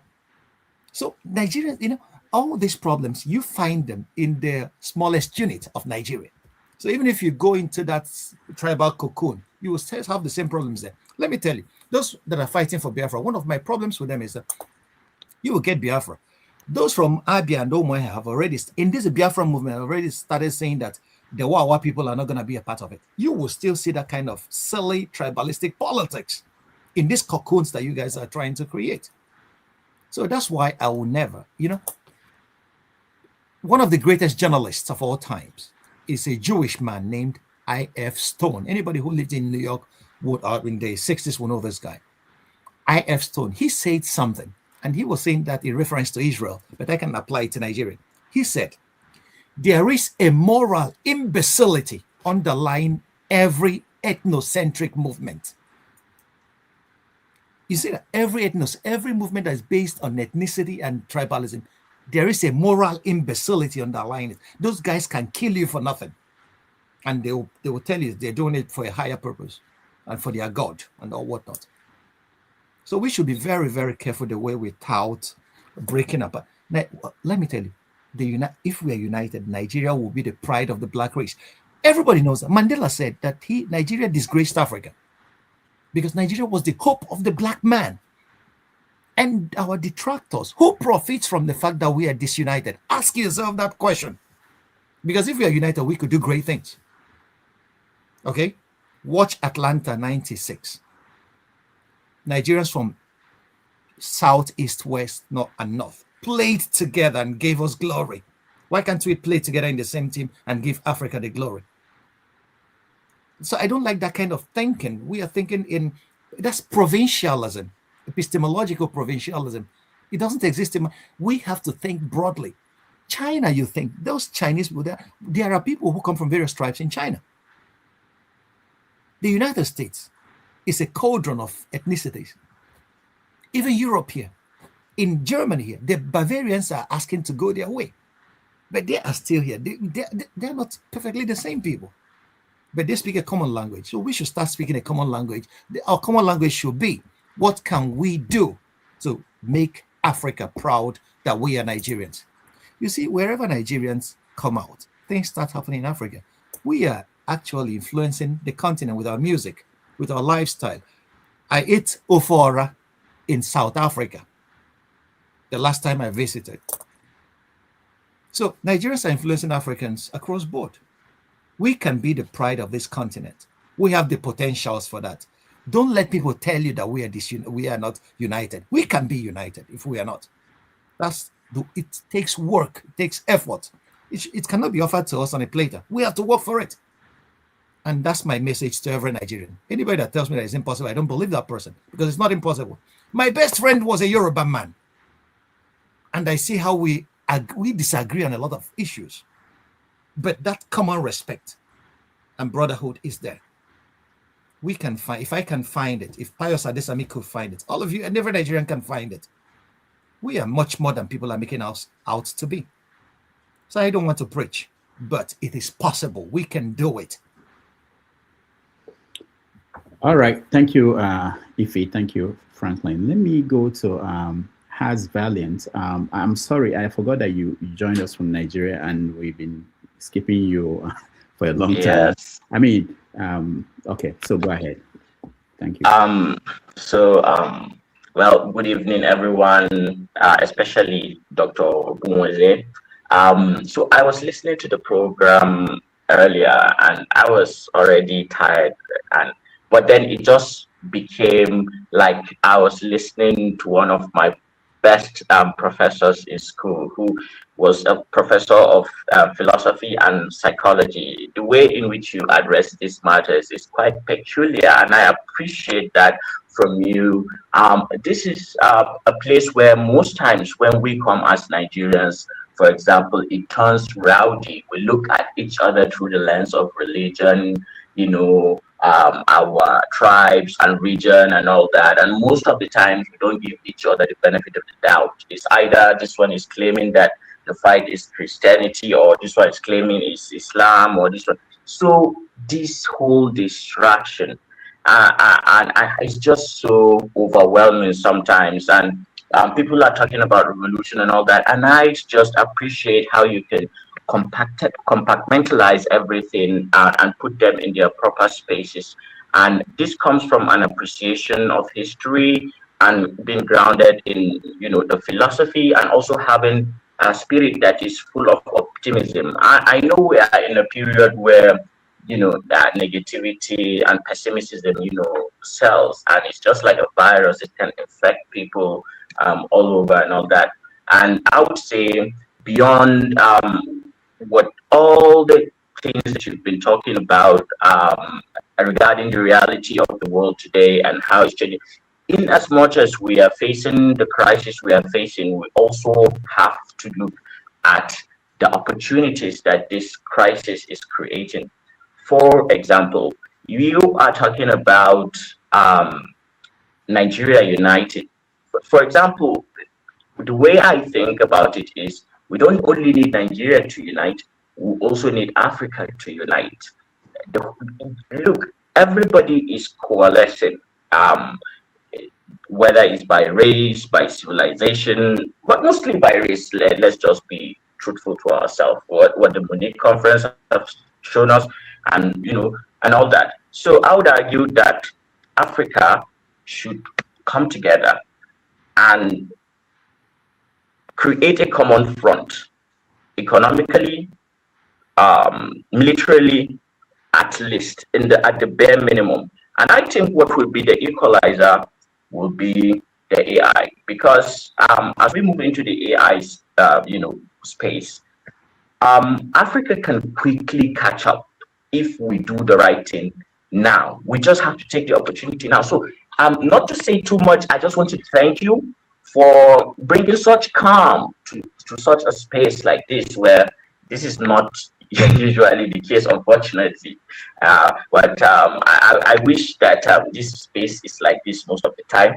And I just want to say that thank you for coming. I have learned quite a lot, and I am one of the people who still believe that I want Nigeria to succeed, but I also have a plan B, if that makes sense. So, because there's so much negativity, and sometimes I feel as if maybe I will reach a point where that will not work, and I'll just have to, go my way. But let me just leave it at that. I think this talk about being offended by everything and then being ashamed of nothing. If as Black people just have some shape and look at the mirror and just love that person that you see in the mirror, start from there. Try to love the other. Don't give back hate.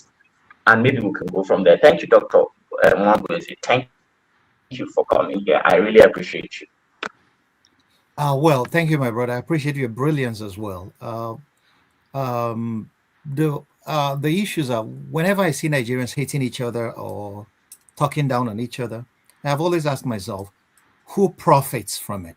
Who profits from the fact that Nigerians are at each other's throat? Somebody's profiting from it, and it's not Nigerians. So that's why I forgive a lot, because a lot of things Nigerians are not aware of the movers and shakers of their predicament. I just finished a collection of my articles and documents, papers I presented at a conference. Is titled "Africa, Our Africa: Exploring the Factors Sustaining the African Predicament." I to go to the publishers are reading, proofreading it at the moment. Some of my essays touched on this. Who is profiting? Because they need to keep us busy with infinitesimal things. And then, whereas during the Jubilee, I was a part of the Jubilee coalition when we were fighting for debt relief for African economies. And then it was in the course of that one South American Catholic priest, he's a theologian, a liberation theologian. He came with documents, and that was in Rome in 2005 in Rome at the Vatican, where I presented a paper on African poverty and social justice. So after we sat talking, this guy came with documents showing that everything all African countries merged together are getting in foreign aid is not up to 1% of the capital outflow that is getting out of Africa every year.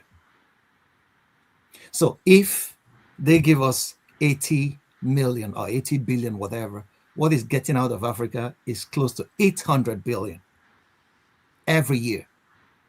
And it has not stopped. Okay. Take, for example, the war going on in the Congo. Who is supporting Kagame? And Kagame is sending forces into Eastern Congo. And why Eastern Congo? Coltan, tantalum, and other resources is leaving Eastern Congo every other day and being flown out to Europe, China, and America. And they are using this to produce the technology. We're talking about AI today, but this has a basis. African resources, lithium, that they are mining across the continent, are funding and financing the electric car revolution that we are having today. Our resources. But we are very busy. People are busy killing each other in Kivu, in Eastern Congo. There is a genocide in the Congo that has consumed 5 million people. Nobody's talking about that. In Nigeria, who is the person responsible for slaughtering Nigerians across the Middle Belt and across northern Nigeria? For what reason? Why is people think it's Islam or Christianity? That's the greatest naivety I have come to realize. I was that naive as well. I wanted to know, is a war for resource? There is something there that people are being, that is worth the life of Nigerians. And it continues. When we Because tell religion is just Nigerians, they don't agree. Yeah, so religion is just the cover. Okay. So all right. Thank you. I hope you. This is a question from the comment section. Saw that. Okay. It says, why am I not creating think tanks? Okay. Yes. If he knows, if he knows the Heritage Foundation is being funded by the billionaire class, all these foundations are being funded by the billionaire class in America. It's not that I don't have a billionaire to fund my researchers. I just do my thing. This service I'm offering here, I'm not getting paid for it. I'm speaking for my continent because I have a passion, and I know that Nigeria will be great. All it takes is work, and we have to work for it. So that's my own contribution to. So this is Rudolph Okonkwo has created a think tank, and we are thinking and tanking together here. So this is our own. I think we don't have billionaires. Once somebody starts paying for your research, just know that you are owned. It's no longer being honest. That's a good point. And also, it's very important. I was talking to someone in Abuja last year, and they were talking about how to convince our billionaires to put money into structures different from just buying houses and throwing parties and all those things, like institutions. It's something and that saying that money in water. If it's water, then endow chairs at colleges and universities and things like that. So there's a conversation going on along that line. Okay, one more last one before I go to well, just a point. If I have money, I will create chairs. For example, in somebody like Ebenezer Obey, one of the greatest Yoruba singers. People should learn how this guy made music. Faculty of Music, and Ebenezer Obey chair in music, or Mike Ejara's chair in music in University of Nigeria, or Sawario's, not only music. Oliver de Coco. Every other branch of human endeavor. We can do that across board. But our millionaire class are very busy eating pepper soup and drinking beer and then saying money in water. And yeah. Okay, the last I don't blame them. It's their money, so they can do whatever they want with it. But I don't want anybody paying for my research. Some of those billions come from Heritage Foundation too. That's why. Cool. Our billionaires didn't get some of those billions come from Heritage Foundation, so they can't spend it in that direction. You're right. You're absolutely right. I agree with you. All right. I'm always right. I'm always right. Ovie. Next time. All right. The last one is from the flagship. He sent the question to me here. He said, this is a question. Nigeria's current security challenges have been a significant impediment to sustainable national development and progress. In your view, what comprehensive and strategic measures should be implemented to effectively address insecurity and create an enabling environment for long-term stability, growth, and national advancement in Nigeria? Oh, wow, this one will take some time to unpack. Actually, that is an excellent question. That tells you that people are thinking about solutions, and solutions are what we need, actually.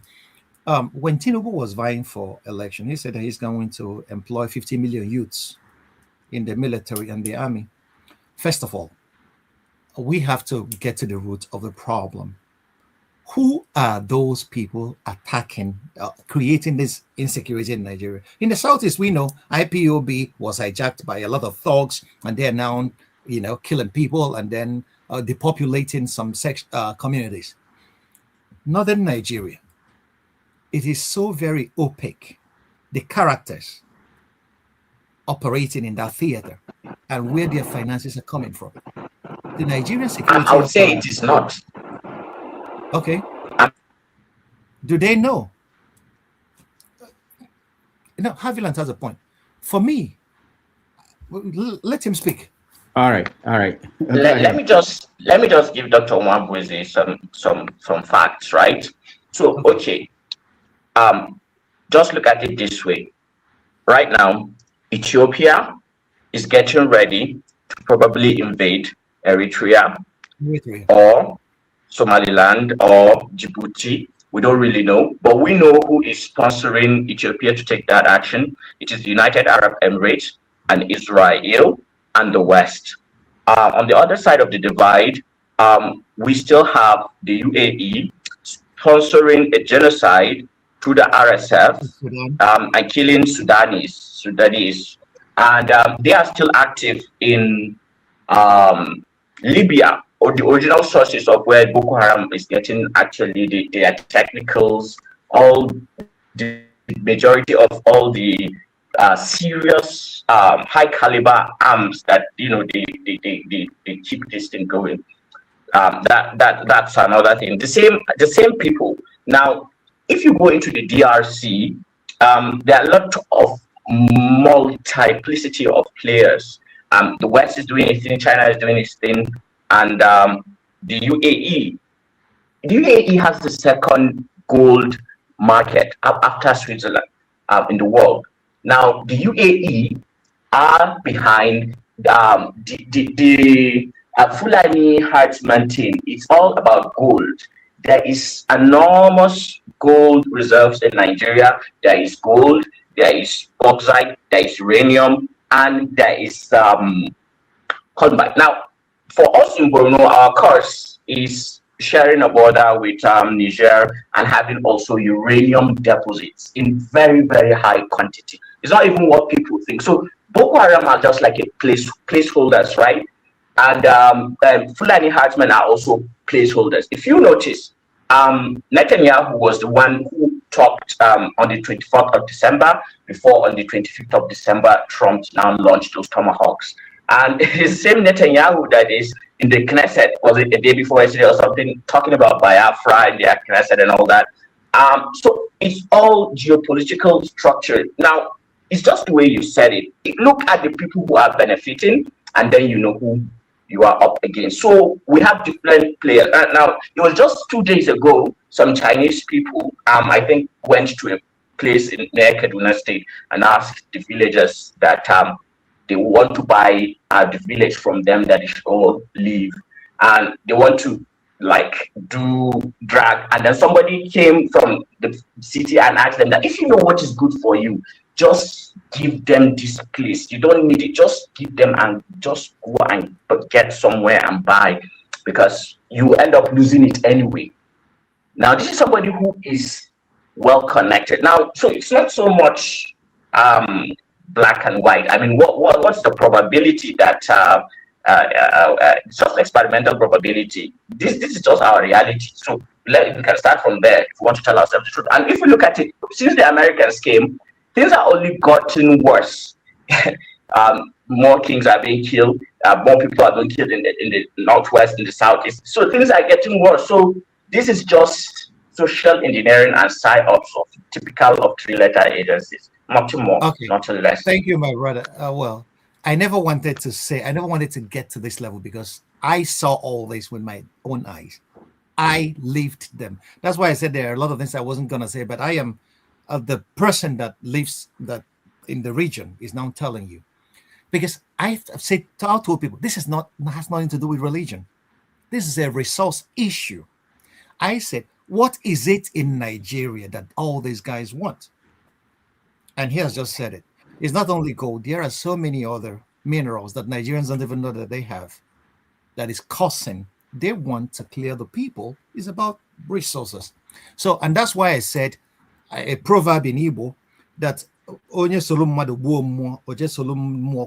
you join the living you join the dead to kill the living, and then you join the living to go for the funeral. That those offering us the solutions are the problem. All right. And that's all I have to say about this, because I am an exposed person. Thank you so much, Franklyne. Finally, we got to Jide. Jide, you are the final person, your question or comment, and then Franklyne will give us his final thoughts. Thank you so much, forefathers. Greetings to everyone on the panel section and everyone. I've become forefathers, Jide. Thank you so much. Thank you so much. Oh, okay, greetings, Dr. Damages. Oh my God, I can't believe I said forefathers. I'm so sorry. Oh good. Okay. Greetings to everyone on the panel section and everyone listening. Greetings to you, sir. our guest speaker, our eminent guest speaker, Dr. Ogbunwezeh. Like, greetings to you. First of all, I really want to thank you for coming. I really appreciate your efforts, your time for you to come here and talk to us and educate us. I really appreciate it, and I am heavily grateful for this. I think more Nigerians need to hear a lot of what you've said, and I wish and I hope that we're going to have more of people like you in terms of in our intellectual space in Nigeria. Having said that, I really enjoy everything you've said. Everything was reinforcing for me. It was a reminder for me of where we are as a people, as a nation, and where we've been in the past. Yeah, so if I'm gonna just rant a little bit before I ask my question. First of all, a lot of us do not understand, a lot of our people do not understand the influence and the effects of imperialism. Imperialism in Nigeria has been going on for almost half a millennium, from the time of slavery, from the time of colonialism, neo-colonialism, up to where we are today. Our people, they've always used the failure of our people to unite as a pretext to further dominate us. From the time of slavery, they came as traders. They used the middlemen from among ourselves to enslave other people for centuries, that destabilized our economy, that destroyed our people. And they used that pretext as a result to come colonize us, so that, oh, we are coming to stop the slave trade. That same parallel is going on right now. They used their foot soldiers called Boko Haram, Al Qaeda, you name it, Lakurawa and all these people. They use them to come create instability in our country, so that they can establish foothold, enhancing and getting access to our resources, and using that as a pretext to further dominate us.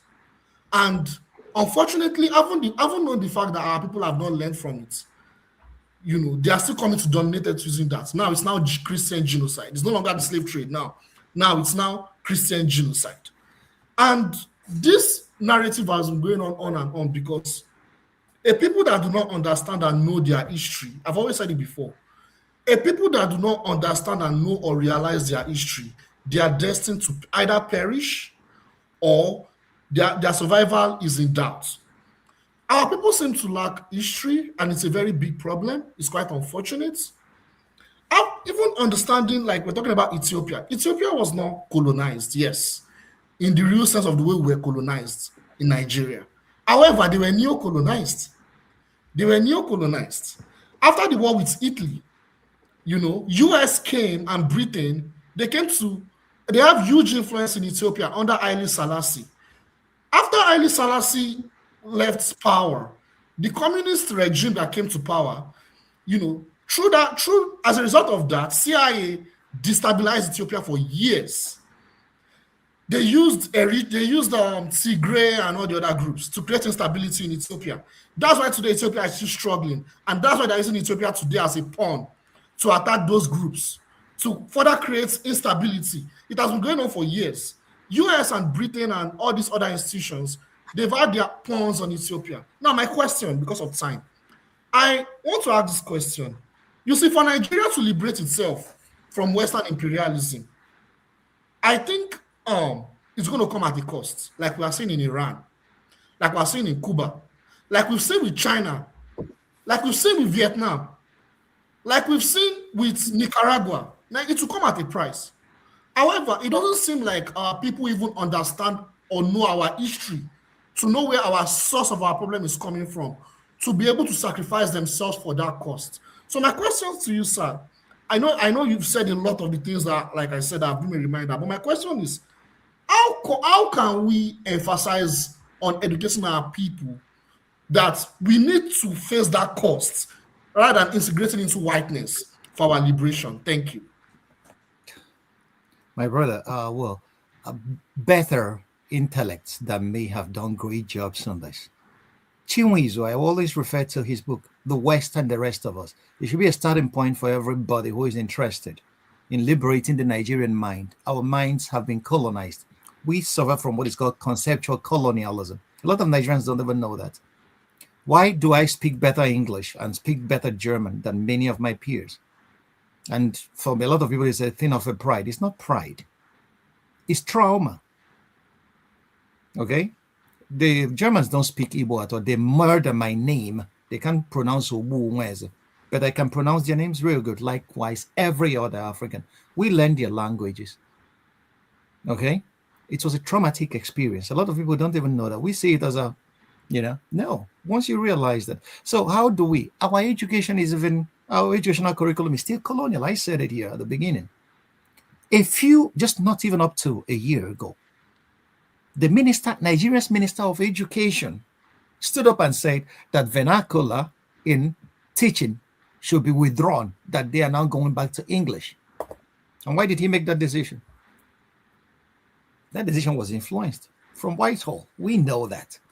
A Minister of Education. And you have to know, just check this out.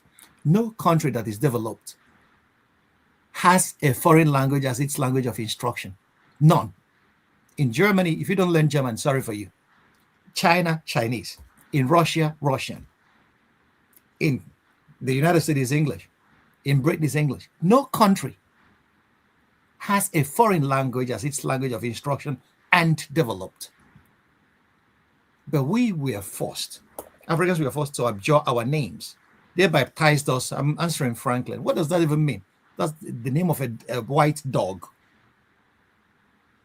And it was given to me. That was why Chinua Achebe actually abjured his name and said, I'm no longer Albert Achebe, I am Chinua Lomuago Achebe. Call me that name. And if you see many of my names now, I just put Onyemechi Ogbunwezeh. If you can't pronounce it, it's your problem, not mine.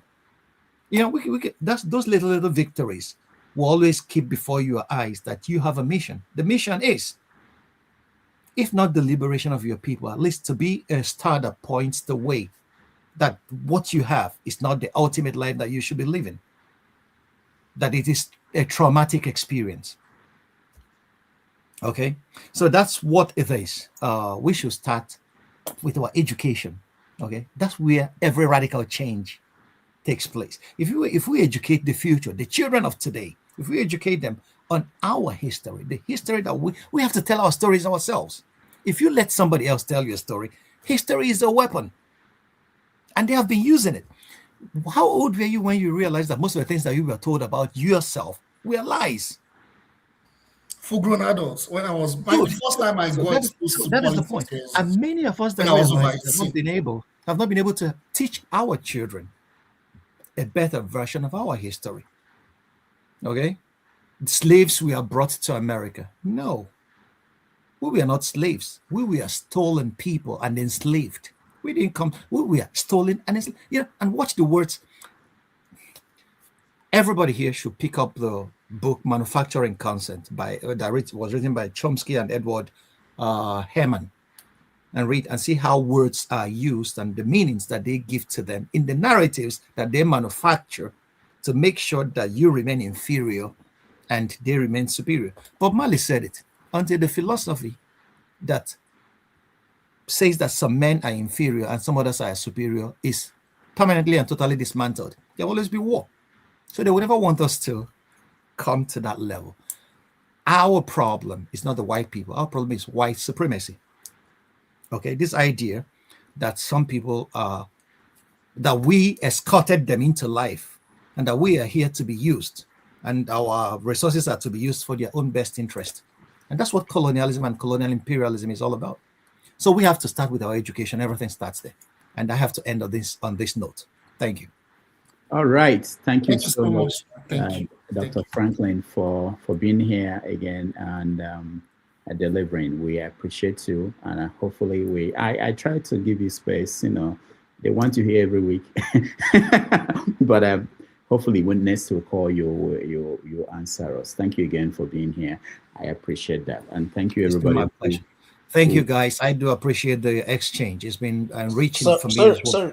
Rudolph, let me I see a lot of brilliant Dr. young Africans here. Hasaviland, thanks for your contribution. Yakubu, my brother, I do appreciate Jide. all the guys, Chim and all the rest of guys, if you're my sister, please don't be angry with me if I sounded a little bit, it's just that I want us to succeed. Africa must succeed. Okay? I'm angry with your class. I'm angry with your class, not you. You guys have failed us. That's it. All right.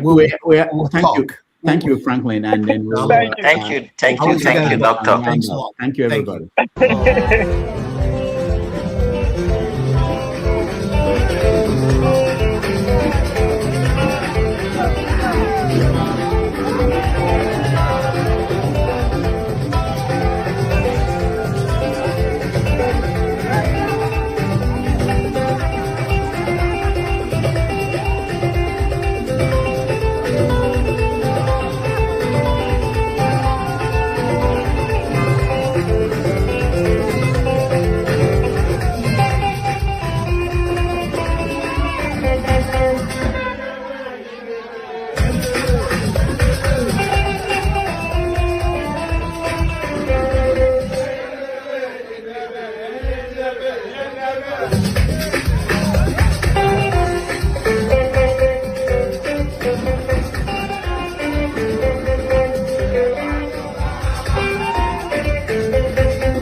right. Thank you, everybody, for staying here. I appreciate all of you. And let me see. There are people who have been they've been trapped at the back end.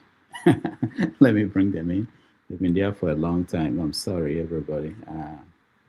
It was hard to manage some of the. All right. So thank you for being here, and we stayed longer than we normally do because the nature of the conversation we were having. We will just thank people for being here, and then KJ will host an after show.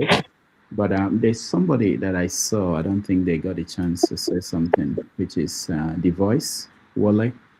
Welcome. Can you hear me? Yeah. Good evening, or good evening from here, my brother. It's been a while that you've seen me. Yeah. How are you doing? I'm just recovering from a long time sickness, but I'm getting better. Oh, okay. Yeah. Nice. I caught the German flu. Oh, I'm sorry. I wish I was on when my brother was here. So next time when he's around, I promise I'll be more often around because I went underground for a reason. Also because of what the discussions that I had with you the last time we had the conversation, because my own direction goes not the mainstream Nigeria. I go into the areas where my brother talks about Nigerians need to know who our ancestors were. Until we know that one, we will be wandering in the dark. We'll be wondering, we will never want to fight for this country. And I have the joy to say that we have it on our hands, my brother. It's just how to disseminate it, to get it amongst our people, and it has to move fast. So today I will stay as long as I can so that we can reconnect again, because your email that you gave me, I lost it on my old computer. It went with the whole memory. I'll send you a private message now, and okay. I'll I would just like to quickly drop something to the spirit of our people. It's a very, very long story. All of us have the internet, and I've heard conversations from all ends, and I know that many of us are. It's not like we are ignorant of our ancestral histories, but a lot has happened. And I will summarize myself. What happened on African soil from the 1400s to the 1900s before independence, it is very important that our people know. And this history has been wiped, has been erased. A lot is being kept here in this country that you know I'm talking about. And what we found were the Latin record, the last accurate Latin record of who the peoples of Nigeria were. And it will destroy a lot of narratives out there. In fact, I can say this 100%, without ancient Nigeria, there will be no Bible, there will be no Quran. It is that deep. And it's only if our people will just research on the internet and find out, look for the oldest map of Africa. We are all intelligent people. Look at these maps and study these maps. And I have decided to, that's what I've been doing now the last 2 years, compressing these histories together. It is very, very deep. The Greeks were in Nigeria, the Romans were in Nigeria, and it was not Nigeria. The whole of Africa was still black till the 1700s. Till the 1700s, it was still black. And we can show you the map of how Africa was eaten from the northern part of Africa to the southern part of Africa, but they were not able to penetrate us because our people still kill. That's the reason why you have fortresses, castles, and what do you call this thing? Walls, great walls. It was because of the invasions that were coming from the Romans, the Germans, the Dutch. And at that time, they were not even a nation. And so what is under the Vatican that most of our people know about, it belongs to us. It was taken from us. In fact, the so-called Solomon Temple that they claimed they taught us in Bible school that was destroyed 70 AD for those who are Christians, was first destroyed in Benin. That was the city of David. And if our people should go on the internet and look for Nogbaisi Ovorave, I'm not sure I pronounced the name well, Ovie, please forgive me, Obatokwe. Look at the cap of this man's cap. You On, tried. on both ends, you see the Star of David, the so-called Star of David. And it was in the same 1897 that Benin was finally destroyed. It took them 14 years to plan in this country before they invaded Benin, because Benin was just not a city that what they destroyed in Benin. By the time we use AI to reconstruct everything, Nigerians will cry. Nigerians will cry. And I'll take the last 1 minute to just quickly say this. If you went to what is called Northern Nigeria today, they were speaking Igbo, they were speaking Yoruba. That tradition was still kept even in the 1930s, 40s, 50s, 60s. In my family, we have Brigadier Mobolaji Johnson. All of them could speak Hausa Igbo. We knew people like Brigadier Onwachukwu. My parents grew up with him at Ibute Meta. He could speak Yoruba better than any of us. The whole family of the Onwachukwu. In fact, my oldest brother, who is in blessed memory now, his first name was Ikechukwu. He came from Mama Onwachukwu. Exactly what my brother said. What we are going through in Nigeria is designed. In fact, Nigeria is the spiritual capital of the whole of Africa, and I will explain why. If you go to Igbo oral history, it's saying the same thing, that if you go from Onitsha side to Ile-Ife, they still have that migration there. Ile-Ife, that is where life started, bro. And why am I saying this? Because we found it in their Latin script. It's all in the Vatican Apostolic Archive library, which we're able to get out of the digital library. I'm sorry my voice is shaking because I have the window to get wind from outside. But where I'm trying to get to now is, the last name Nigeria bore, you will see it on the map, on the German map of the 1500s. It was called Ethiopia. Now, why is this very, very important? I researched to the Greeks, what the Greeks wrote, because the oldest account we could find was what the Greeks wrote about Africa. And they described the geographical description of where the whole temples and everything were all built. In fact, as at 1600s, beginning of 1600s, before Napoleon even entered into Egypt, the whole of Nigeria was a blooming civilization. It was not like there were mud huts. The mud huts came after the destruction. Although these are the histories that people really need to know why we were attacked. If you go to the Greek account, Herodotus wrote about us, Lucian wrote about us, Dionysius, he wrote about us. The whole Abrahamic story was coined out of the Nigerian story. And in fact, if you go to the German museums, they have over 6,000 museums in Germany here. In their basement, I hope they will not come and carry me tonight, though. In their basement, it's all filled with Nigerian histories.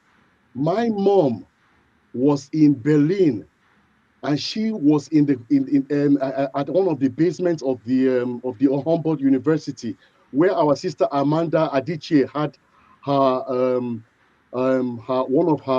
what would I call it now? She had a kind of a seminar in Germany where she was speaking to people about African history. I'm sure you know this woman I'm talking about. My parents were in that basement, and they saw things that my mom said every Nigerian who sees it will know immediately what was going on.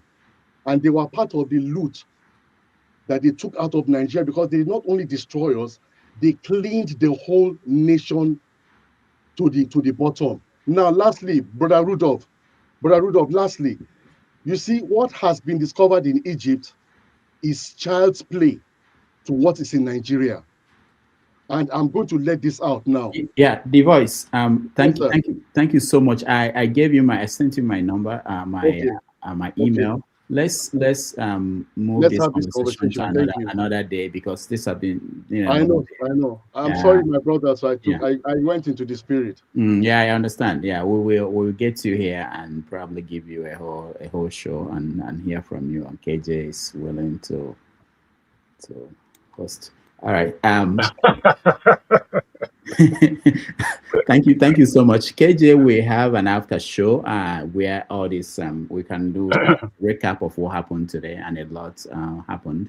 And let me thank those that supported us, those that watched at home. Thank you so much. Those made comments. I read most of them. Thank you. We'll look into the issue some of you raised about your comments. Let me thank Chris. Thank you so much for your support. I'm not even sure we highlighted this. Oscar Blackstone, thank you so much. Kulata, thank you. Real K, thank you so much for your support. Igbo Basics, thank you. Dr. Gomez, thank you so much. And Anthony, Donna Anthony, Dion Anthony, thank you so much. Dato, thank you. TD Davidson, thank you. All right. Next Sunday, we are going to welcome Ogaga Ifowodo on the show. He's a poet, a lawyer, and a professor. He will join us from Nigeria to talk about the state of things in Nigeria. Also, Javier Say will be on next Saturday, as usual, and we will deal with issues of that week. Okay, on behalf of everybody that helped with the production, my executive producer, thank you for your work, and those that work behind the scene, I appreciate all of you. KJ, thank you so much for being here. Femi, thank you so much. Ifi, thank you so much. Tony, thank you. Stinking Old Night, 1966, 1976. Oh, yeah. Reduce the quantity. Thank you so much for being here. Jim, thank you so much for being here. Jagon, thank you so much for being here. Victory, thank you. Let me just also mention that Tony has been supporting us. Let me also mention that Tony has been supporting us. He was one of the people that helped to push for us to be able to renew our subscription to StreamYard. Tony, thank you so much. I appreciate all your help. Jefferson, you came in late, but thank you for being here. KJ will host the after show, so anybody can go over there and continue the conversation. Jagun, did I mention you? Thank you so much for making our time to join today. I appreciate that. Victory, thank you. I know you are not here anymore, but Victory has been also very important in behind the scene, helping us in doing so many things. So I appreciate that. All right. I will see everybody next, this week on Saturday. Femi. Oh, I didn't mention Femi. No, I did. Femi, did I skip you? Yeah, you did mention. Okay. Obi is looking for trouble always. All right. Thank you, everybody. I will see you guys on Saturday. All right. Over to you. We're starting immediately.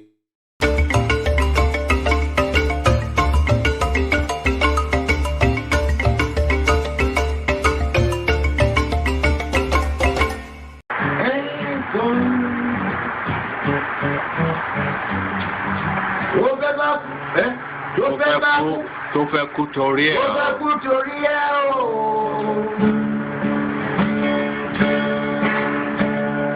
Ọwọ́ ẹni ló ti ṣàánú kọ́.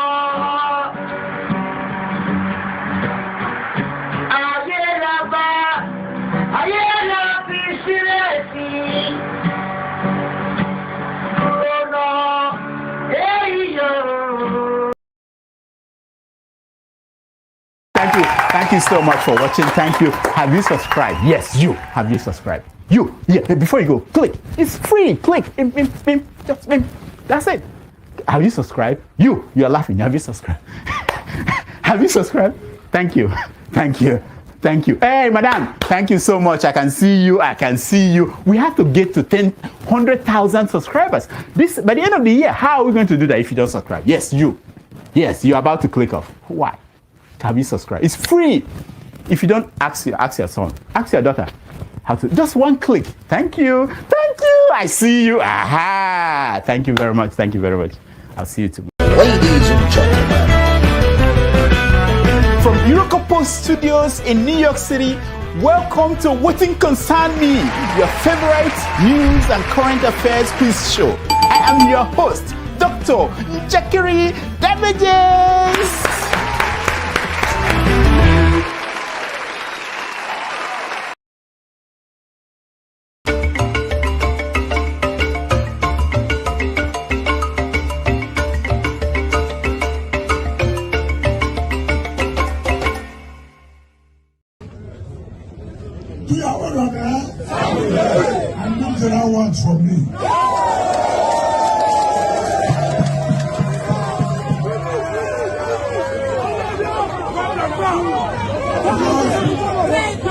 all those politicians when they come talk story, I'm not there. I want to talk and so I tell this man,